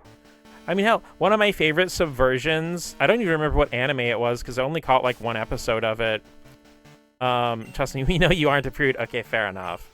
But, like... You know, it looks like it's going to be this usual setting. Oh, like, guy falls on a girl, accidentally grabs her boobs, and then she chases him down furious because he didn't follow up on that. It's like, you're just going to lay across me and grab my boobs and then run away? Get back here! Golden Kamui is the rare moment when being sexual isn't predatory. Like I said, it's... Thankfully, there's a lot more healthy stuff about it now than there used to be, but, like...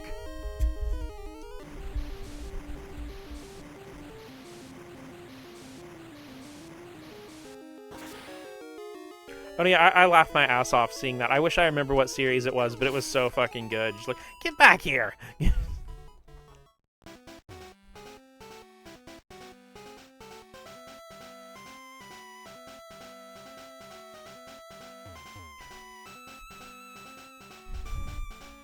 But it's like, I also love the subversions a lot in Uzaki-chan Wants to Hang Out. That show is so good. It got so much hate for the character's design. I'm like, y'all bitches ain't never seen a big titty short stack before? Really? But, you know, first of all, the characters are in college, not high school, that's great. But, you know, of course they do have a lot of jokes about, hey, Uzaki's got some pretty big hooters. They do jiggling and bouncing. The main character guy never really grabs her, and there's not really any of that kind of stuff, thankfully. He definitely does notice, though, but, I mean, I feel like that's normal, kind of natural. A lot of times he just spends time being kind of irritated with her existence. In a very kind of cute, charming way. He's never mean, per se, but it's very cute. But they do flip the whole, like, oh, you know, she got some big titty things in the other direction when they have the main character whose name I unfortunately cannot remember right now. It's been a while since I looked at it. I need to go back and, like, rewatch the series. It's really good. But they have a scene where he goes to a bathhouse with her dad and brother. You know, like, public bathhouse, you know, just all, like, chill, hang out, and stuff like that.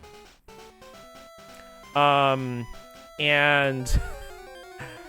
you know, they're, like, casually chatting, and the main character guy, like, you know, just slides his pants off, getting undressed, getting ready to go, like, take a bath and stuff.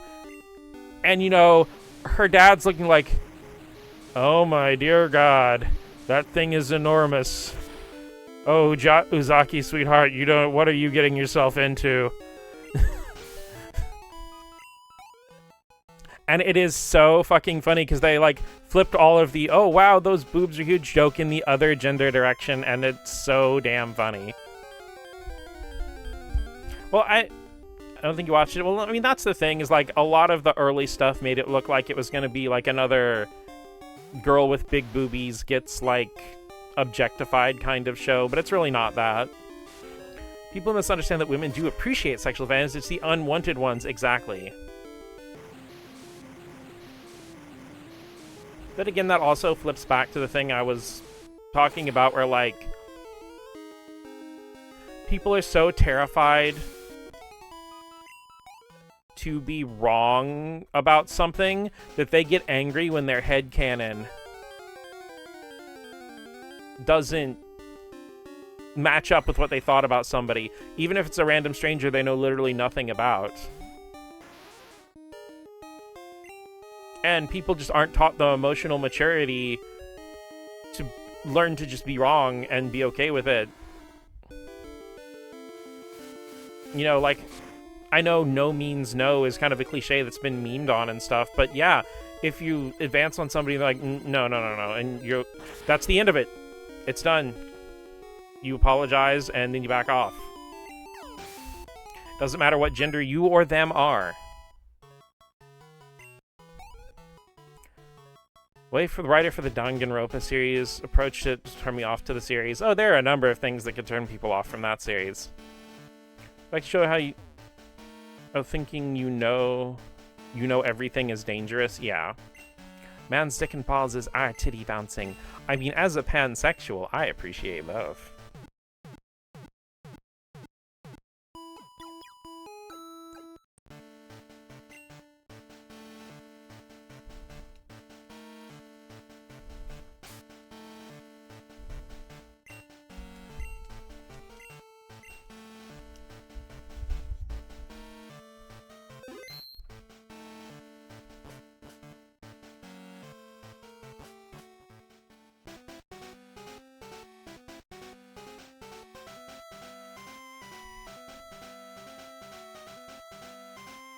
And also appreciation to the small amount of, like, anime and stuff that has actually had, like, balls physics. The most hilarious of which probably being Speed of Sound Sonics in One Punch Man, where it's, like, him landing on Saitama's fist with the very intricately animated super slow-mo balls physics. It's like, yeah, see, that's the energy we need. We need dick and ball physics with the same kind of precise love and care that are put into boob physics. So glad there's a study that women are actually more sexual than men. Yeah.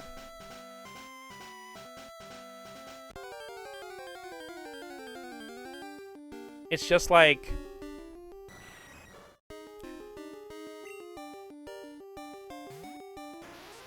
Okay, like, this is about to get, like, super 18 plus. I know most of you probably don't care. But it's like, I have never understood how... Like I'm saying after, you know, I learned about, like, sexual anatomy and stuff between, like, you know,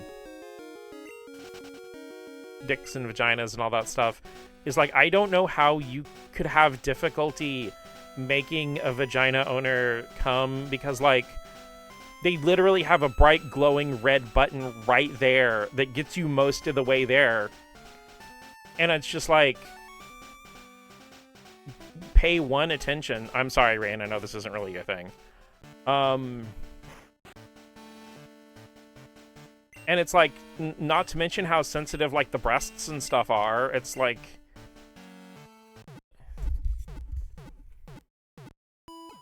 Men are just often socialized to be violent and loud about it.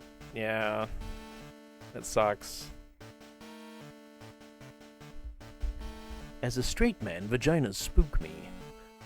I remember when I was a teen, I was trying to tell all my friends that I feel more sexual during my period, and all of them said that's not how it works. Like, yeah, that's literally exactly how it works. Of course you're going to be horny when you're ovulating, because, like, that's... Yeah, your body's prepping for baby time. Sitting here like, yep, these are my friend.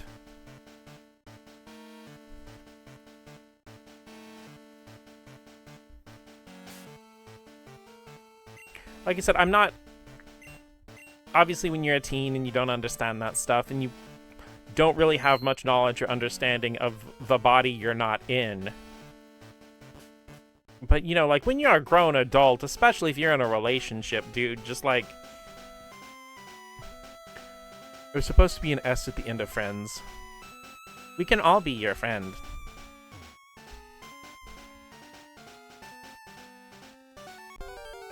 Just slap a tachi on the end of that. That's how you pluralize stuff.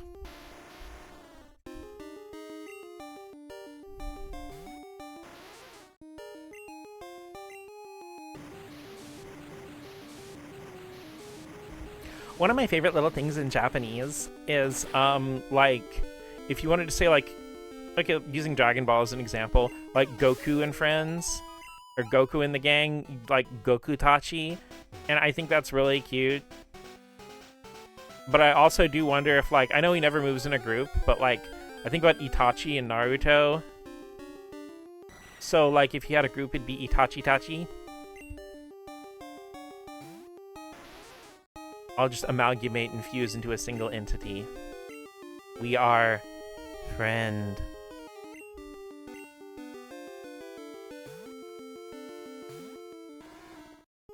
We're just working on our Steven Universe fusions.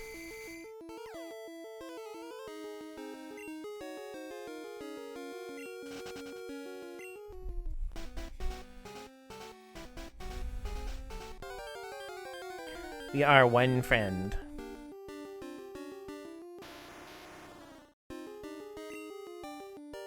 It starts with one friend. You don't know why, but you're really vibing hanging out with this one guy.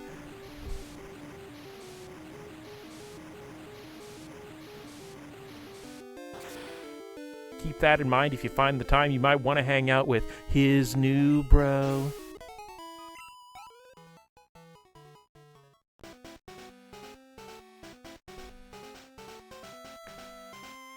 They just met because they were chatting about Persona 4. You didn't even know anyone still played that anymore.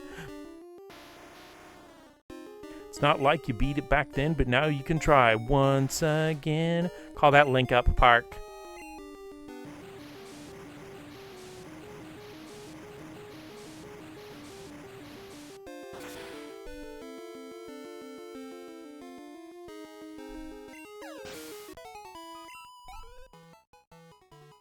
I kind of really wanted to get Bubble Tape to level 50.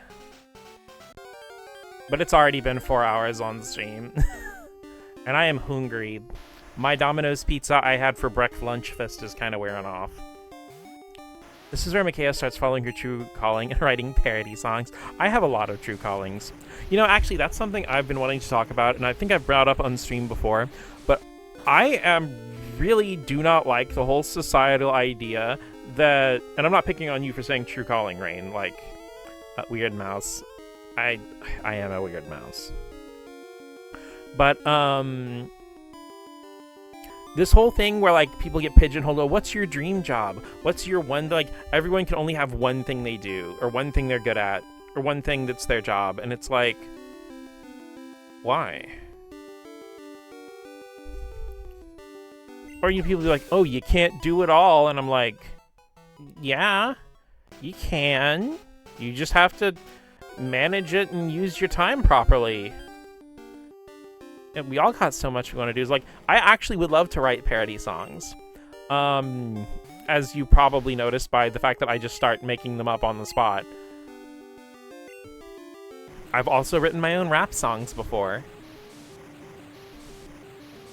Well, I think they probably lean a little more toward hip-hop than rap for most of them.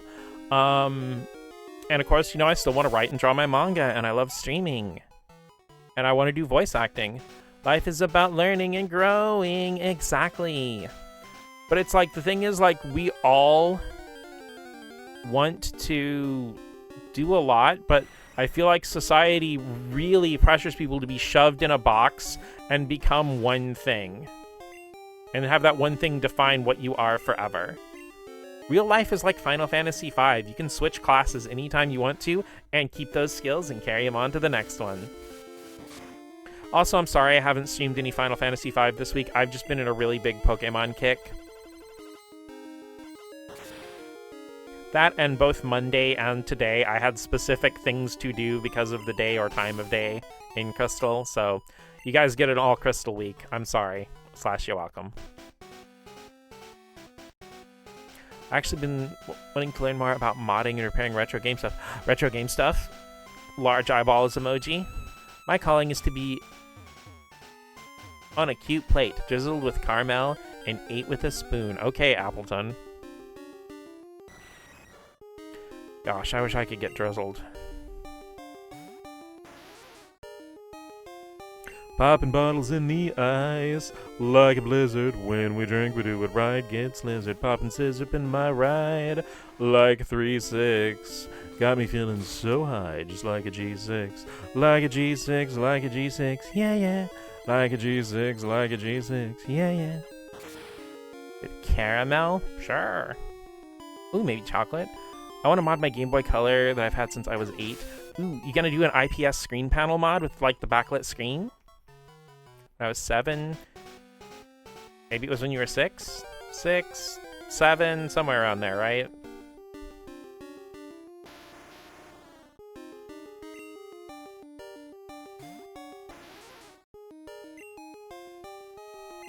I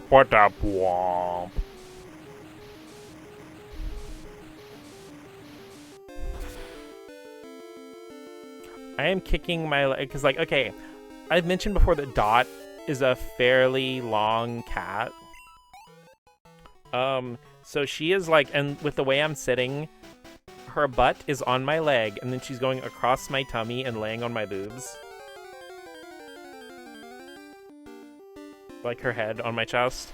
So, like...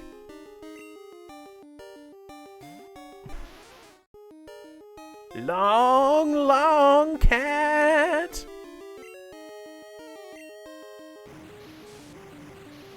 Joke was coming as soon as I finished typing. I'm so sorry. When's life record? Ha! They said the funny number. But no, it's like I'm bouncing my leg up and down because neurodivergent. And Dot does not care. Like, she's just bouncing up and down and just laying there. Wish I could lay on something warm that's as big as you are to her. Like, how nice must that be? Just the warm, super comfy. Like, I think that's why a lot of people have a thing for, like, giants or giantess or whatever, is like big, safe, warm, comfy, tall.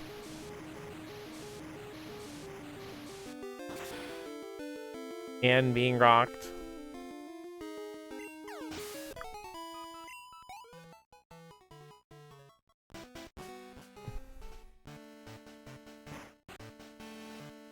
Sweats. Hey, we don't judge here.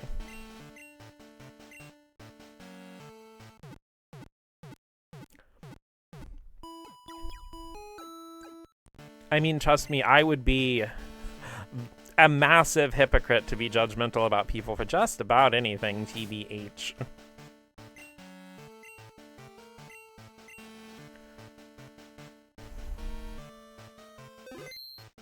Besides, especially the more neurodivergent you are, you can't control what you like, what you're interested in. Well, we do, but it's always 5 stars, 10 out of 10. Ever understood the reaction to size difference? Because I love it.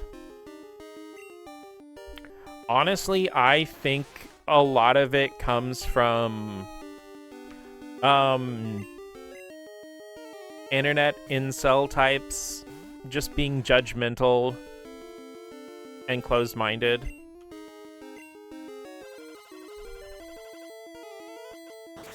Because, like, hey, fun fact, that happens in real life. Do you know how many women who are, like, 5'3" that are dating, like, basketball player height guys? You know, apparently size difference is a thing in real life that people like, too. Closed-mindedness is a big part of it, yeah. Well, again, it comes down to people make up their own headcanon about what something should be. And if something doesn't match that, queer incels is concerning. It's super weird, but I mean, like, you can't assume somebody's gonna have, as sad it is to say, you can't assume somebody's gonna be open-minded or have good morals just because they're queer. That is the thing, is like, as queerness becomes more socially normalized, you're just gonna get backwards horrible chuds who just happen to be not straight. A girlfriend in middle school, and she was like 2/3 of my height. And yeah, some people were weird.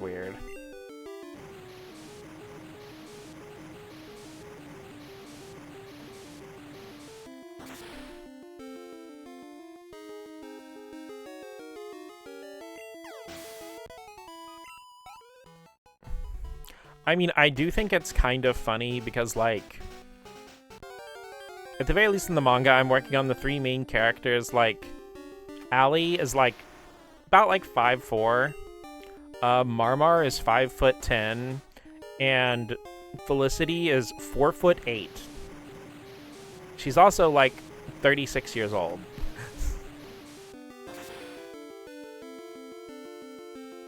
And the thing is, like, most of the people in the battle scenes that they're fighting against are, like, between 6'5" and around 7 feet tall.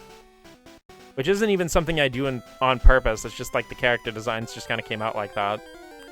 Understand that. It's just when I was a teen, the queer community is where I felt safe because there wasn't as much judgment. It just feels like straight and queer is semi-merging. In a sense, yeah.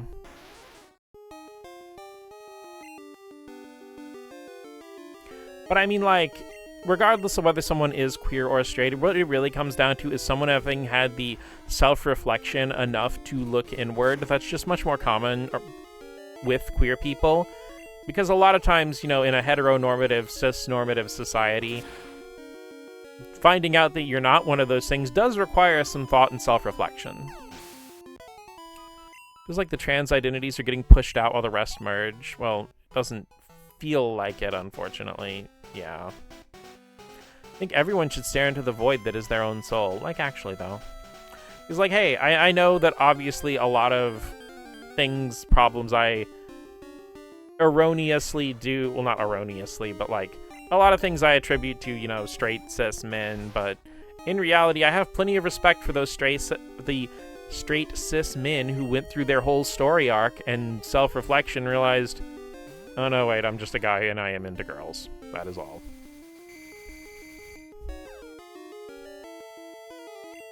And that's okay. That's totally cool and fine and valid and stuff. It's just like, because the thing is, a lot of the, you know, straight cis people who have gone through their whole story arc tend to be very supportive of queer people. But again, like, I think the real nemesis isn't necessarily specifically anybody of any gender identity or sexuality. But rather people who never learn or grow. And again, like I said, looping back around to the first thing you told is what you galvanize as the only reality and refuse to ever let anything change. Would have made such a hot woman, unfortunately, I'm cis. It's like, you know, obviously as much as I would probably have an easier life for some things if I had just been born a cisgendered woman, it's like, I would have been pretty okay with being born a cisgendered man, too. I mean, like, I'm definitely not unattractive or anything. And if I stayed a guy, like, I don't think it would, but it's just like, I would have been cool with that, too. I'm just not. And it's like, well, why don't you try being cis? Like, yeah, I tried that for over 3 decades. It didn't work. It's just not me. Like I said, I would have been fine with that being me. But no patience for people who aren't willing to learn. Exactly. And it's even weirder when, like, a thing I noticed is that people who always feel like somebody's trying to trick them are the people who fall for online phishing scams. They fall for all this stuff from AI, and it's just like, oh yeah, when your own kid is telling you that they might not be the gender you thought they were when they were born, that's some kind of weird trick they're trying to pull on you. But, you know, obviously, yeah, the puppy with 7 feet is definitely real. If you actually tried being cis, I don't know, have I? Have I? Have I?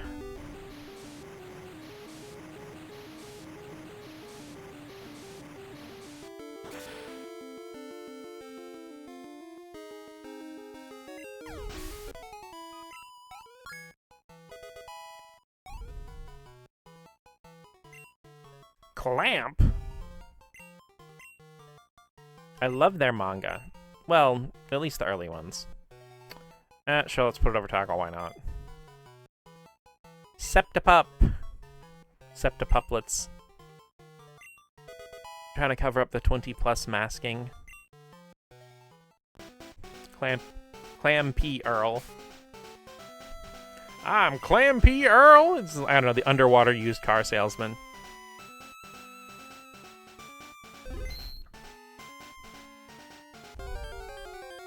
Clam P. Earl, we got the finest buggy boats this side of Pacific Log Town.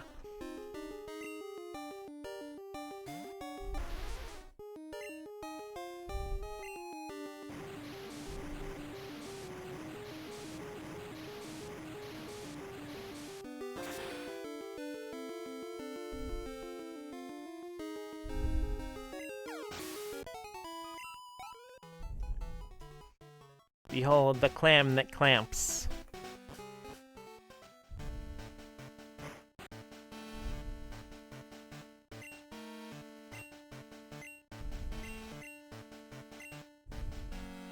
Guys, it's less than 9 levels. I really want the cloister, but I am getting kind of tired, and it's already, like, this is my longest stream I've had in a while. It's almost like starting early gives me more time to do stuff and I don't get tired. Squint.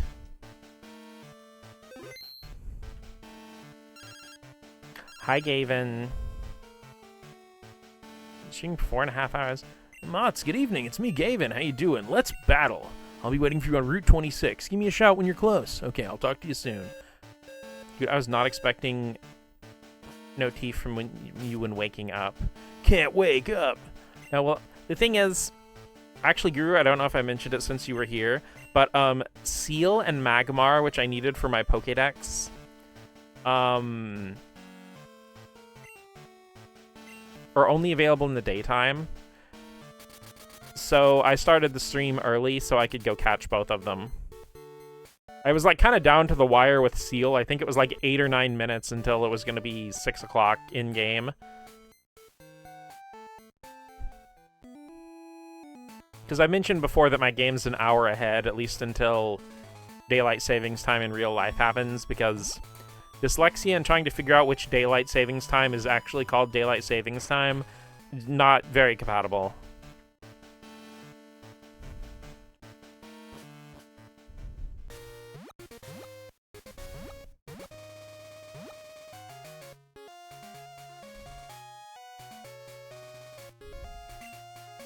Hi, I've been waiting for you. This time, I'm gonna win.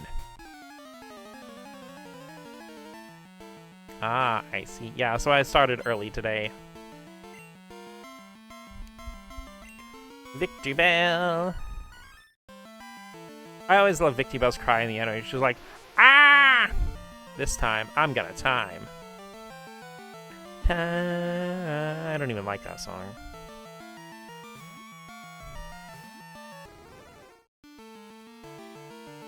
Giggle Drain!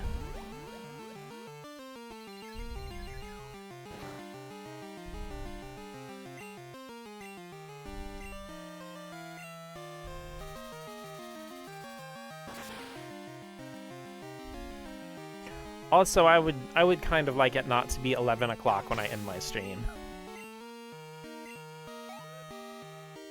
During intercourse, I'm gonna time! He's gonna time out. You just get like a time over in mid-intercourse and neither of you get to finish. Time over! Alright, buddy, pull out. Come on, go clean off.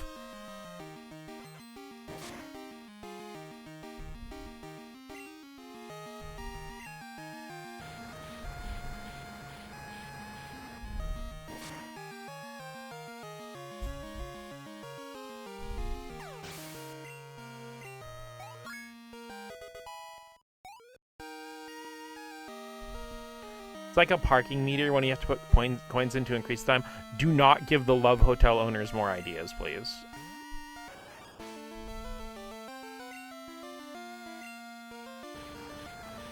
I'm gonna Parsley, personally. Ooh, like those bandanas? No, that's Paisley.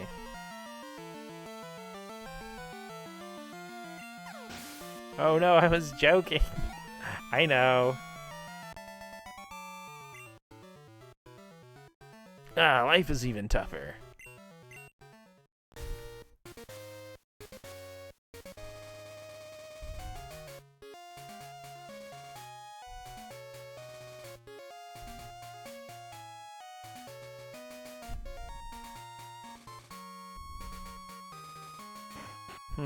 What do? Yeah, okay, I should probably go ahead and wrap it up. Let's be responsible.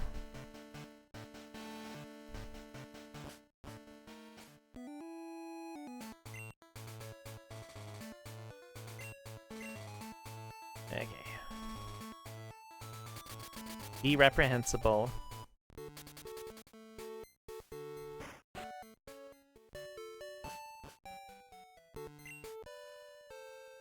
You are responsible. My words reprehensible, my actions indefensible. School's out for me, got no class and no principles. Alrighty.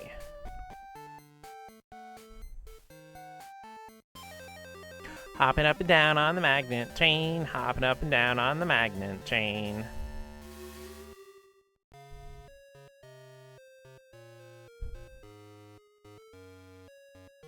We arrived in Goldenrod. We hope to see you again. Okay, one thing real quick. Let's go ahead and get our point from Buena today.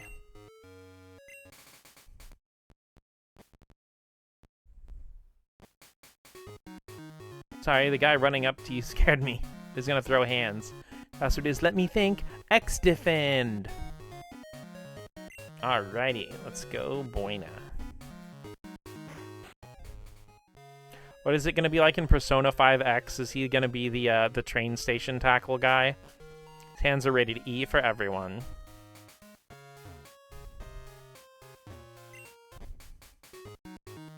Hi, did you tune into my radio show? Do you remember today's password? Oh, wow, thank you. What's your name again? Mott's? Okay. Come on, Mott's, join the show. Everyone ready? I want to hear you shout out today's password for Mott's. XDVend.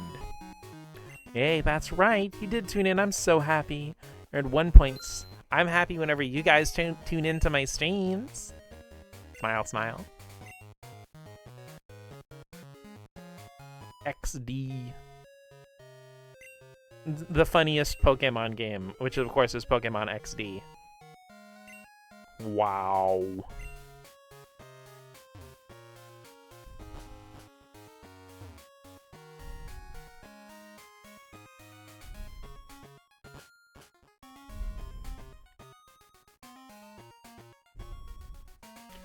Ah, goldenrod.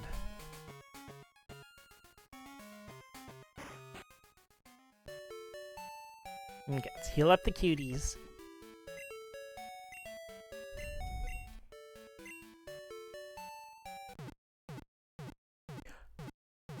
Also, really fun, cool thing that I actually learned about Crystal really recently is each of the badges actually gives you a tiny bump in same time, a tiny like bump in damage percentage bleh, for your same type attack bonuses of their respective types. So basically every type except Dark gets a bonus.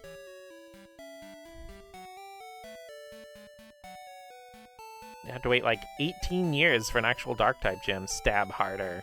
Actually though, it's the only game that does it is Gold, Silver, and Crystal. Because badge boosts stop being a thing from Gen 4 onward. Which, I mean, honestly, I think is good. As neat as the badge boosts are, and as much as it makes runs with, like, low-level or... not just low-level, but also, like, unevolved Pokemon more viable in older games, you really get a culture shock whenever you play PvP or any of the in-game battle towers where those badge boosts don't apply. And because, like, as a kid, I had no idea why I'd play, like, you know, some of the Battle Frontier stuff in Emerald, and my Pokemon were suddenly way weaker than I'm used to.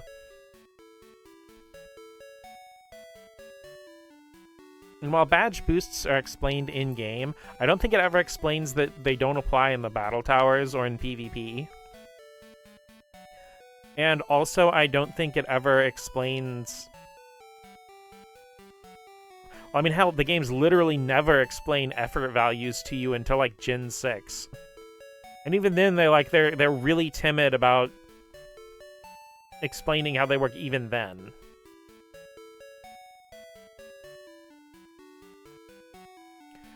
But yeah, I'm gonna go ahead and wrap it up. Thank you guys so much for coming out and hanging out with me. Yeah, everybody hydrate. Grab your sugar-free, caffeine-free beverage of choice. Still got some water in my tumbler left.